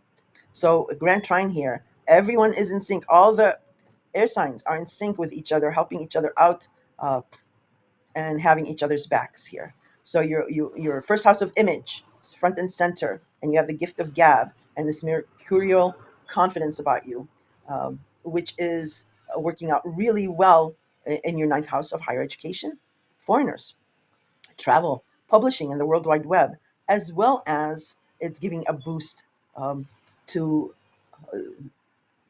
these changes that have been happening, empowerment that has been happening in your fifth house of love, romance, and children. Very, very nice, very lovely. Uh, you'll probably wish to bottle that day and take some of that elixir throughout the year. So yes, it's a very nice grand trine for you. Uh, Also, on the same day, Venus, your ruling sign, will enter Virgo. So again, Mars is here and working feverishly behind the scenes, and now um, Venus is coming in to help you out with whatever's going on behind the scenes. It's your ruling planet. It's always going to be looking out for you. And whatever, if there was some kind of a fallout, when as Mars is here, Venus will be smoothing out any kinks and making things a little bit more diplomatic and harmonious as you like it, balanced as you uh, like it. Now, Venus does tend to have a little hard time in Virgo um, because Virgo is really very analytical, precise, and to the point. Uh, and Venus is more diplomatic and you know, uh, doesn't harp on things. Uh, but for you, it really doesn't matter, even though it doesn't really work well in Virgo. It's your ruling planet. So for you, it's going to end up rosy either way because it'll be the best of what Venus can do in Virgo for your benefit, as it is your ruling planet. Uh, and you will have the gift of discernment because Venus in Virgo, Venus can discern the good from air quotes the bad. Uh, so you'll benefit that way as well. And then we have the second eclipse on the 21st is the partial solar eclipse in the sign of Virgo. Now, a solar eclipse is an opportunity. It's not an ending. Uh, it reveals something of something new that's going to happen. Uh, However, and even though it's at the 29th degrees of Virgo, a very critical degree. So this solar eclipse is kind of heavy duty. It is saying that um, in order to go to the next step, decisions have to be made, changes have to be made in your Virgo related house. Again, that is your 12th house of secrets and behind the scenes and of the past. And you have been working feverishly hard here. But here with the solar eclipse, as it is a partial new opportunity or seeding of a new opportunity here, it is also intense because it is the 29th degree. Uh, there is a time constraint, is what I'm trying to say, to make changes and move into a new way of doing things behind the scenes, which will somehow include in uh, scheduling, health, habits, routine, because that's what Virgo natally rules. Again, that's all I'll be saying because I will be dropping a dedicated video for the lunar eclipse and this solar eclipse in a couple of days. And hopefully you're subscribed so you'll be notified on that. But just suffice it to say, in this video, I'm letting you know there's a partial new opportunity that is time. There's a time constraint of making changes in your 12th house. Okay, 22nd, Mars will enter Scorpio. Dum da da dum. um, and Scorpio is your second house of a job, income, and your value system. So for the next few weeks, you will have the gumption, the drive, the energy to get things done here. If it is about a new job, you will be sending out resumes like crazy. If you are being headhunted, you will be answering phones left and right and doing resumes and things like that. If it's a promotion, um, again, the intensity and the heat and the drive will be unlike, will you accept it for this amount? When can you start? You know, we need you to start right away. The tension will be, well, I have to give 2 weeks notice, or I have to find a replacement, even if it's an upgrade to a position. And that's where intensity and drive will be. But Mars will be helping you here with that drive and intensity. Excuse me. Um, and Virgo, it's it's well known that you can be indecisive with decisions. So that's another good thing with Mars being here, because it will narrow your focus to this, where indecision will not be a problem. um, I mean, you always need time to review, but it won't be your usual indecisive self taking a longer time than usual. Mars will be helping you make decisions much faster. Scorpio, again, like I said, is your second house, but it also rules the eighth house of joint finances, intimacy, um, bank loans, credits, government documents. So that can be playing out in the background in as far as your job is concerned, or your source of income. Just wanted to mention that. Same day, the sun will then enter your sign. So this is all about you. It's about your image, your portrait, your profile, your physical appearance, the way you are seen, uh, and all that good stuff. So this is your annual review of what has worked so far and what needs to be changed about your physical self. Right when the sun enters your sign, it will oppose Neptune in Aries. Again, this is a very natural opposition. Um, it highlights something about you physically, or the way you appear, that is being opposed um, by this idealism you have about a partnership. It's not mysterious, it's self-explanatory. uh, and remember, Aries is your opposite sign, so Neptune in Aries, this longing, this desire, this that energy is coming at you. uh, and you might be like, well, if it's my desire, my idealism about a partner, how can the energy be coming at me? It's because partnerships are mirrors. Okay, your partners will act out how you treat yourself, or um, um, how you want to be treated. Sorry, I'm trying a blank. So yeah, partners are like mirrors. They reflect back to you how you want things to go. Uh, so take it as that, something illuminating about that's being illuminated about you.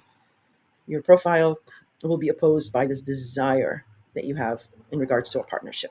I hope I didn't confuse you. If I did, throw your question in the comments. I answer all questions. Then on the 24th, Mars in Scorpio.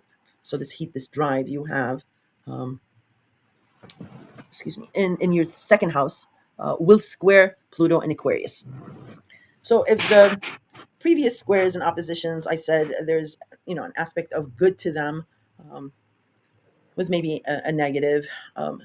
This square is going to be, I'm not going to say negative, but it will be challenging. Uh, Mars is the god of war and only has one motive, is to get you what you want, and to move forward at any cost. And Scorpio is a very intense sign. It's a take no prisoners sign. It's very vengeful as well. Um, and Mars is the ruler of Aries, and Aries follows rules, and it doesn't. It's not doesn't take shortcuts or is not sneaky. So Mars being in Scorpio, it's something that you know is right. You know that you're in the right in regards to your second house, and uh, it's a Mars is a do or die sign. It's about total commitment. There's no ifs, ands, or buts about it. Mars does not take any prisoners, as they say. But with it squaring up against Pluto, Pluto is much more powerful, Libra. Um, Mars might be loud uh, and very heated. Uh, Pluto has a quiet confidence because Pluto knows the end results, and the end results is always in Pluto's favor. So for some of you, this might be about problems with a child or with a romance, um, and your value system. Okay, this is going to come to a head, or with spending too much, because Mars in your second house tends tends to make a person spend a lot, and something about spending uh, is causing some kind of a tension with Pluto in your fifth house of love, romance, children, and creativity. So it might have to do with a child in your value system, or it might be your child is at school and is needing more money uh, for you to send, or it might be a romance that you might be spending too much money on a romance, or um, the second house can also signify a marriage, uh, also. So a lover or a romance, and if it is a good aspect, there might be, sorry about the siren, there might be a discussion about commitment to take it to the next level if it's a good aspect. I'm saying good, like as in quotes. I'm not saying there's something bad. Bad, I'm relating it to like challenging, some kind of a challenging aspect, because it's a square. It's not really in opposition. But there is something about your fifth house that's there. There's a power there. Uh, there's some kind of quiet power, controlling power, um, and Mars in your second house of values. You're standing your ground. But what I'm trying to say is Pluto is going to win in the long run. So there. That's all I can say. And you know what your situation is about, so you can discern what this can be about. And that's the challenge you'll have to overcome. Again, listen to your moon and your rising sign, and look for those degrees in your natal chart to get a better clue of how it can manifest. And then the month ends with the first quarter moon in Capricorn. Yippee!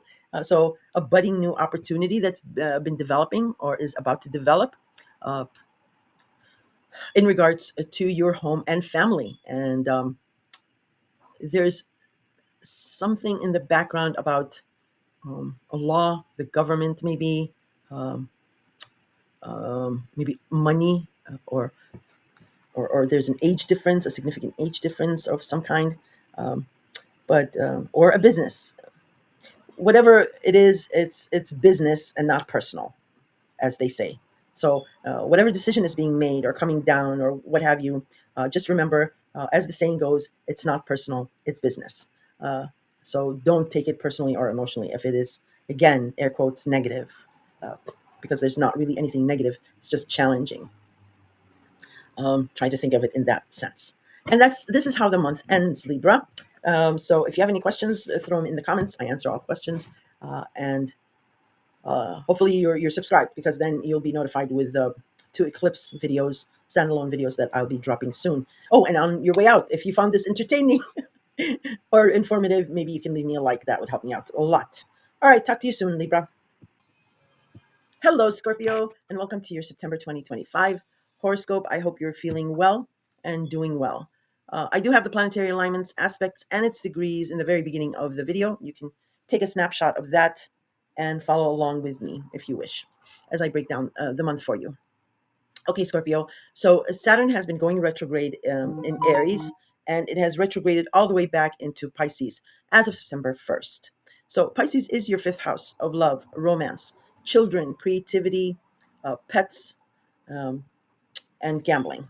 Um, So the restrictions are back. They're back. And yeah, I'm sorry. All I can say is I'm sorry. I'm sorry. We all want Saturn to leave already, but Saturn is back for some unfinished business. There's unfinished business here, reconciliations, closures, or finales, endings, and these have roots back in early spring 2023 when these restrictions first came in. Then, um, and it can again it might be also a previous romance or lover comes back in your life. Um, and you do the whole song and dance again, because again there's some unfinished business here that needs to be wrapped up. um, but this is the final 6 months of it, and usually the final 6 months is not as intense as when Saturn first entered a sign, in this case when it first entered Pisces. And you do have the North Node in Pisces, so as well as we have a total lunar eclipse in Pisces.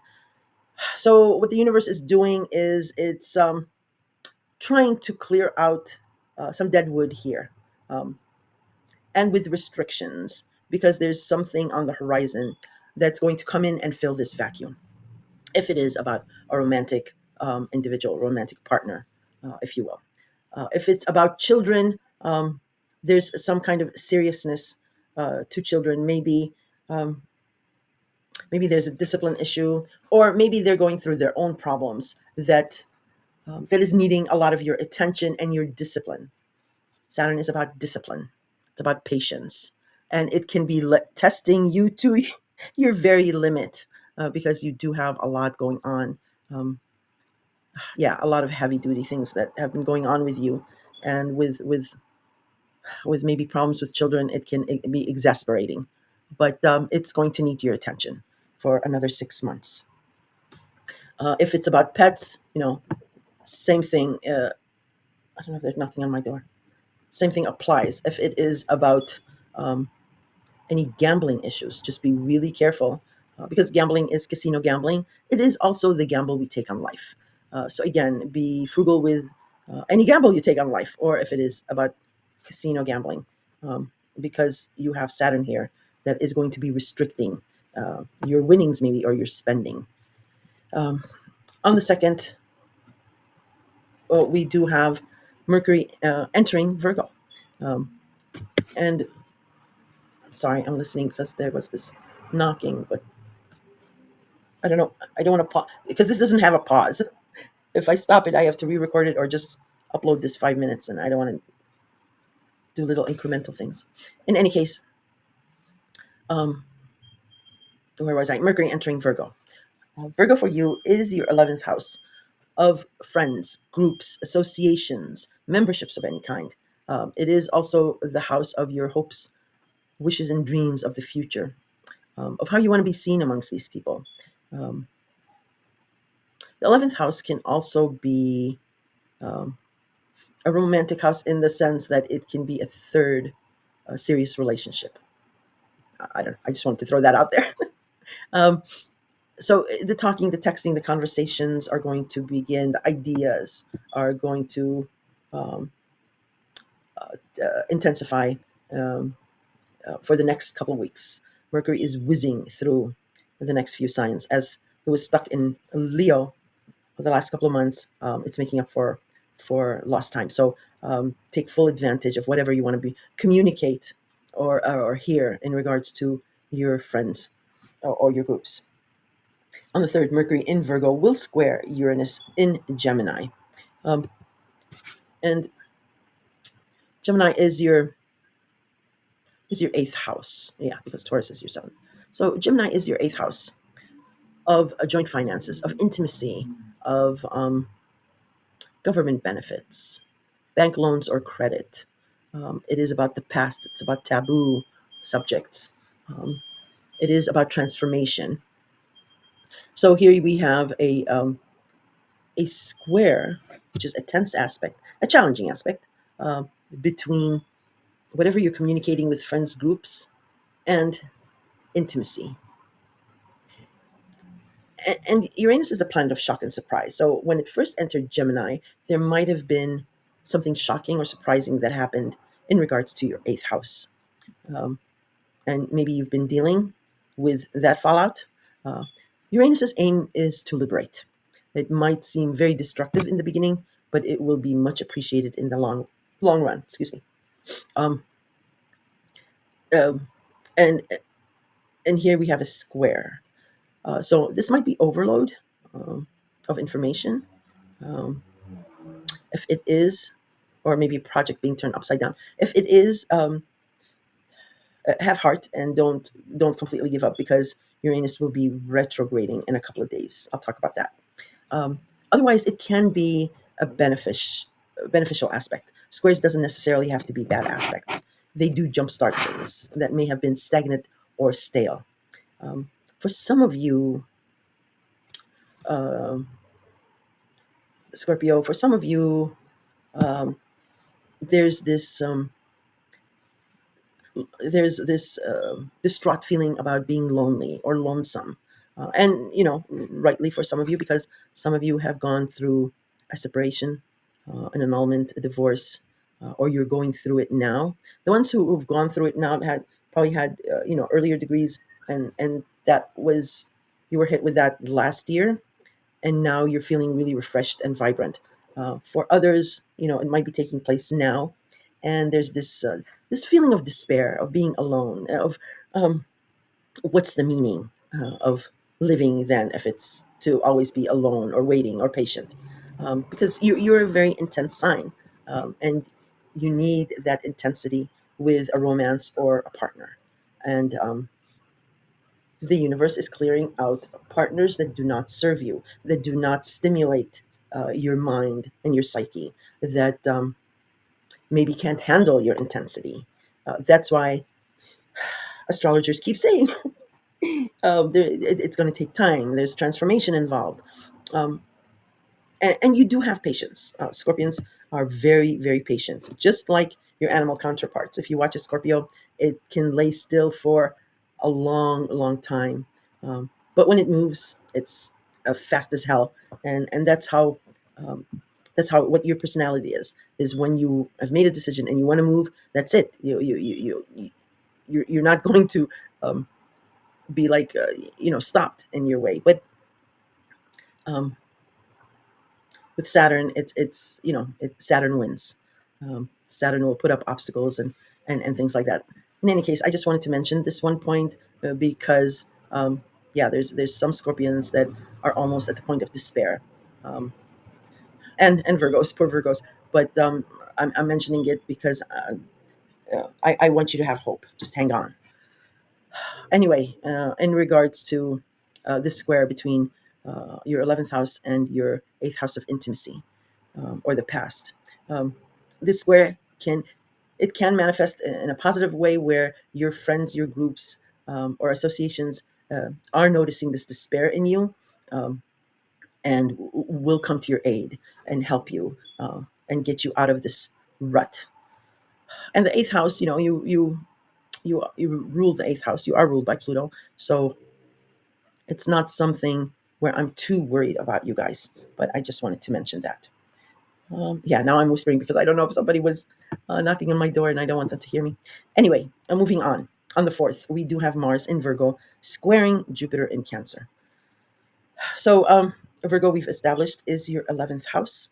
Cancer is your ninth house of higher education, long distance traveling, foreigners. It's about your philosophy on life. It's about the World Wide Web, as well as publishing is in the ninth house. Cancer also rules natally the home and family and parents, or your physical living space. I've mentioned in your other in your other horoscopes, Scorpio, that there will be a move for you, a relocation. And if you are in some sort of a landlock or desert kind of place, you need to get somewhere where there's water, because this negative energy, and you might not be in a position to be able to do that, because of maybe a job or a career. It's just you need to have water, maybe uh, you know a fountain in your house, or a pool in the backyard, or a pond, or an aquarium, something, because that'll really really help you with this despair that you might be feeling. The intensity of it will be lifted. Um, so going back to the square with Jupiter in Cancer, um, again, it's coming through from groups or friends, and this can be also a beneficial square that that encourages you to expand your horizons in as far as your ninth house is concerned. Um, Otherwise, if it's a challenge, um, it might be it might be your networking uh, group or friends, um, whatever you're there's some kind of heat action that's going on with your friends and groups. You're very busy here, so the challenging aspect might be whatever expansion you're getting in the ninth house. You're not taking advantage of it. The opportunity, you're not taking advantage of it, because Jupiter also works in the way is it's a use it or lose it kind of a deal. um, you know you can take a horse to water, but you can't make them drink. I think that's how the saying goes. Um, the other saying is, our saying is, I can peel a hard boiled potato, but I can't make you eat it. So it might be that kind of a tension, that you're maybe stuck and you're not taking advantage of some kind of expansion in your ninth house. You might be fearing that you'll lose these friends, these groups, because with Pluto also in Aquarius, um, you're longing. Um, you're longing for this. Well, it's not really a longing, but there's a very powerful pull for family, having family, being with family, or associating with family. And if you are far from family and hooked up with these friends and groups, they feel like family for you. So again, the tension might be in that way, with that square. So it can either go either way. On the 6th, Uranus will station retrograde in Gemini. So, whatever shock surprise that you've had, in as far as your eighth house of intimacy or joint finances, um, or a shared mortgage, um, any taxes, or what have you, um, whatever shocking revelation that came up here, now it will slow down because it is retrograding. You're going to be reviewing what has happened in the last couple of months. And when it goes forward, you will be making the decision of how to go forward, what to build upon as far as Uranus's intention of liberating you in this house, and what you will discard. And Uranus will retrograde all the way back into Taurus and your seventh house of partnerships. Um, so a previous partner might want some type of a reconciliation or closure, or they may come back into your life somehow, um, and you will be dealing with that. But that'll be for a later video because that's coming up in the fall. But I just wanted to mention that for you. And again, partnerships doesn't necessarily have to be intimate. It can be platonic or business. All right, and then on the 7th, the famous lunar eclipse in Pisces. A very important lunar eclipse in Pisces because it's all about Pisces now. Um, and Pisces is your fifth house, again, as I mentioned. This is a total lunar eclipse, and will be a blood moon. So uh, it's basically a full moon on steroids. It's a very powerful full moon. Um, And eclipses, I liken them to like a movie trailer that will play out, that you will experience during the lunar eclipse, that will play out, um, this movie will play out in your life for the next 6 months or so. So if something is being eclipsed out of your life, um, it will take the next 6 months for it to finalize. But the universe is sort of giving you a window to how the ending will be. Eclipses are very, very powerful. They're very ethereal, but we are lucky to have the universe, give us that that opportunity to see. Uh, so the other disclosure is full moons. I always say, they conceal more than they reveal. So if a full moon is 10 times strong, an eclipse is 100 times stronger. So again, an eclipse can also conceal.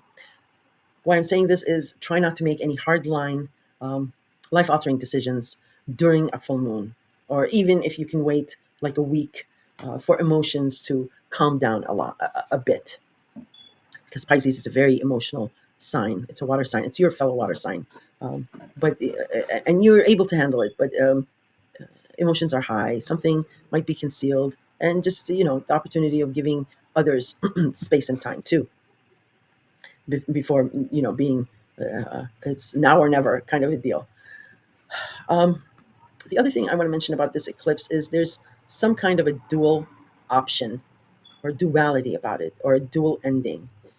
Think back to last year, September. There was an eclipse in Pisces, um, and there was some kind of a dual option, because it's Pisces. It's the sign of the two fishes, um, and that's all I'll say about the lunar eclipse, because I will have a dedicated video, a standalone video for the lunar eclipse that will be dropping soon, because there's much more detail involved, and it'll take me another hour to explain it.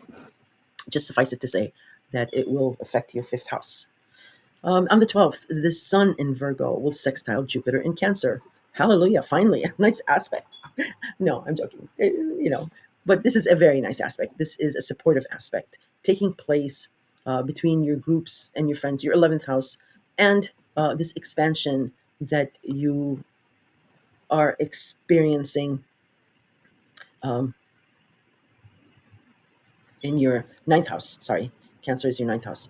That you're experiencing in your ninth house. So whatever's being illuminated about your 11th house is actually, uh, yeah, supportive to your ninth house of higher education or a long distance travel. So an opportunity might come through your groups and friends, um, where you may be hooked up to um, maybe a career move that's abroad, or it might be remote, a job.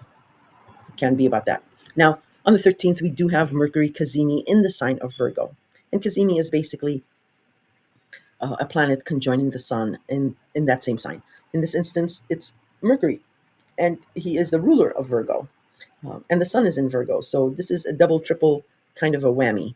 And Kazimis are usually a 1 day type of a deal. So an epiphany or an opportunity or an agreement or an exchange of ideas related to your 11th house.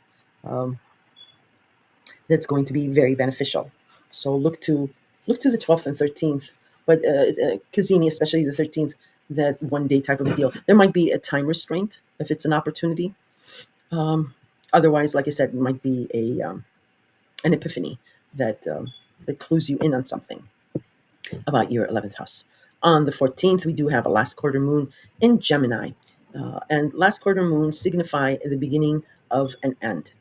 Gemini, again, is your eighth house, Scorpio. Um, and, for some of you, it is um, the separation of assets after a divorce, or it is completing a separation with an annulment, maybe, or it may be finishing up paperwork about government benefits or grants or taxes. It might be about taxes. If you're in a solid relationship, it might be um, uh, about a mortgage or shared resources. Um, Something is coming to an end here. So look to the 14th, and it will. But most of you know what this is about. Even the ones in solid relationships, that there's no divorce involved whatsoever or separation. Uh, a component of your eighth house is coming to an end. Okay. Okay.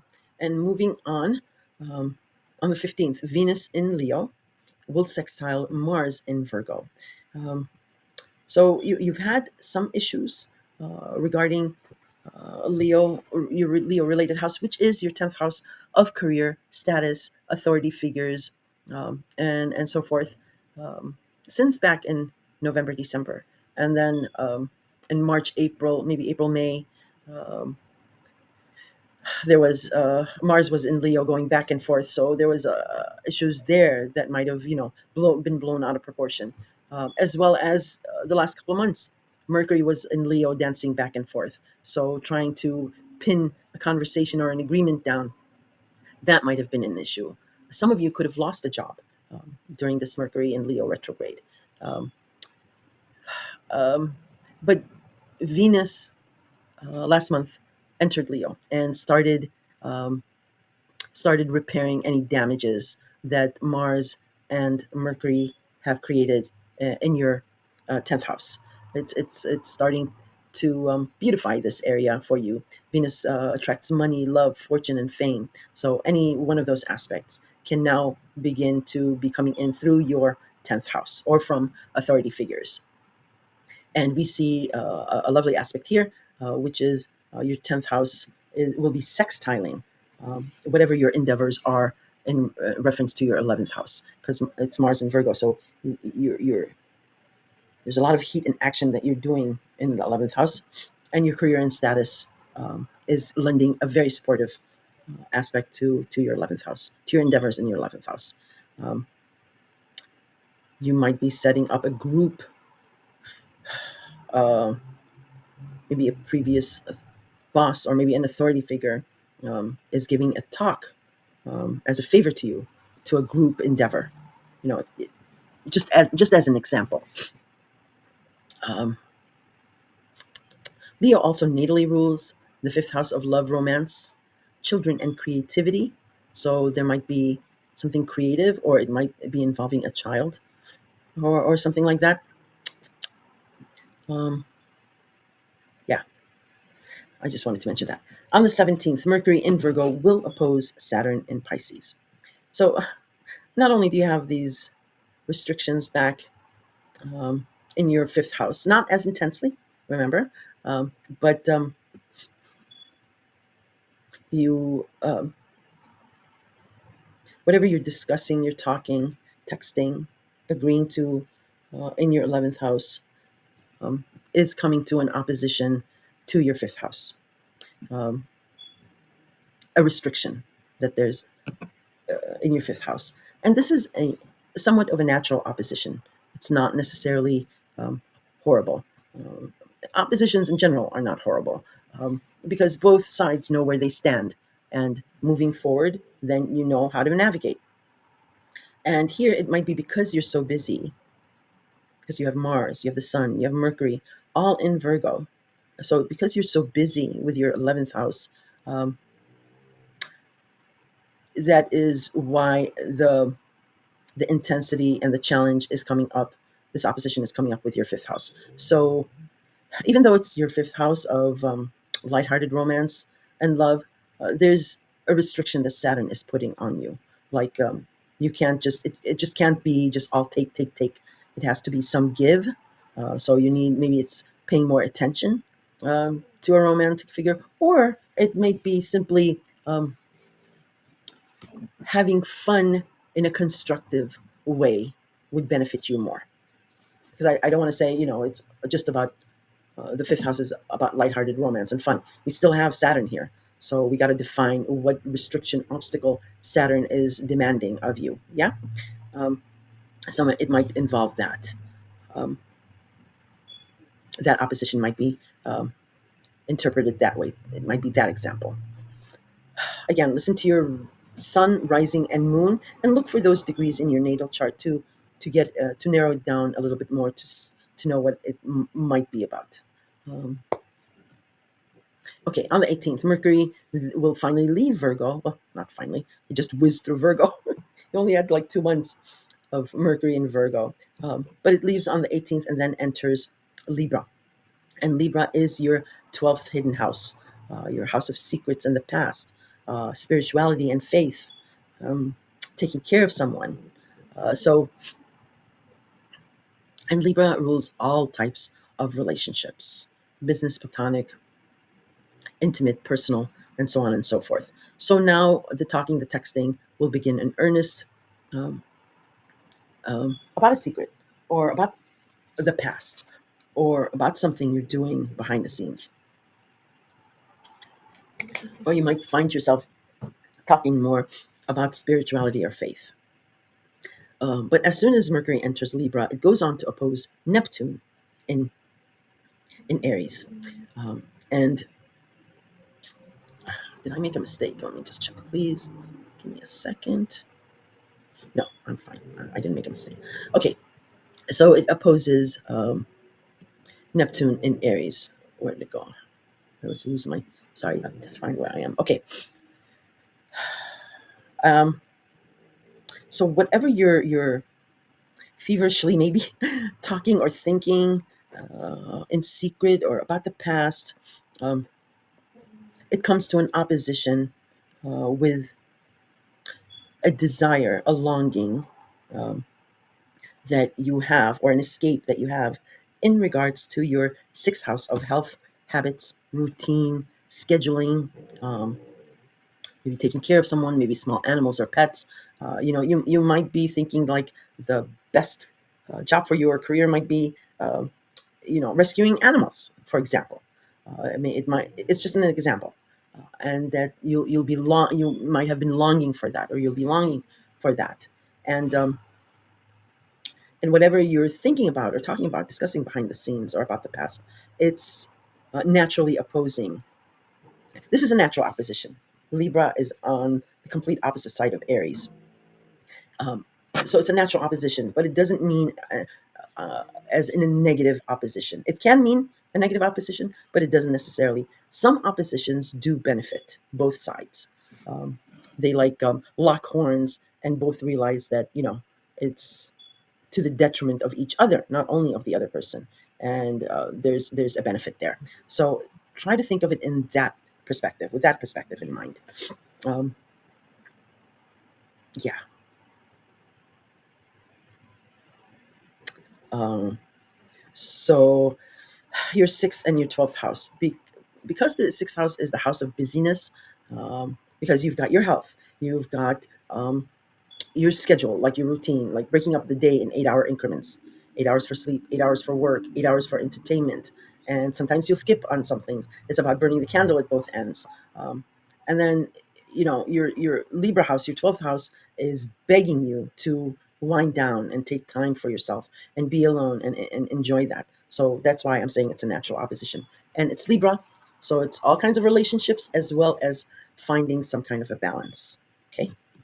On the 19th, we have what concerns mostly for you is Venus entering Virgo.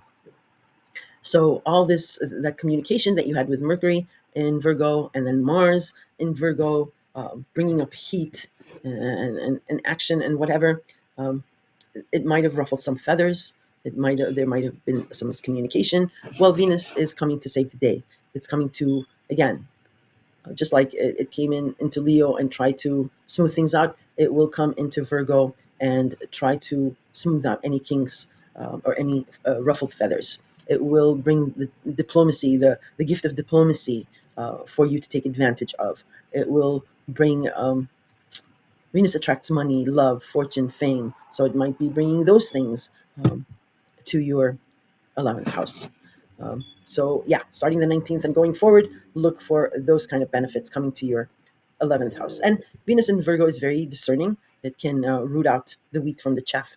So you also have that blessing. You'll know who's friend or foe. That's what I'm trying to say in your 11th house. So Venus will be helping you there. On the 25th, first, and now we have the solar eclipse in Virgo. So we're between eclipses. So watch out for anomalies and weird things happening between eclipses as we are beyond the veil. This solar eclipse is a partial solar eclipse in Virgo. A lot going on with your 11th house. And so solar eclipse is a new opportunity, and it's partial, so it might be a budding new opportunity, or the first stages of it, or seeding something here. But it is at the very critical 29th degrees of Virgo. So um, yes, there's a new beginning, an opportunity for a new beginning, but because it's at the 29th degrees of Virgo, something has to end in your 11th house for this new opportunity to fill up that vacuum. So the intensity might be a time constraint. Okay, but again, eclipses pan out in about 6 months' time. But it's showing you again. It's a movie trailer, and I will have a dedicated video also for the solar eclipse. These dedicated videos are much easier to churn out because they're only on one subject, whereas the monthly horoscopes, it's just a lot of things that have to be covered, and that's why you know with my full time job, it's hard to get them out on time. But the dedicated ones, I can churn them out really easy. So hopefully you're subscribed and you will get a more detailed, standalone dedicated video regarding the lunar eclipse and the solar eclipse. But suffice it to say, in your September horoscope, I just wanted to mention that there is a new opportunity in your 11th house on the 21st that you will be made aware of. But there is some kind of intensity, and it might have to do with a time constraint of leaving something behind so that the new can take hold. All right. And then on the 22nd, Mars, the god of war, gumption, and drive, and intensity, and heat, will enter your sign, Scorpio. And there is no stopping you. uh, so, a word of caution because you have so much going on with your 11th house, and Libra is in the mix with all kinds of relationships, and you have your fifth house lit up, and Saturn is, still is back at it again, as they say. Um, just don't rise to the heat. It's going to be very, very difficult for you because you are an intense sign, and Mars will be just prodding and pushing you to move forward on something about yourself. Um, and it's no secret you are you are a very intense sign, as well as it's just in your DNA. There's something about you and revenge. um, try your best. I don't know. Um, anyway, my role is to just let you know that Mars is coming into your sign. It's going to give you a lot of drive, but Mars can be that um, that very powerful bull that breaks everything in its path. Just be careful. Don't rise to the occasion of an argument or a struggle or a heat, because Mars will keep pushing you where you don't need to push. On the same day, the Sun will enter Libra and your 12th hidden house. So it's your annual review in regards to uh, your 12th house, and the sun will illuminate what has been working for the past year and what needs to be discarded. And as soon as the sun enters Libra, it will go on to oppose Neptune in Aries. Again, a very natural opposition. This does not have to be negative.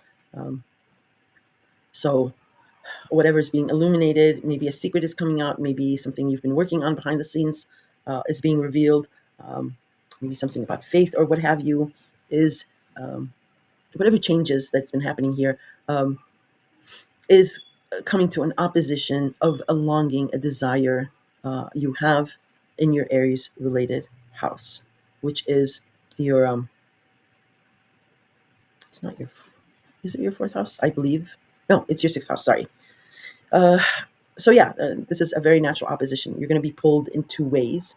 You schedule your routine. Do you do that, or do you take time out and nurture yourself, and or nurture whatever you're working on feverishly behind the scenes? So again, a natural opposition there. On the 24th, we do have Mars in your sign that will square Pluto in Aquarius. Mm, uh, so okay, so here is another warning. Um, this is a challenging, tense aspect.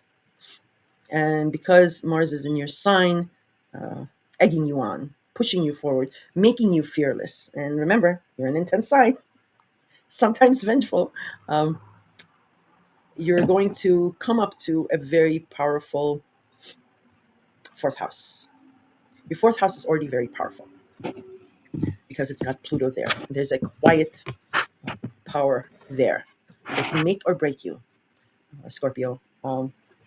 And I'm just letting you know that Pluto wins no matter what.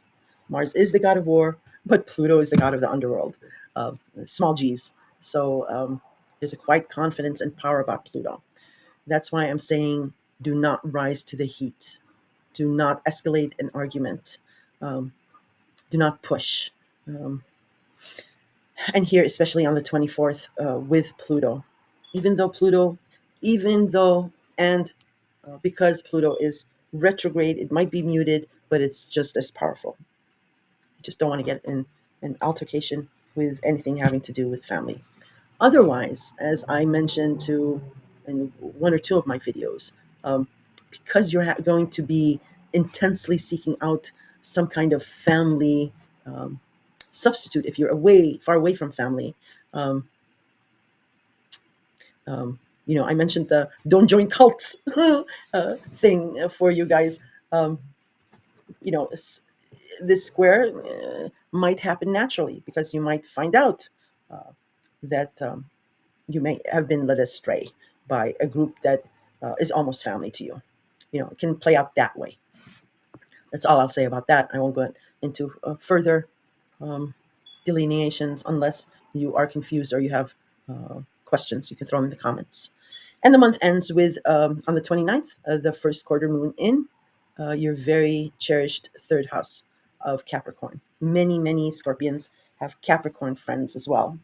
And a first quarter moon, it's an opportunity. It's a budding opportunity that is going to um, come through your third house of, communication devices, commuting, or modes of commuting. It can be through siblings, cousins, extended family, neighbors, or the neighborhood, or maybe even social media, um, or a very close knit um, community. And it might be involve Capricorns, or it might involve government or business, or maybe there's a significant age gap where they're older. Um, Capricorn rules all that, but it's going to be more to the benefit of a business kind of um, endeavor that will be apparent in your third house. You might start selling a very unique phone. I don't know. I'm just trying to give you an example, but it is business oriented. Capricorn is the sign of business and government. Okay, Scorpio, this is how the month ends. And if you're subscribed, again, you will be notified about the standalone dedicated videos on the clips where I will dive much deeper and give you more detail. And that's it. Oh, and on your way out, if you found this informative or entertaining, if you can give me a like, that would be great. I will talk to you soon. Well, hello, Sagittarius. Hope you're doing well. This is your September 2025 horoscope. And I have, in the beginning of the video, um, the planetary alignments aspects with the degrees. If you want to take a snapshot of that and follow with me as I break down the month for you. So, Saturn has been going retrograde in Aries, um, your fifth house of love, romance, and children and creativity. But as of the first of this month, it retrograded all the way back into Pisces. Pisces is your fourth house of home, family, your parents, your physical living space, um, your country, your patriotism, your clan. It's all about that. And also, Pisces natally rules the 12th house of secrets, the past, and spirituality. Uh, so that's playing out in the background for you. And Saturn is here, so he's back. The party pooper is back with his restrictions that have its roots back in early spring 2023. So, and not only are there restrictions, obstacles, and challenges you've been dealing with in your fourth house, it is also um, intense aspect to your sun sign. So, yeah, you're getting a double whammy, and I'm sure you were very happy that it left Pisces and entered Aries, but it's back again now. However, this is the last run, the last 6 months of it, and it will be a much less tense aspect, an easier aspect, because you've been there, you've done that. As well as the North Node is in Pisces, so there are karmic opportunities in regards to your fourth house.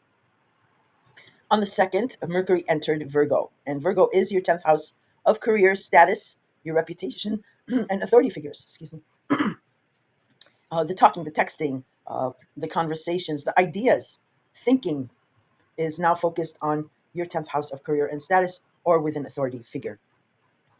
And Mercury will be whizzing through Virgo in your 10th house. So you have 2 weeks to really um, stabilize something here, in as far as ideas or conversations is concerned. Also on the third, Mercury in Virgo squared Uranus in Gemini. So there was a conversation in regards to your career, or about your career, or about an authority figure, or through an authority figure, um, which had a tense aspect to something surprising in your partnership house. Um, and um, this is not a really super duper tense aspect, as it's a fleeting aspect. It's Mercury, moves really fast, but there was some kind of a tension. And Gemini also natally rules the third house of communication, siblings, and neighbors in the neighborhood. So that may have been playing out in the background. And as I'm uploading this video, uh, so the fourth, Mars in Virgo will square Jupiter in Cancer. So you've had Mars has been in Cancer since the end of August. So there has been some kind of a drive, uh, heat, urgency that you have uh, been experiencing or taking advantage of in regards to your career and status. Uh, and today it is squaring Jupiter in Cancer. This does not necessarily have to be a bad aspect. It can be beneficial. Squares can sometimes be good, and it can be the result of your past efforts here. So, Cancer is your eighth house of joint finances, intimacy, the mortgage you share, government benefits, taxes, bank loans, or credit. Um, it's also about inheritances, the past, taboo subjects, and all that. But this can be, like I mentioned, with your efforts being driven by Mars in your 10th house, or whatever you have been asserting here, or taking initiative. This square can be beneficial to your eighth house. So it might be about money, money maybe that you that is shared joint finances. I apologize. I've been talking, so all the signs before you, and I'm getting hoarse. All right. On the 4th, as I upload this video, Mars, again in Virgo, your 10th house, will square Jupiter in Cancer. Oh, I already mentioned this. I'm so sorry. I am so sorry. I explained that. Okay, moving on. The 6th, Uranus will station retrograde in Gemini. So, since the beginning of July, when Uranus first entered your seventh house of partnerships, something shocking or surprising might have happened uh, with or through a partner or partnerships. And partners, remember, can be intimate, personal, business, or platonic. Anyone who knows you really well can be considered a partner. So something shocking happened, something that made you stand on your take a double take, sort of. Um, Uranus's purpose is a liberation, and through shocking ways. It loves freedom, and that is why you are paired with Gemini. That's your opposite sign. It's your seventh house, as well as you are Gemini's seventh house. So both of you really adore freedom, being free, uh, and don't like restrictions. That's why, actually, Gemini is the perfect partner for you, because you also have strength that Gemini doesn't have, and vice versa. If there's communication and understanding, this is your perfect partnership. That's why they say a match made in heaven. But in any case, this video is not about that. I'm just letting you know, with Uranus in Gemini, there's going to come some sort of liberation through partnerships and freedom. But now it's going to station here in a couple of days and start retrograding. So you're going to be reviewing the past 2 months and the actions that have occurred between you and partners, maybe shocking actions. And Uranus will back up all the way out of Gemini and into Taurus, your sixth house of health habits, routine, and scheduling changing on a dime, as you have experienced in the past 7 years. But that'll be for a different video, because Uranus doesn't hit back into Taurus until the fall, a couple more months, and we'll talk about that later. Okay, on the 7th, we have the famous lunar eclipse in Pisces. And this is a total lunar eclipse in the full blood moon of Pisces. Can I make it more dramatic than that? I probably can, but um, so I'm emphasizing the point of a full moon. This an eclipse is a full moon on steroids. Again, it's Pisces, your fourth house. Um, and eclipses, I liken them to like a movie trailer of the movie that will play out in your life for the next 6 months, because that's the culmination period of an eclipse. For some, it might be longer, but rule of thumb is 6 months. So an eclipse is some sort of an ending, a finale, and the universe is kind enough to reveal it 6 months ahead of time to prepare us for it. So pay attention to what's going on during these few days, and try not to make any life altering permanent decisions, as it's still a full moon. And if you are regular to my channel, you know I'm from the camp that no matter how full a moon is, no matter how bright it is, it still is concealing something. So with that being said, and with the full moon being in a very watery, emotional sign of Pisces, uh, and this being a total lunar eclipse, uh, try not to make any hardline decisions during the full moon. Give yourself and others a week, even if you can, a few days until the moon has changed signs. Uh, yeah, because you don't want to make really tough decisions when everything is emotional. But pay attention to what is happening. If there is a fallout, after all, this is an eclipse and it's a lunar eclipse, so there is something will be eclipsed out of your home and family. Now, that can be a good thing, or it can be, air quotes, a stressful thing, a negative thing. Uh, and if there is a fallout, if it is a stressful, negative thing, the next day it might be, well, I didn't mean that, forgive me, or whatever. There might be reconciliation. But eclipses don't lie. There might be a reconciliation the next day. However, during the next 6 months, the tension will build back up, and the eclipse has shown you what will end. Eclipses usually prey on whatever's weak in that house, whatever will not serve you anymore.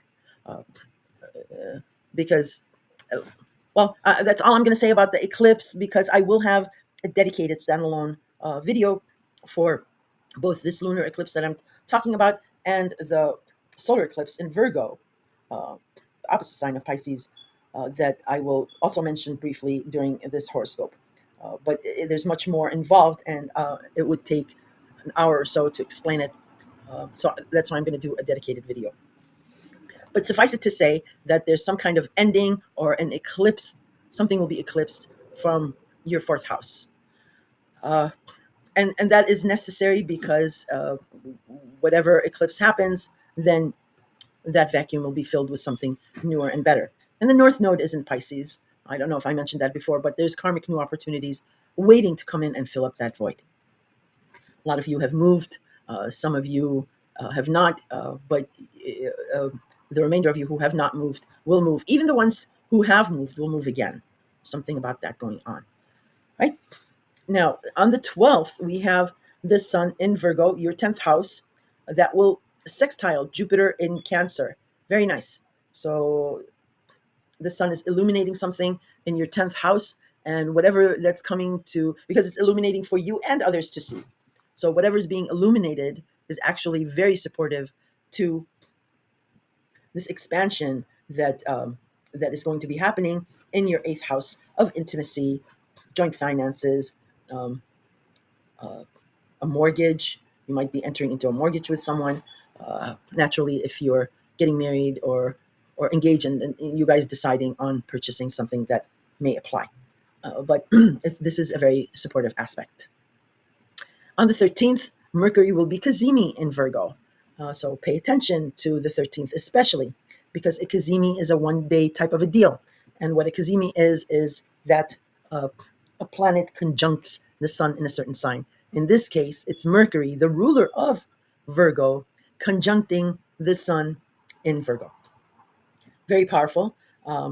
And this is an epiphany or an opportunity or an agreement or an opportunity for an agreement or exchange regarding your 10th house of career, status, reputation, and authority figures. Uh, an authority figure might agree to something or might offer you something, uh, or your career, your status. Some of you might be um, getting asked to commit to something, or you might be the one getting down on one knee here. Whatever it is karmic. It's beneficial. Both the sun and Mercury are blessing it. If it's about your career, it's even better. All right. On the 14th, we do have a last quarter moon in Gemini, and Gemini again is your seventh house of partnerships. Uh, and remember, Uranus is retrograding back, so you're reviewing. Uh, but a last quarter moon is the beginning of an end. Here on the 14th, you are being privy to a beginning of the end of either a partnership or a component of a partnership. Uh, and you'll know what it's not going to be some kind of a surprise. There's this buildup that's going on. Um, and this partnership might be business. Yeah, sorry, the recording cut off. So, yes, it might be a business partnership that you know is the beginning of the end coming up. Um, So that's the last quarter moon in Gemini. 15th, Venus in Leo will sextile Mars in Virgo. And Leo is your ninth house of higher education, foreigners, long distance travel, or foreign places. It is about philosophy, the philosophy on life. It is about the World Wide Web and publishing. That's what the ninth house covers. Leo also natally rules the fifth house of love, romance, children, and creativity. So that is somehow playing out in the background. Uh, but Venus in Leo has been beautifying your ninth house, getting maybe opportunities, fruitful opportunities come through, or for your, where's my water bottle? Your ninth house. It might be a scholarship. It might be someone is inviting you abroad and willing to pay all expenses, a lot of things. But it is giving a supportive aspect to Mars in Virgo. So, whatever you're working on feverishly in regards to your 10th house of career, uh, your ninth house here is supporting it, supporting that, and giving you a helping hand. So, look to that beneficial aspect for those two houses. On the 17th, Mercury in Virgo will oppose Saturn in Pisces. And so the conversation, the thinking, the ideas, the agreements in regards to your 10th house or with an authority figure uh, does not agree with, excuse me, something about your fourth house of home and family. Now, this is a natural opposition. This doesn't have to be a heavy duty, uh, oh, woe is me opposition. Um, the fourth and the 10th house oppose each other. So what this is signifying is that in order for you to advance in your career or your status, something about your fourth house of home and family has to end. It can be moving in together. It can be, yeah, you're leaving your family and you move in um, together, because 10th house of career and status is also, married, not married, single, not single. That's why I'm mentioning that. Or it can be if you want to succeed or take the next bigger step, more important step in regards to your career, that you need to be freed up from something that is restrictive in your fourth house, uh, which is Saturn, putting these restrictions in your fourth house. Uh, it and Saturn can be beneficial here as well. The restrictions that Saturn is putting are beneficial. Saturn asks you, "Is this what you want? Can you live with this?" Uh, if no's the answer, that's where separations, breakups, changes happen. If it is yes, I will no matter what. That's That's the choice. That's what an opposition is. Opposition does not have to be negative. You both start off on different ends of the spectrum. You want this, they want that. Uh, it's clear. It's not ambiguous. So then, moving forward, you move forward from that point, and you figure it out. On the 18th, Mercury will leave Virgo and enter Libra. So it's going to move on to your 11th house of networking, friends, groups, memberships of any kind, associations. Um, the 11th house is also the house of your hopes, wishes, and dreams of the future, or of how you want to be seen amongst these people. So the talking, the texting is going to start in intensity regarding your 11th house. Uh, as soon as Mercury does enter Libra, it goes on to oppose Neptune in Aries. Uh, and this is, again, also a very natural opposition.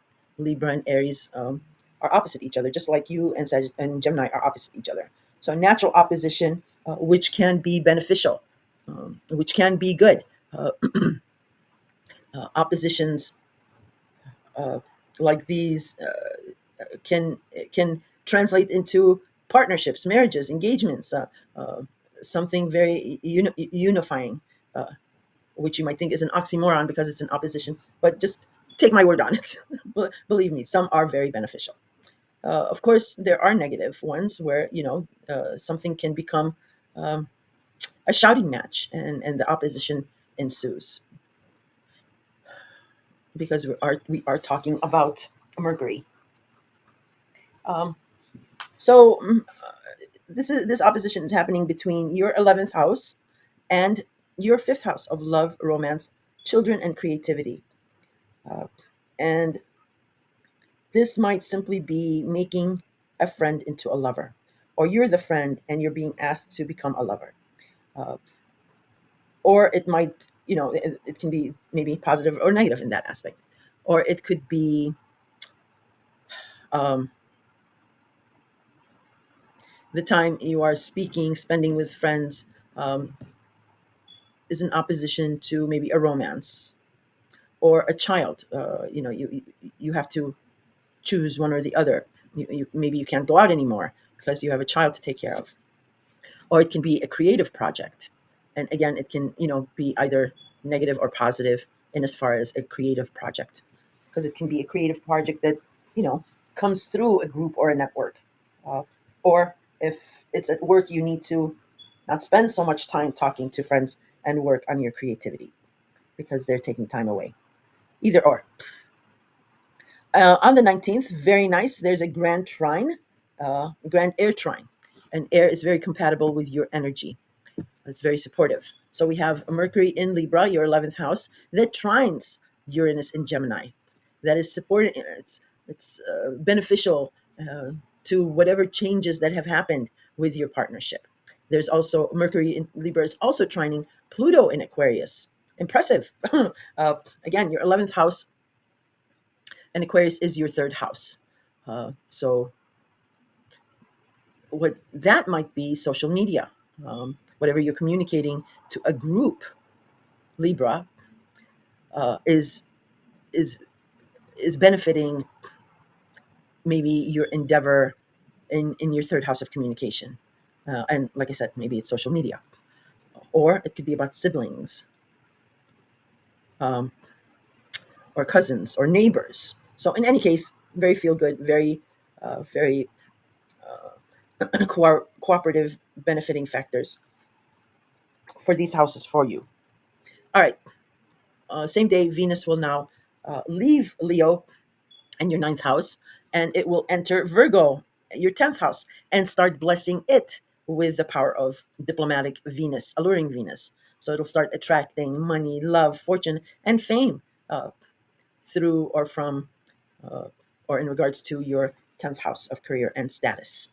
And Venus in Virgo, sometimes it has a hard time in Virgo because Virgo is very analytical, very precise, and it can harp on something until it gets it right.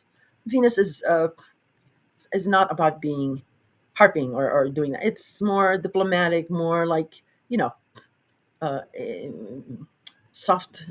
Not saying that Virgo is not soft spoken, but yeah, more diplomatic. So if there's any intensity here, it might be that your career and status or an authority figure might be discerning or contentious. Uh, but that, again, is where you need to be.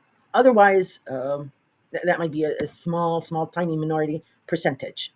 Otherwise, it's a discerning Venus. It knows it can separate the wheat from the chaff. So Venus is helping you here in as far as your career and status. Maybe you're unsure about which path to take, and Venus entering Virgo, that's going to help you uh, narrow it down.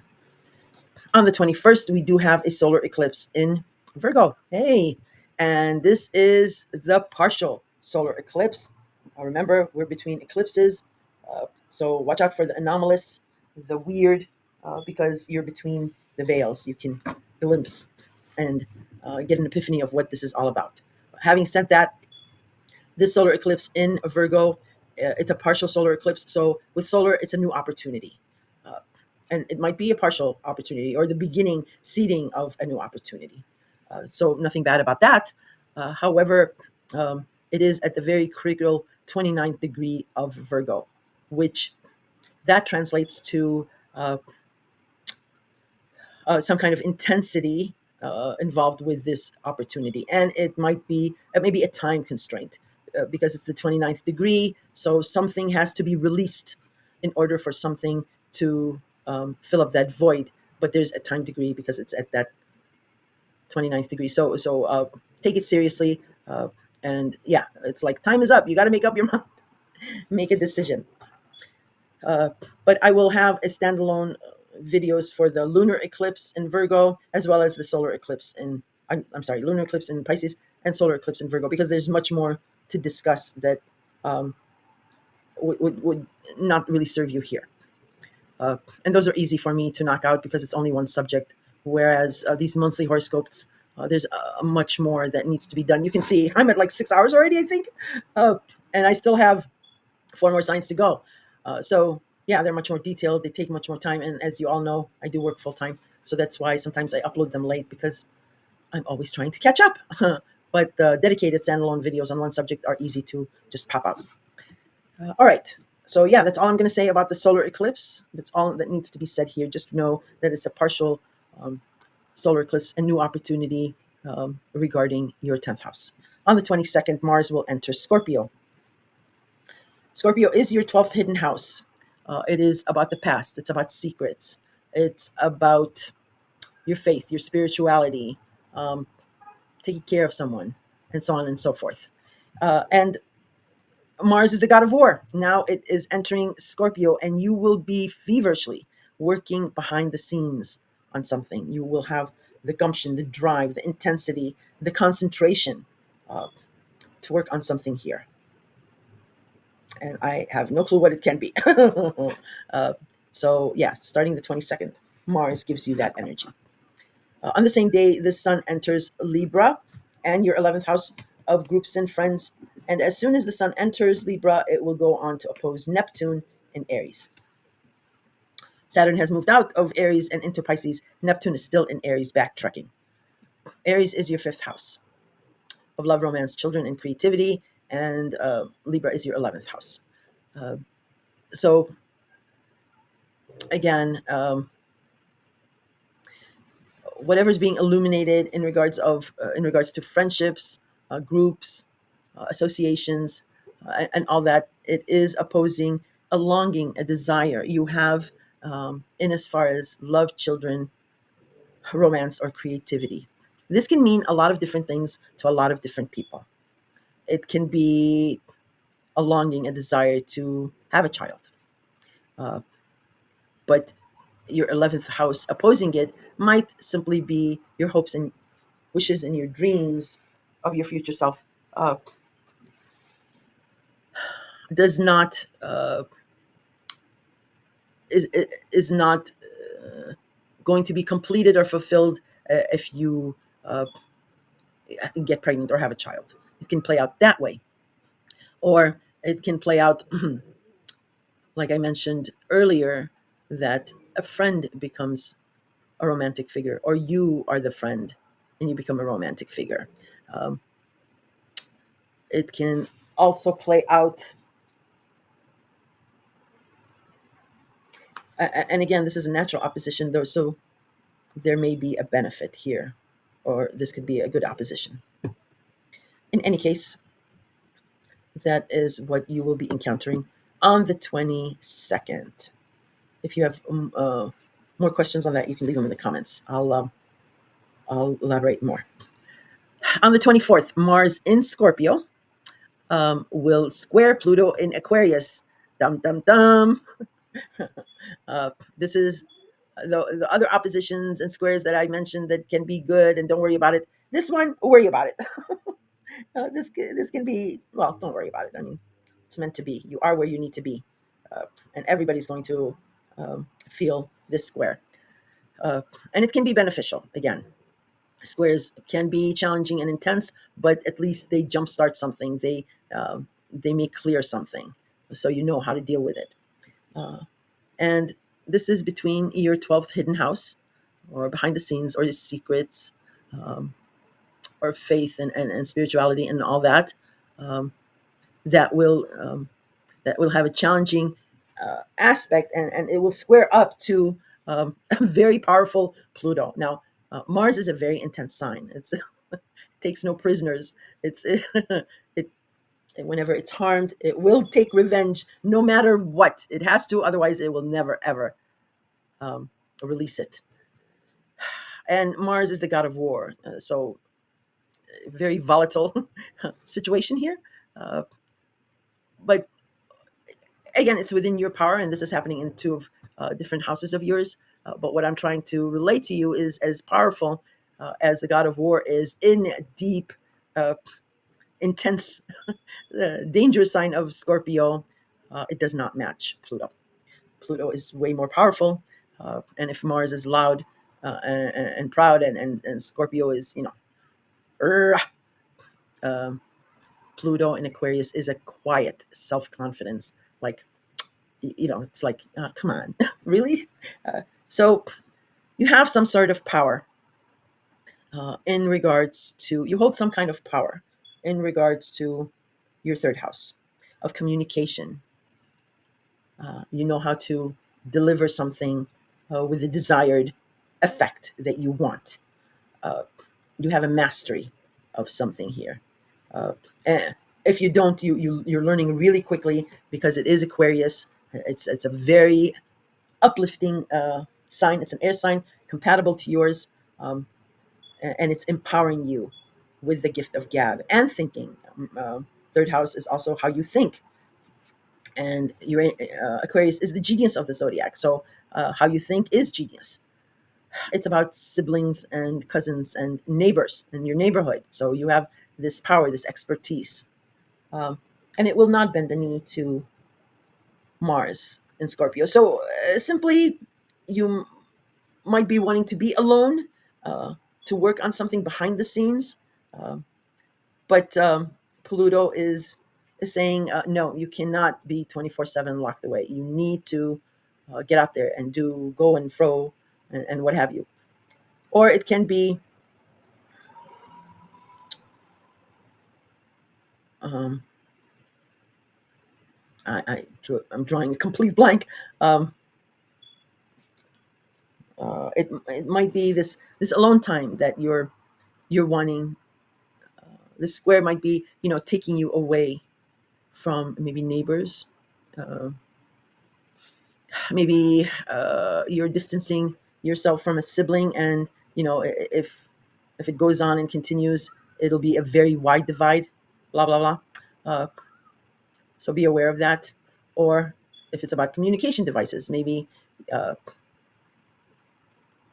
maybe you're relying on AI too much. We had that story of somebody who didn't have friends, was reclusive, and just had AI, and something tragic happened. Uh, so it might be that, because you are going through some heavy duty things as well with Saturn in your fourth house, and some of you, most of you are fine. You're getting these partners, but some of you have ended a partnership, or you're going through some kind of a separation, and it might trigger this loneliness that you might want to just you enjoy your time being alone. It doesn't hurt you. It doesn't, you know, uh, and that can be problematic. So just be careful not to get too lost in that. And then finally, the month ends with the first quarter moon in Capricorn. Hooray! A new opportunity in regards to your job, your income, and your value system. It can be in the realm of government, um, security, maybe an old firm, old money is involved, or something like that. But it is a budding new opportunity that will come across your lap, and you can nurture it and grow it. And if it's a budding thing, or it might be some offer that you can start right away. This is how the month ends, Saji. If you have any questions, throw them in the comments. I answer all questions. And then look out for my 2 dedicated videos. If you're subscribed, you will be notified when they drop, and they'll be coming out in a couple of days. Other than, oh, and by the way, on your way out, if you found this entertaining or informative, give it a like. It helps me out a lot. All right, take care of yourselves. Capricorn, hello, my favorite sign of the zodiac. This is your September 2025 horoscope. I do have the planetary alignments, aspects, and degrees in the very beginning of the video if you want to take a snapshot and follow along with me as I break down this month for you. So Saturn is retrograde, and as of the first, it has backed into Pisces. Uh, and the restrictions are back, Capricorn, in regards to your third house of communication and commuting, neighbors, siblings, extended family, cousins, uh, in the neighborhood, social media, and the spoken or written word.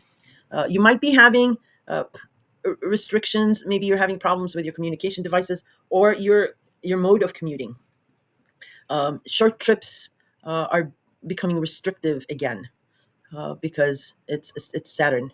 Saturn is back here for some unfinished business, and it's the last 6 months of a 2.5 year transit. That has its roots back in early spring of 2023. But Saturn is your ruler. No matter what sign he's in, he will always look out for your best interest. And you are used to this Saturn energy, so this should be easy peasy transit for you for this unfinished business, reconciliation, closure, or some kind of an ending. For most of you, it is about communication. But you've been there, done that, and Saturn is your ruler. You're familiar with the energy, so you'll be able to navigate this. As of the second, Mercury has entered a Virgo, um, and that is your ninth house of higher education, long distance traveling, foreigners, philosophy, the World Wide Web, and publication. So there's a lot of talking going on in regards to those matters. Thinking, Mercury rules thinking, and Mercury is the ruler of Virgo.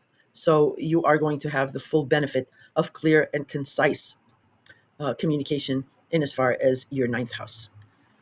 You might be going back to school, or you might be wrapping up, maybe applying for your graduate, or it might be a certificate, or you might be traveling to a long distance travel. It's not a short trip here in the ninth house. Or you might be dealing with a foreigner. And this, again, it's a Saturn, your ruler, as well as there's this beneficial aspect that you're getting here. Uh, so yeah, this communication can be beneficial. As of the third, Mercury in Virgo, again, your ninth house, squared Uranus in Gemini. And Gemini is your sixth house of chaos and routine, scheduling, um, small pets, taking care of someone, um, any kind of ritual. It is the house of chaos and gossip. So it's a very, very busy, intense house where you have to be on your feet. Things change on a dime, sort of. But it's also balancing your day in 8 hour routines, three 8 hour increments, 8 hours for sleep, 8 hours for work, 8 hours for fun and relaxation. You have to get that down pat. Sixth house also deals with health. So your physical health can affect your mental health. Your mental health can affect your physical health. Uh, Sleep. You need to get sleep and take care of yourself. Um, and with this Virgo again, your ninth house. So you might be wanting to maybe take on classes while your schedule is so hectic it might not work. That's maybe what the square is about. Or you might be wanting to get away, make a long distance travel, but your your your current priorities regarding maybe a job or something in the community or your neighborhood is not allowing you that extra time. As I'm uploading this video on the 4th, Mars in Virgo, it will square Jupiter in Cancer. So here, Mars has been in Virgo, so you have been very busy. You have this drive, this intensity and heat in regards to the ninth house. If it's not higher education, um, or a long distance travel, um, it might be about a foreigner or foreigners that you're interacting with, or it might be the World Wide Web, or you might be trying to publish something, and it's squaring Jupiter in Cancer. Cancer is your seventh house of partnerships. Cancer also rules home and family. So there's this tension here in regards to maybe a foreigner and a partnership, and family is somehow involved. So there will be this square taking place. And squares are not really bad, Capricorn. They can be beneficial. They can jumpstart something that is stale that you want resolution in. All right. On the 6th, the Uranus will station retrograde in Gemini. And Gemini, again, is your sixth house. So at the beginning of July, when Uranus first entered Gemini, uh, your schedule, your routine, um, abruptly has been shifting on a dime, and you've had to be on your toes practically, and you've been scrambling to maybe try to control this area of your life. Again, you might be not getting enough sleep. Your health is involved, Capricorn. So, yeah, it's been kind of erratic since July up to now, but now it's stationing retrograde. You are going to get a reprieve of some kind where you can revisit what you've done so far here, and see what's working and what's not working. It's about your schedule, your routine, like I mentioned. And Gemini is the sign of the twins, so there's an option here. There's some kind of a duality here with your sixth house. All right, but for the next 6 months, you will have a reprieve from this chaotic schedule, routine, or health matter. On the 7th, the famous total lunar eclipse in Pisces happens, and it is a blood moon. Um, Pisces is your third house of communication, commuting. I mentioned all that in the beginning, and um, this something will be eclipsed out uh, here. It's a total lunar eclipse, so it might be as simple as just smashing your old communication device and saying this is just not working. It's just I'm losing signal, and you're getting you're preparing to get a new one. Or it can be about your car. Your car might have been giving you problems, and you're deciding here to uh, put it to rest, trade it in. But something will be eclipsed out of your life that is not working for you here. It might have to do with the neighborhood. Uh, you might still not be happy because most of you have moved. For those of you who haven't, um, there's this frustration that's building that you want this move to happen.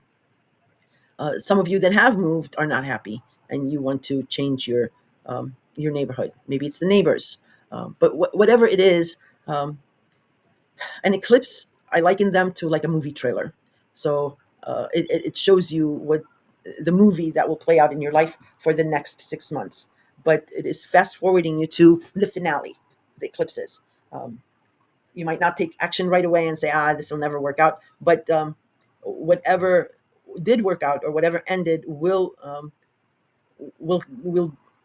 you will see that conclusion of it during the eclipse, a few days before, after, sometimes even a week, maybe, depending on your chart. But just remember, an eclipse is a full moon on steroids, and I'm from the camp that says full moons, no matter how bright and how big and how super duper they are, they still conceal more than they reveal because it isn't night.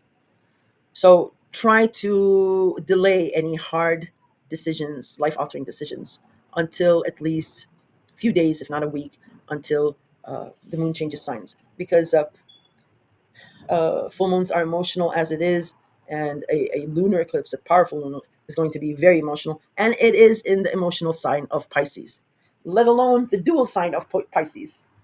One fish goes one way and the other fish goes the other way. Um, so there is also a dual option here, because it is the sign of the two fishes, um, of how this ending will play out. There might be a choice. But I will be uploading a dedicated standalone video for this eclipse and for the solar eclipse, that I will be briefly discussing in this video a little later on.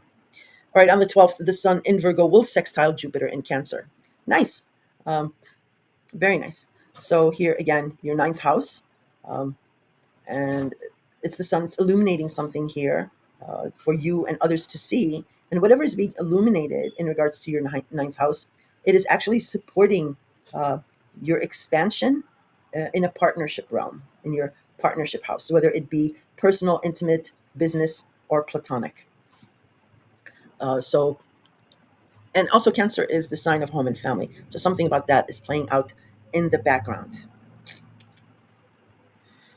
Um, Maybe it's about a foreigner, um, that you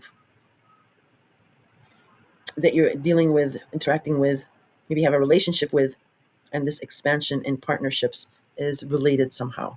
Maybe it's being taken to the next level, or it could be about home and family, some kind of physical, some kind of expansion in home and family realm in association to partnership. All right. Mercury will be Kazimi in Virgo on the 13th. Mercury is the ruler of Virgo, and the sun is in Virgo, so that's what a Kazimi means. The sun is conjuncting Mercury in the sign of Virgo. So there's going to be an epiphany of some kind, or an agreement, or an opportunity that you need to pay attention to, because a Kazimi is only a 1 day type of a deal. And this is in regards to, again, your ninth house of foreigners and higher education, or long distance traveling, or publishing, or the World Wide Web. You might be remote, you might have a remote job. All right, 14th, last quarter moon in Gemini. And this is your sixth house, remember, of scheduling, health, routines, gossip, and chaos, and just your house of busyness. It's busy, busy, busy, busy. So, last quarter moon, happy to inform you, it is the beginning of an end. This will be the beginning of an end. So, something about your schedule, your routine, your health, your habit, you either have mastered, or you're getting a new routine or scheduling. Something is ending, and you'll know what it's about. It's something that was not sustainable, especially the last few months. And here, you have decided, or there comes a decision down the pipeline where you know it's the beginning of the end. On the 15th, Venus in Leo will sextile Mars in Virgo.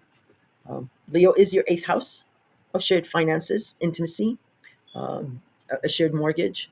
It can be about government benefits. It can be about bank loans or credit, or inheritance, and all that stuff. That's what Leo is for you. That's your eighth house. And Venus is in Leo. So you have been benefiting from a partner's income, maybe. Your shared finances. It has been growing and expanding. Um, I'll talk a little bit about that more later on. But this is actually very supportive for the actions you're taking in your ninth house. Maybe it is helping you to go back to school, or finish school, or take a trip, um, or be able to um, take time off to publish something. Somebody's got your back. Um, so that's what's going on there on the 15th. The 17th, Mercury in Virgo, again, your ninth house, will oppose Saturn in Pisces. Um, so the discussion you're having about your ninth house uh, is coming to, it's a natural opposition here to your third house of communication. This might be just a miscommunication, misinterpretation, or um, it because the ninth house, it does include foreigners, so lost in translation, uh, or maybe it has to do with school or scheduling a class or something. and you're uh, trying to communicate something about that, but you have this restriction uh, in your communication house, uh, or your immediate neighborhood house. Um, um, it's the running to and fro, short distance travel. So it you may want to go maybe out of state for education or out of the country, but you're not able to because of this restriction that Saturn is imposing on your third house, saying that no, you need to be stay put where you are and go for commuting back and forth. It's just one example. It could be a myriad of scenarios, but that is that opposition, and again, it's a fleeting opposition. It's Mercury, and it's also Saturn, your ruler. So you got this. The 18th, Mercury enters Libra. Um, and Libra is your very illustrious 10th house of career, status, reputation, authority figures. And Libra rules all kinds of relationships.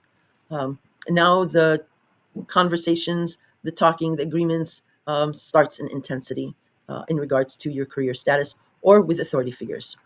It will also go on to oppose Neptune in Aries. So Aries is your fourth house of home, family, your parents, your physical living space. So, whatever is being discussed about your 10th house or thought about or planning, um, it's going to oppose something in your fourth house of home, family, and parents. Um, I don't know what this opposition is about for you, Capricorn. It might be you're neglecting your home and family. Um, and it's because you are very busy with your career house, so it might be that opposition, and there's this longing, this vision you have that you want to achieve in as far as family, uh, and what you're talking about your 10th house, your career. It might be that you need to take the next step in your career in order to visualize this dream you have about home and family. All right, on the 19th, a grand trine, air trine, Libra. Mercury in Libra will trine Uranus in Gemini and Pluto in Aquarius. So again, your 10th house, whatever these discussions, these agreements are taking place, um, they are pleasing aspects and benefiting your um, your sixth house of health, habits, routine, as well as your second house of job, money, and income or value system. Very interesting. This is very good. Again, you are really busy working on something regarding your career, your status. You're wanting it to take it to the next level, um, but you have a scheduling thing going on. But here it is benefiting both this house as well as your job income. You might get a new job or added responsibility or promotion or a new schedule that is absolutely wonderful. That'll free you up to maybe do a side thing or launch a business or something like that. But it's very beneficial. Also on the 19th, Venus now will leave uh, Leo, your eighth house of joint finances, and enter Virgo, your ninth house. Uh, Again, what you've been talking about and endeavoring about your ninth house, Venus comes in here now and works her magic so she can manifest something for you here. If there has been any contention or any hurt feelings, any kinks, Venus now will start working her magic and smoothing things out or getting you now fame, notoriety, or money, fortune, or fame uh, f- uh, from or through your ninth house. On the 21st, here we go, solar eclipse in Virgo, a brand new opportunity, a budding opportunity, maybe a seed of an opportunity because it's a partial solar eclipse uh, in your ninth house. Many of you are doing the back to school thing, many of you. Um, Others, it is about a foreigner or about traveling, again, or the World Wide Web or publishing. You might be finishing up a manuscript or something like that and ready to publish it. Uh, but this is a new beginning. So it's positive. It's not a bad thing. However, it is at the very critical 29th degree of Virgo. So Um, it's a new opportunity, but with a time constraint on it. Like you need to do this by this time to get the full benefit or to even get that benefit. So keep that in mind. And you're already aware of this. Somebody's already told you maybe, but the time is clicking, and this solar eclipse will make you privy to that, as well as it'll play out in 6 months' time. It will mature. This opportunity will mature in 6 months' time. But pay attention to what happens on the eclipse. And again, I'll be dropping a dedicated video for the solar eclipse. These uh, dedicated standalone videos are much easier to crank out because they're only on one subject. So yeah, it'll be easy to record them and upload them, as opposed to these monthly videos where I have to cover many aspects, many different houses and all signs. So that's why uh, I upload them sometimes late, or at least by the first week. I do try, because I do also work full time. Uh, all right, so we discussed that. Okay. And on the 22nd, Mars enters Scorpio. Scorpio is your 11th house of groups, friends, associations, memberships of any kind. It is also your hopes, visions, and dreams of the future, of how you want to be seen uh, amongst people, and more specifically amongst these friends and groups. Um, and many of your friends are probably Scorpion signs. So the heat, the intensity, the drive will be in your 11th house. They'll either be pushing, pulling at you, or you will be drawn to to your 11th house more so and with intensity. On the 24th, Mars. Well, before I go to the 24th, uh, excuse me. On the 22nd, the Sun is in Libra. So the sun illuminates. It's your annual review regarding your 10th house of career and status. And it's illuminating something that will oppose Neptune in Aries. I don't know if I discussed this earlier for you. I couldn't have. So, yeah, something that this is a natural opposition. It occurs between the 10th and 4th house. And whatever is being illuminated about your career and your status, your 10th house, um, it is opposing this vision, this longing you have in regards to your home and family. You want to achieve something here, um, but it's dependent on your career and your status, or an authority figure. An authority figure can be a boss, or it can even be a parent. It's anyone who has a certain kind of authority over you. Okay, so yeah, natural oppositions um, here, but it can be a little confusing because it's Neptune. Just keep your eye on the ball, Capricorn, because like I said, many of you have moved, but you're still not. There's still this up move you want to make, and for those of you who haven't moved, you will be moving. Um, and the trick for you, Capricorn, is actually Pluto. Pluto is in your second house. You have started a new job, or will be starting a new job, or a promotion, or something that you thought was unachievable is has been offered to you. You have started on it, um, and it's all the way up from here. It's just about discipline. You're going to realize something about your second house of job, income, and your value system is that pulling resources is much more beneficial for you, for especially for you, but for everyone else as well. And you have the power here. Uh, you have the power of finances. It's Pluto. People will be willing to fork over their earnings for you to handle or to pull. But that's what you will be learning, Capricorn, is the power in pulling resources. I'm giving you a 20-year breakdown in just one sentence. Um, it's about discipline and about pulling resources. That's what will make you successful in your second house. Point blank, period. Um, that was in your Aquarius related video that I still haven't had a chance to upload. Anyway, moving on. The 24th, Mars in Scorpio will square Pluto in Aquarius. So this heat, this drive that's going on with your friends and groups is going to square um, Pluto in Aquarius. So here's your warning. Um, because there's this urgency and this drive in your 11th house, you might overextend your credit. You might overspend. uh, and that's going to hurt you financially. Uh, and it might be something unavoidable that you have to do, but there's going to be a bitter aftertaste if you go overboard. Because Mars is the god of war, yes, and it is in the very intense sign of Scorpio, vengeful Scorpio. So there might be some kind of a fear here, uh, or there might be some kind of intimidation from friends, through friends. But the winner, I will tell you right now, is going to be Pluto. Pluto is much, much more stronger, no matter how aggressive uh, Mars is. And Mars is very aggressive and will not take no for an answer. Absolutely not. And it's not something you like to deal with, aggressive, pushy people. But that's how it is. And Scorpio is a scary sign. It's a dangerous sign if you cross them.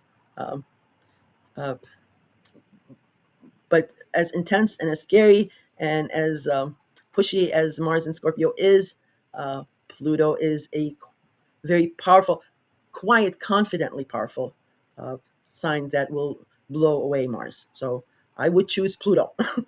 um, because when Pluto wakes up from its retrograde, it might really hurt you. So be careful.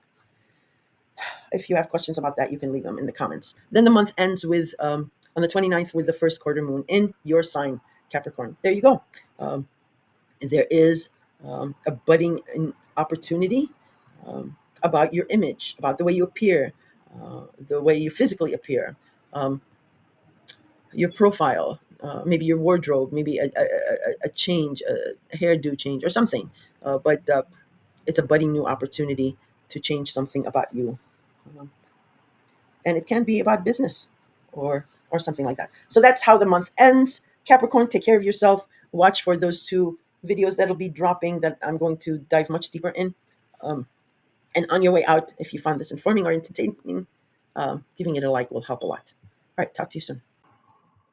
Hello, Aquarius. Hi, and welcome to your September 2025 horoscope. I do have the planetary alignment aspects and degrees thereof in the very beginning of the video. You can take a snapshot and follow along with me as I break down the month for you. So, Saturn has retrograded all the way back into Pisces as of September 1st. And Pisces is your second house of job, income, and your value system. So the restrictions are back, and for all of us, it's in a certain area of our life. For you, it is your second house. So be careful with spending or a job. Um, but it's the last 6 months, and it will be over for another 30 years. You will not have to deal with that. Uh, and it has its roots back in March 2023. That was a very, very tough year, as was the year after, uh, 2024. But these last 6 months of Saturn's transit will be much more manageable, as you've been there, you've done that. And we also have the North Node in Pisces. So you are getting some karmic opportunities uh, in regards to your second house. Things are looking up, I promise. But you've learned a valuable lesson, is that you can do more with less, and it is all about saving and being prudent in your spending and your life habit. Sometimes it had to get you down to rock bottom before you realize that some kind of change has to be made. In any case, as of the second, Mercury has now entered Virgo, uh, and Virgo is your eighth house of joint finances, intimacy, government benefits, credits, loans, um, the mortgage, shared mortgage, inheritances. Uh, so the talking, the communication, the texting um, is going to be going on in earnest in regards to your eighth house, and Mercury rules Virgo. So um, it is sharp and very precise, but it will be whizzing through Virgo. I think it's there only 2 weeks. So take full advantage of the acumen of Mercury in your eighth house. As of the third, Mercury in Virgo squared Uranus in Gemini. Square is not necessarily a bad thing. It can jumpstart something, but it is nonetheless a hard aspect, a tense aspect, maybe a challenging aspect for some. So whatever you're communicating, thinking, in regards to your eighth house, uh, it formed a tense aspect to Gemini, which is your fifth house of love, romance, children, and creativity, and or creativity, or small pets or animals. So your children might be needing more money, or it was a surprise, like out of the blue, like emergency maybe, and it put a stress on shared finances. As I'm uploading this video today, Mars in Virgo will square Jupiter in Cancer. Um, this can be a difficult, challenging aspect for some also. Uh, so besides the speaking, the talking, uh, there's this Mars is in Virgo, so the gumption, the drive, the intensity um, is also in your eighth house. Um, a lot is going on in your eighth house, and whatever you're endeavoring here in your eighth house is squaring Jupiter in Cancer. So there's an expansion of your sixth house of health, habits, routine, scheduling, or taking care of someone. It can maybe have to do with your job. It's your house of busyness. Uh, Something about home and family is playing out in the background. Um,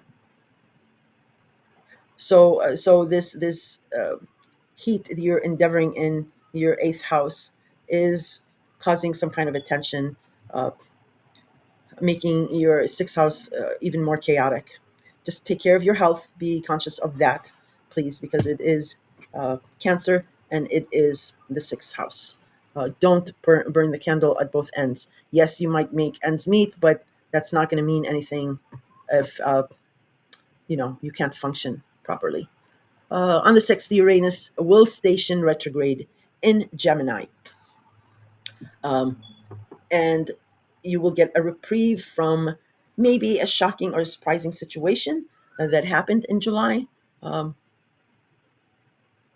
in your fifth house of love, romance, children, or creativity, and that you've been dealing with for the past 2 months. Um, It could be a nice surprise, a nice shocking surprise, or it could have been a disruptive surprise. Um, but now you're going to get a reprieve as Uranus will retrograde back, and you'll review how far along you've come back. Also, pay attention to these few days as when a planet stations, it gives you some kind of clue or epiphany of what's going on. And then the 7th, we have the famous lunar eclipse in Pisces. Dum, da, da, dum. This is a total lunar eclipse in the blood moon Pisces. Ooh, can I make it sound any more dramatic? But it is dramatic. It's a very powerful eclipse here. And eclipses, I liken them to like a movie trailer that will play out in your life, the movie that'll play out in your life for the next 6 months for the finale, which the finale you're getting a preview of with this eclipse. That's uh, the benefit, the present the universe is giving us. It is giving us a preview of what to expect and what to prepare for.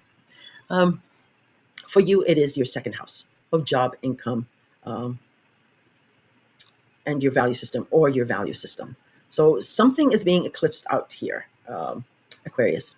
It might be a job that you don't like, because what eclipses do is um, cut out the dead wood there so that something much more beneficial will fill that space for you. Uh, and that's why you're getting this eclipse. You're getting this clue to prepare for it. But you also have the North Node in Pisces, so you do have, like I mentioned earlier, karmic opportunities that'll be coming in regards to your second house. Again, try not to make any life altering hard decisions in regards to your second house uh, for during the eclipse, maybe hopefully a few days after, or maybe up to a week after. Make your decision, your final decision, as as emotions will be high during the eclipse. But I will also have a standalone dedicated video for both this eclipse and the solar eclipse in Virgo, which will be in a couple of weeks, and I'll briefly mention in this horoscope. And these standalone videos are much, much easier to crank out because they're only on one subject, as opposed to, a monthly horoscope where I have to cover many aspects for all the signs, and that's I work full time, and I have that's why I upload them like a few days after or so. But anyway, that's my problem. Well, what I'm trying to say is the dedicated eclipse video will be up shortly. It won't be after the fact. So that's all I'll say about the lunar eclipse, as there will be a dedicated video for that. On the 12th, the sun in Virgo will sextile Jupiter in Cancer. So what is being illuminated um, in your eighth house of joint finances and intimacy uh, will be very supportive to this expansion that's happening in your sixth house of health, habits, and routine. Uh, there might be, if it's a health matter, uh, something in your eighth house is definitely uh, giving you some kind of information that is helping you out here, or helping out this sixth house of busyness um, that you're trying to balance or control. On the 13th, Mercury will be Cazimi in Virgo, and that simply means the Sun and Mercury will conjoin in the sign of Virgo.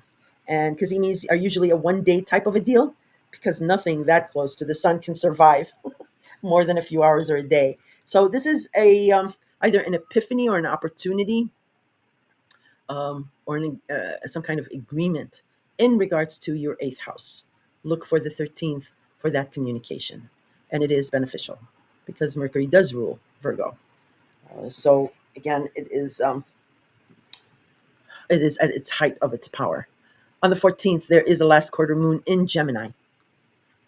And Gemini is your fifth house of love, romance, children, and creativity. So again, like I mentioned, whatever surprises you've been having the last 2 weeks, uh, now you're reviewing and you're deciding what to keep and what not to keep, to go forward with. And this last quarter moon signifies the beginning of the end.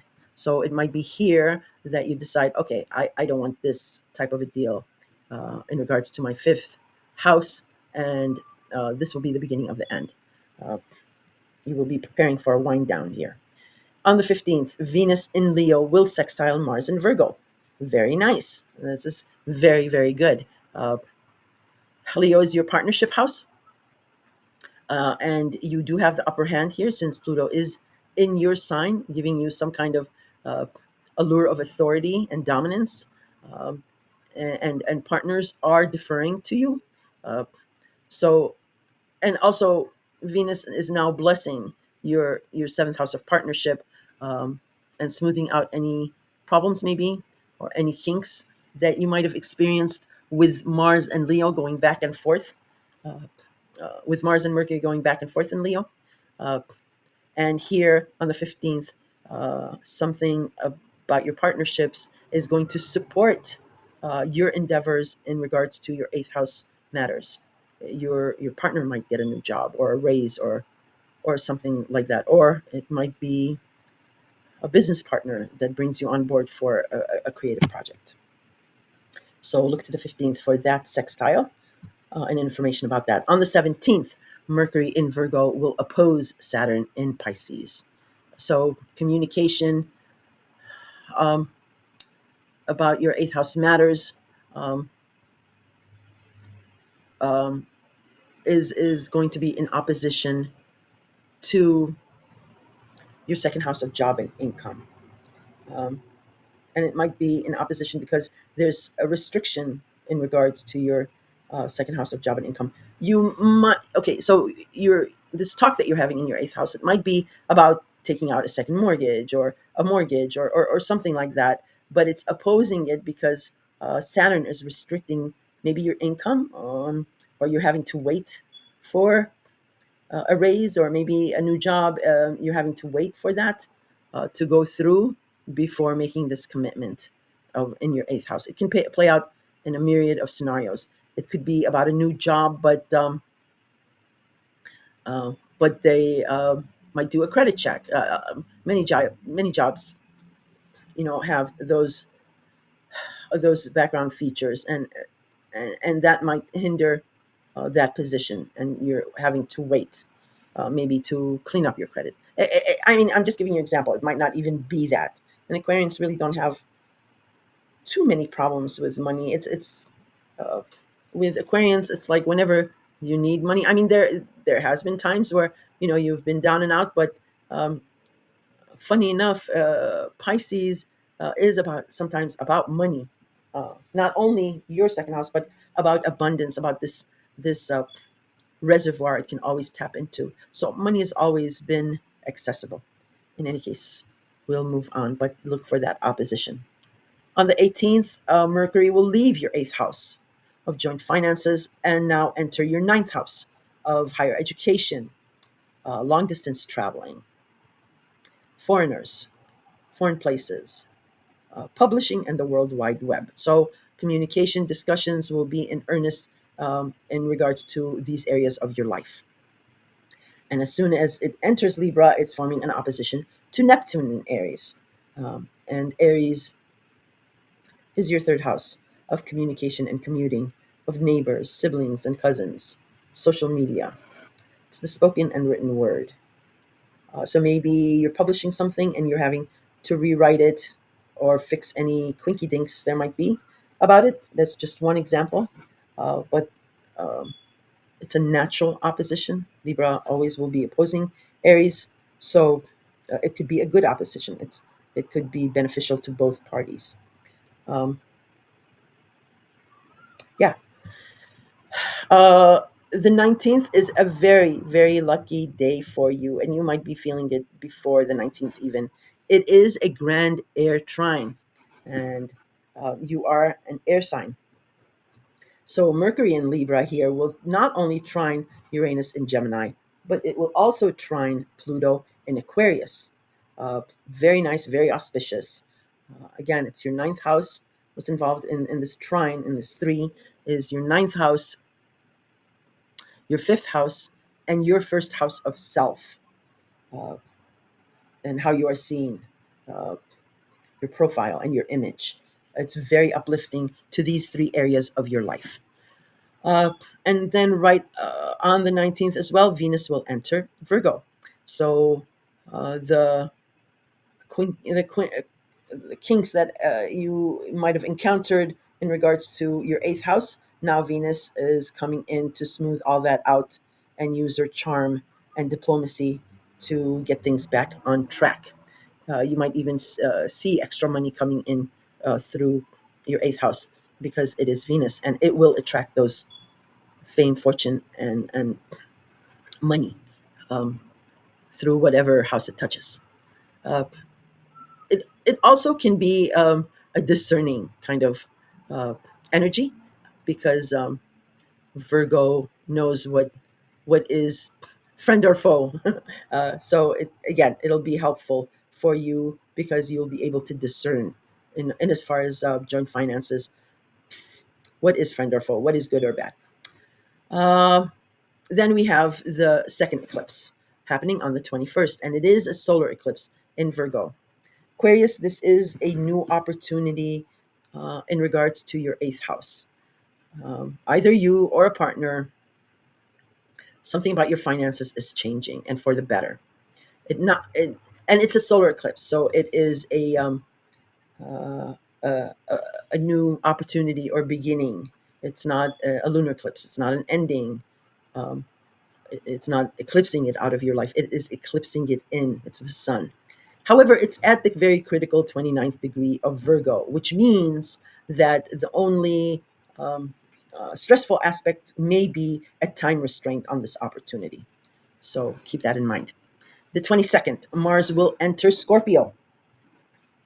And um,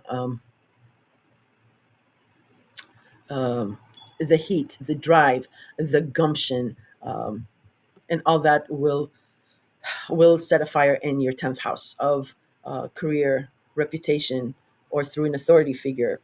Um, and you will be very busy for the next few weeks working something out here, which is a very important house for you. It's setting you up for something, for some kind of a success. I'll tell you why in a minute. Also on the 22nd, the sun enters Libra. Um, so now it's your annual review of your ninth house. What has worked in the past, what is not working, and to make changes here. As soon as it enters Libra, just like with Mercury, the sun in Libra will oppose Neptune in Aries. That again, it's your third house. So something that's being illuminated. Um, mhm, I'm just thinking, sorry. Something that's being illuminated in your ninth house um, is opposing this vision, this longing that you will have been longing for in regards to your third house of immediate neighborhood, to and fro, communication, or commuting. So look to the 22nd of what that opposition might be about. Um, and it can be stressful. There can be tense situation here because it is the sun, but it's Neptune, and Neptune is retrograde, so it's muted. So that's why I'm not really. I don't think this is a big deal opposition. It might be a disagreement, and trying to find your way around that. But look to the 24th, uh, or I'm sorry, the 22nd. Now on the 24th, this is the major big deal that's happening here this month. Besides the eclipse, is Mars in Scorpio. Mars in Scorpio, again, that's your 10th house of career, will square Pluto in your sign. Now, this is a big deal and it's very dangerous for everyone except you, um, because squares can be very good, and it can jumpstart something uh, that has been stagnant or stale. And we have Pluto in your sign. Uh, so you're already in a powerful position. And now we have Pluto, or Mars rather, um, firing up the heat in your 10th house sector with authority figures, and Pluto giving you this aura of power and confidence. This actually will work out to your favor, Aquarius.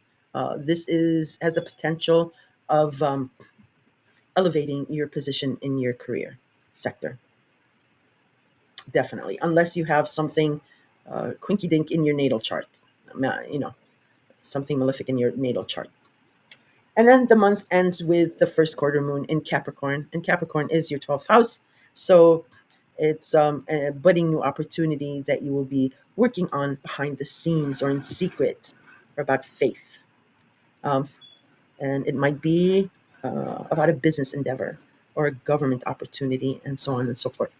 So that's how the month ends, Aquarius, and I kept it short and brief and to the point, just like an Aquarius likes it. They do not like into going on and on and on. So, yeah, I made it concise, and I hope you appreciate that. Look for the two dedicated videos that'll be dropping for the eclipses. And if you have any questions, you can leave them in the comments. Otherwise, if you give me a like if you found it entertaining, that'd be great. Take care. Hello there, Pisces. Okay, so this is your September 2025 horoscope. And there is a planetary alignment aspects with the degrees in the very beginning of the video. You can take a snapshot of that and follow along as I break it down for you. Or you can just listen and watch the video of random pictures so that you don't get bored. So, as of the first, Saturn has backed up all the way into your sign. It was retrograding back in Aries and did not stop and came right back into your sign. So the restrictions are back on, Pisces, in regards to the way you appear, your look, your physical appearance, your wardrobe, your profile, and all that. Yes, the party pooper is back. So another 6 more months of having restrictions in this area of your life, Pisces. Um, and it's back for some unfinished business here. What could it be? I don't know. I'm not Saturn. But you'll probably have a clue of what it's about. And yeah, it'll be another 6 months. It will not be a horrible transit. It's the last 6 months of 2.5 year stay of Saturn, and usually it's an easier transit, um, because you've been there, done that, and it has its roots back in spring of 2023. That year was the hardest. In any case, yeah, just know that if you experience any restrictions, delays, obstacles, and what have you, regarding your image, it is Saturn. As of the second, Mercury has entered your partnership house, a Virgo. You have Mars here already, so there's heat, there's action, there's drive, in your partnership house. And for most of you, this energy is coming at you from partners. For some of you, you are taking the initiative, but for most, it's partners that are demanding something, or making things urgent, or what have you. Uh, Now, Mercury is entering Virgo, so the talking will begin in earnest, from or through partners and about partnership. And remember, partnership is not only intimate or personal, it can be business and platonic. The seventh house is also the house of open enemies. Just keep that in mind. It's not a signal or any like double meaning, but I just wanted to mention that in case some of you don't know. On the third, Mercury in Virgo will square Uranus in Gemini. Gemini is your fifth house of love, romance, children, creativity. Um, Sorry, I'm thinking. Creativity, and pets, our lovely pets. Or, oh, I'm sorry. I'm so sorry. I apologize. It is your fourth house. I jumped ahead of myself. It is your fourth house of home, family, and your parents. It is your physical living space. It's your patriotism, your clan, and so on. Uh, so, whatever's being discussed, or talked about in regards to partnerships, it is causing a tense aspect in your home and family, or um, some kind of um, freedom or liberation that has been recently um, opportuned in your fourth house of home and family, and your partnership house. Uh, Whatever you're discussing here on the third, it is causing some kind of a tension in your home and family, or with your parents. As I upload this video on the fourth, Mars in Virgo, again, action and heat in your partnership house, or through it, uh, is also squaring Jupiter in Cancer. And Cancer is your fifth house of love, romance, children, and creativity. So, um, the action you're taking from or through your partners is causing a tense aspect with some kind of an expansion in your fifth house of love, romance, children, and creativity. And it can be a myriad of things, Pisces. For many of you, you have left a relationship, and this might be just new people, because your fifth house will be expanding. Might be new people coming in, and your current partners. I mean, a partner can be business, it can be platonic. Anyone who knows you really well uh, are not sitting well with this new group of people that's coming in, or it can be about a child, or children. So it can be about that. But look to the fourth, look to the day for whatever action that's been taking place. And when I say, on the 4th or on the 20th, it's when that aspect is exact, but you may have already felt it, or you may feel it in another day or two. I just wanted to let you know, so you don't really fixate on the day so much, or time, or what have you, exact minute. But yeah, there is a tense, stressful, tense aspect between your partnership house and your love and romance house, or your children's house, or about your children. On the 6th, Uranus, the planet of shock and surprise, will station retrograde in Gemini. So, beginning of July, something shocking, something surprising happened about your home, your family, or your parents, or your physical home. Um, and you've been dealing with that the last 2 months, and now you are going to get a reprieve with Uranus stationing retrograde. But pay attention to these few days, as whenever a planet stations, it does give you like there's an epiphany, or the veil is lifted, and you get an epiphany of what this is really about. And here we go, Pisces, the seventh. what it's all about, and it's all about you, because we do have a total lunar eclipse in your sign, and it is a blood moon to make it even more dramatic. Uh, and Yeah, eclipse is a full moon on steroids. So it is in your sign. So it is something about the way you are seen, um, your physical self, your wardrobe, your style, your hair. Um, I mentioned your profile. Uh, it's all about that. This is something about that will end. It's an eclipse. Something will be eclipsed out. Uh, of course, it is opposing your seventh house of partnerships. Uh, so uh, there might be, um, you might be ending a partnership because it is your first house. So it'll be affecting if you are partnered. If you're solidly and if you're having problems, because an eclipse shows where the weakness is and where the break will be. If you're solidly partnered and there's nothing absolutely wrong with your partnership, uh, this is just basically something about you is changing. You might be pregnant and now are showing, or you might be having your baby, or you might be, plastic surgery, or something dramatic about you is changing, or you might be getting engaged or getting married. So your old you is being eclipsed out, and or you might not even be partnered, and this will be like, okay, well, this doesn't what's that word? I can't even say it. If you're not even partnered at all, still, this eclipse is in your first house. Something about you that's changing. It's usually physical, but an eclipse is like a movie trailer. It will, it is fast forwarding you to 6 months down the line and what to expect, how the grand finale will be. So uh, um, you'll experience that finale now, but in 6 months, but you'll go back to doing whatever you're doing, your normal, whatever, your profile, whatever it is. But in 6 months down the line, what you see during this eclipse is what will manifest. Okay, and that's all I'll really say about this lunar eclipse, because I will be uploading a dedicated standalone video on the lunar eclipse in your sign, as well as the solar eclipse in your opposite sign. That's going to be in a that I'll be discussing briefly also in this video. Okay, on the 12th, the Sun in Virgo will sextile Jupiter in Cancer, which again, it's your partnership house. So something that's being illuminated in your partnership house is actually being very supportive of this expansion that you're having in your fifth house of love, romance, children, and creativity.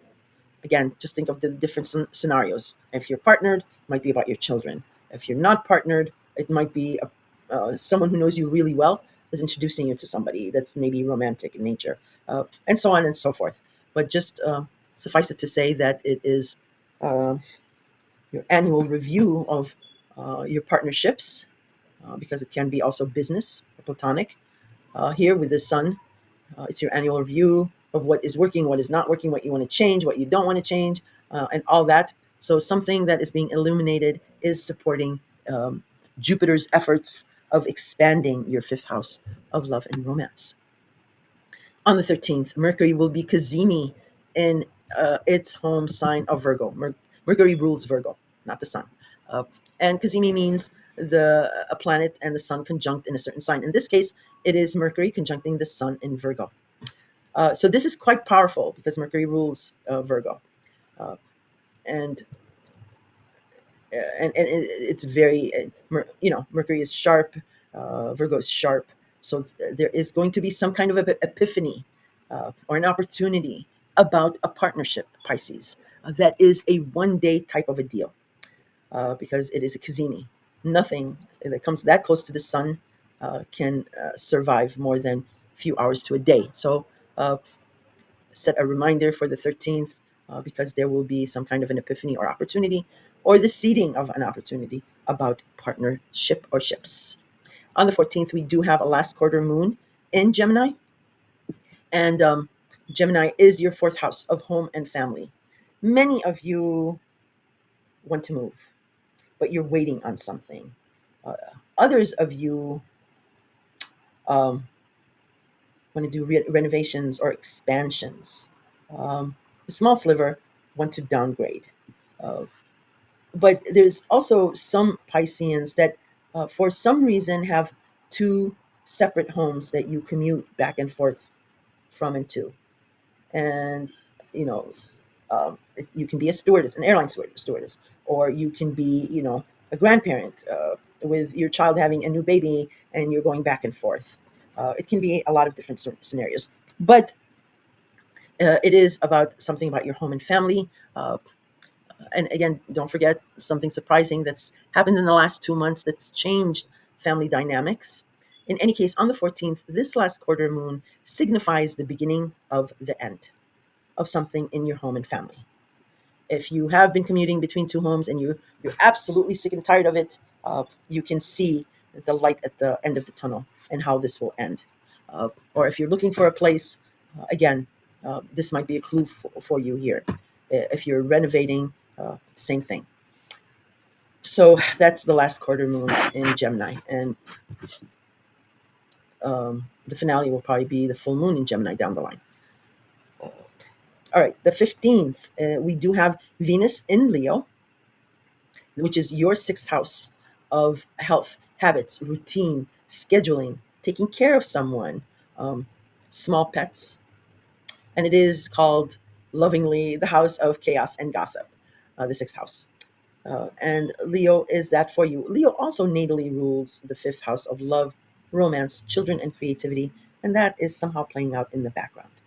But whatever issues or problems you had in your sixth house, of health and habits, with Mars gallivanting back and forth in Leo in April and May, and then Mercury confusing everything with its dance back and forth in Leo. So if there were any ruffled feathers, any misunderstandings, whatever, Venus has come into Leo and is smoothing out those kinks, um, and bringing peace and diplomacy in this area of your life. If there is a health concern as well, you're getting answers here. And it is so whatever Venus is working its magic in your eighth house, and you're doing a great job here with Venus's help. It These acts will support um, this Mars in Virgo, this endeavor uh, of urgency in regards to partners, or the partners that are putting up the heat, the drive towards you, because Virgo is in your opposite sign, so this is energy coming at you. Okay. um, So yeah, whatever is in your health and habits that is being blessed by Venus will be supportive of something that your partners are endeavoring in. On the 17th, we do have Mercury in Virgo opposing Saturn in your sign, Pisces. This is a simple classic opposition.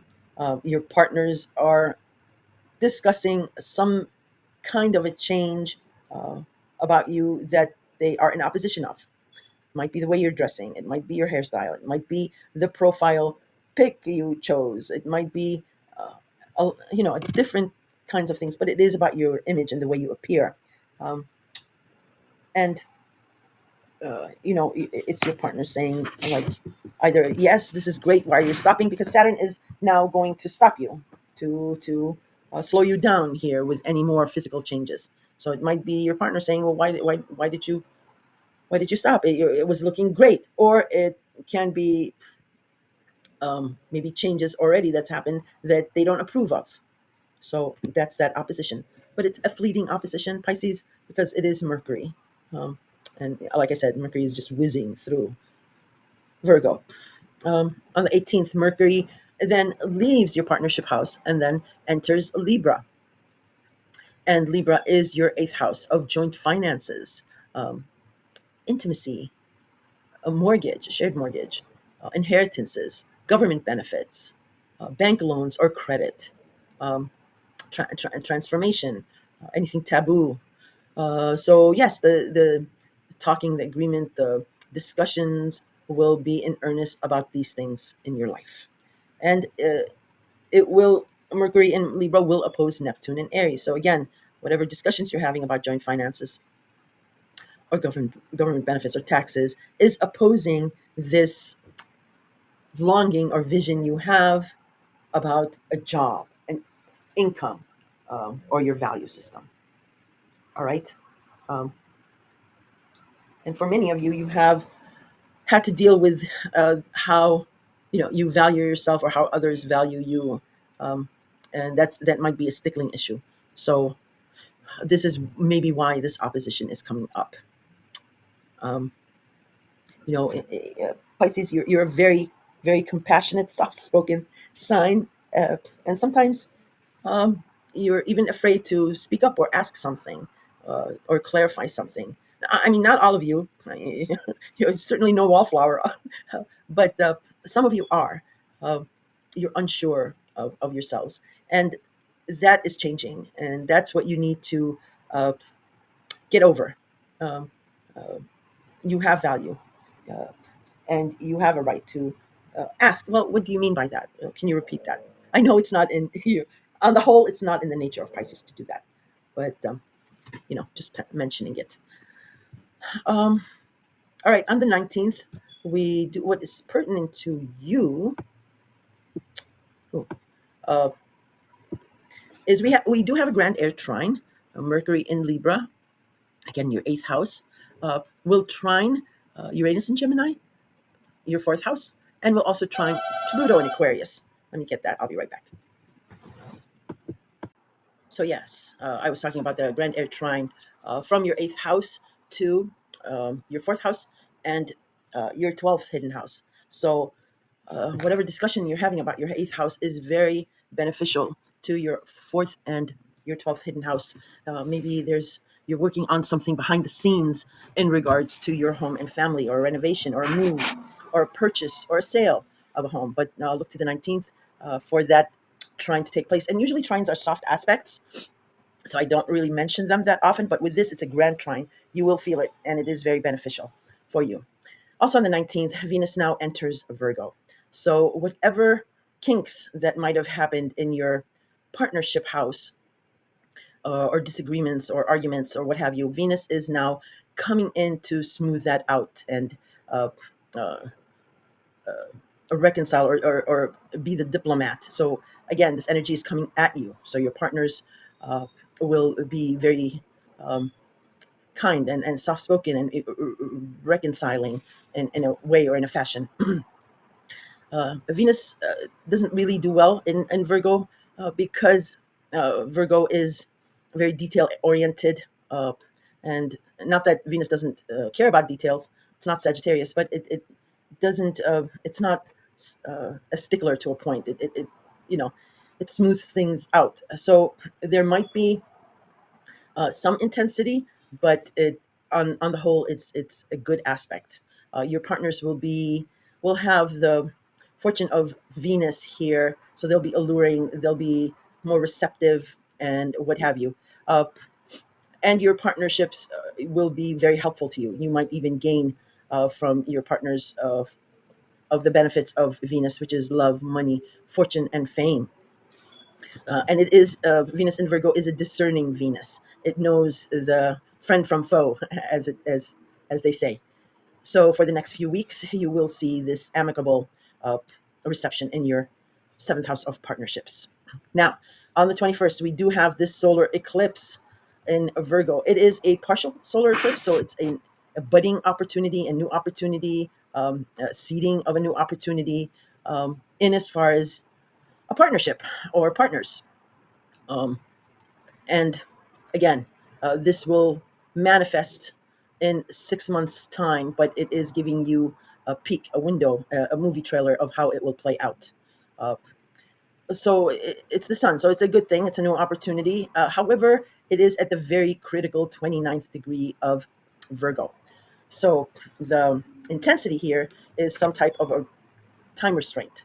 Uh, it might be, again, energy is coming at you, so a partner might uh,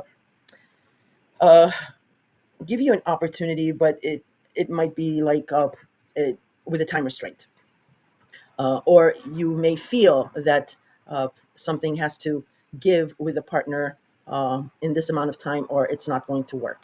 Again, this is for Pisces who are having problems with relationships. It is not about Pisces who are solid in a partnership, or the single Pisceans. Uh, the single Pisceans will see a new opportunity of a partnership. And remember, partners, again, is not only personal or intimate, it can be platonic or business. Uh, the seventh house is also the house of open enemies. You can see them, you know them. All right, on the 22nd, Mars will enter Scorpio. So the heat, the drive, the ambition, the gumption uh, will be concentrated in your ninth house of higher education, long distance travel, um, foreigners, foreign lands, foreign people, the World Wide Web, and publishing also falls into this house.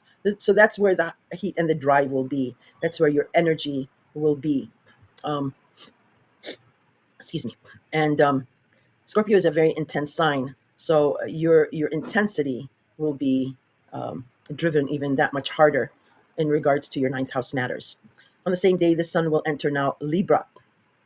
So it is your annual review of your eighth house. What has worked for the past year? What needs changing? What you will keep and what you will discard. As soon as the sun enters Libra, it will oppose Neptune in Aries. Um, so again, it's a natural opposition, but what it entails is whatever is being illuminated here in regards to your eighth house of joint finances and intimacy, or taxes, or what have you, uh, will oppose this longing, uh, this idealism that you're envisioning in regards to how you are valued, or your job, or your income. Okay, um, so whatever intimacy there is, maybe it's not stacking up or coming to a par with what you value, what you will and will not sell out for, so to speak. Uh, it might be that kind of opposition. Otherwise, it can be a beneficial opposition, um, where um, your joint finances are looking up, and if you make a couple of changes, again, deletions or additions, uh, it might be a beneficial opposition to your second house of income, so that you have more control over your own finances. Uh, or again, it might be about your value system. Um, or um, because I know most of you are either have either been recently unemployed and taken up a new job, or some of you are working two jobs, uh, or or you're wanting a raise or some kind of a move in your job sector. So with the sun illuminating your joint finances, uh, it might be it might be that you don't have to work as hard, or maybe you can't settle for a job. There's a certain pay scale that you need to be in order, because you are something is illuminated in your joint finances. So you might be wanting a certain pay scale to make up for a deficit. It might be that um, it's an opposition. If it's tense, it might be that way, being seen that way.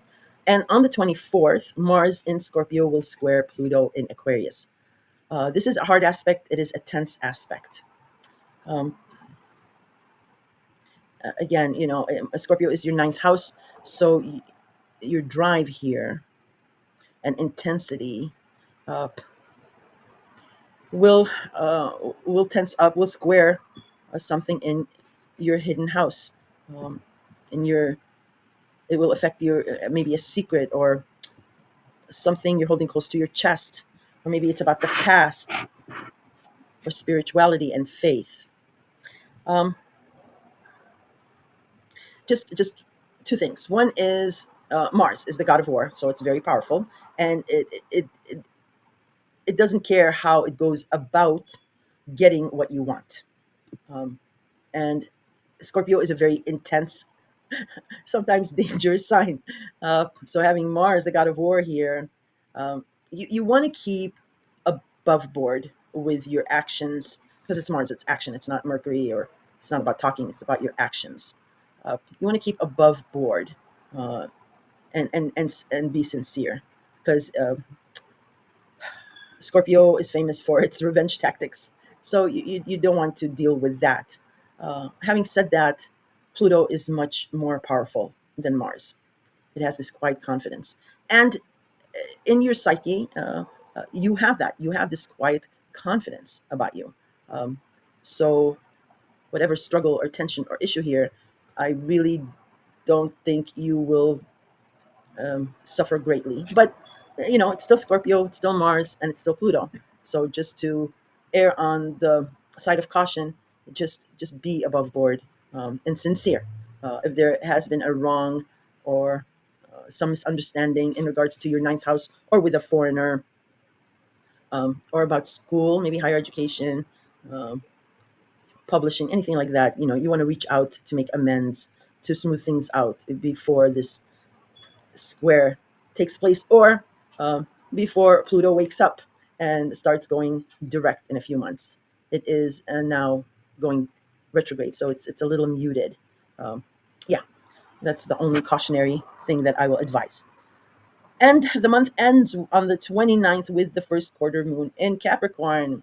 Woohoo! So this is a budding new opportunity. It's a first quarter moon in your 11th house of groups, friends, associations, memberships of any kind. And remember, you have some very powerful friends in high places.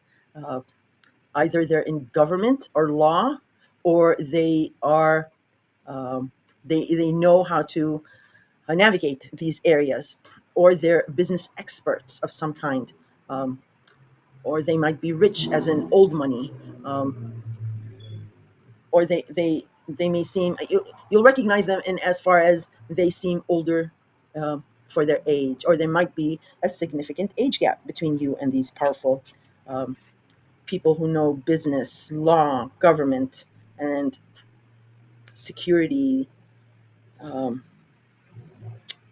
yeah, things like that.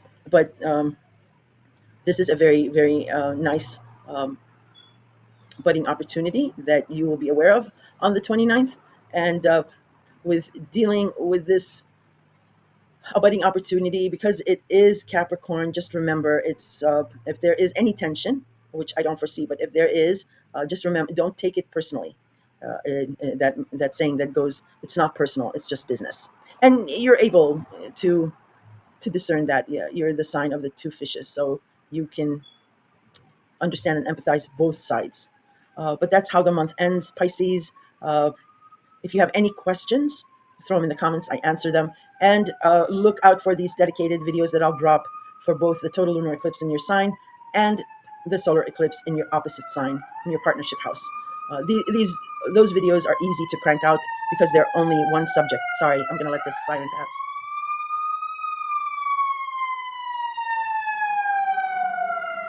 My goodness. um, so yeah, so these one subject type of videos I'm able to crank out faster, and it doesn't uh, take me too long to do that. It's just these monthly horoscopes, I have to do the different aspects and the math behind it, and for all signs, and with working full time, it sometimes I don't meet my deadline goal, and that's why I upload them like at least within the first week. I do try that, but the standalone dedicated videos, don't worry about. I will upload them before they're happening. All right. That's it, Pisces. Take care of yourself, and I will be talking to you soon.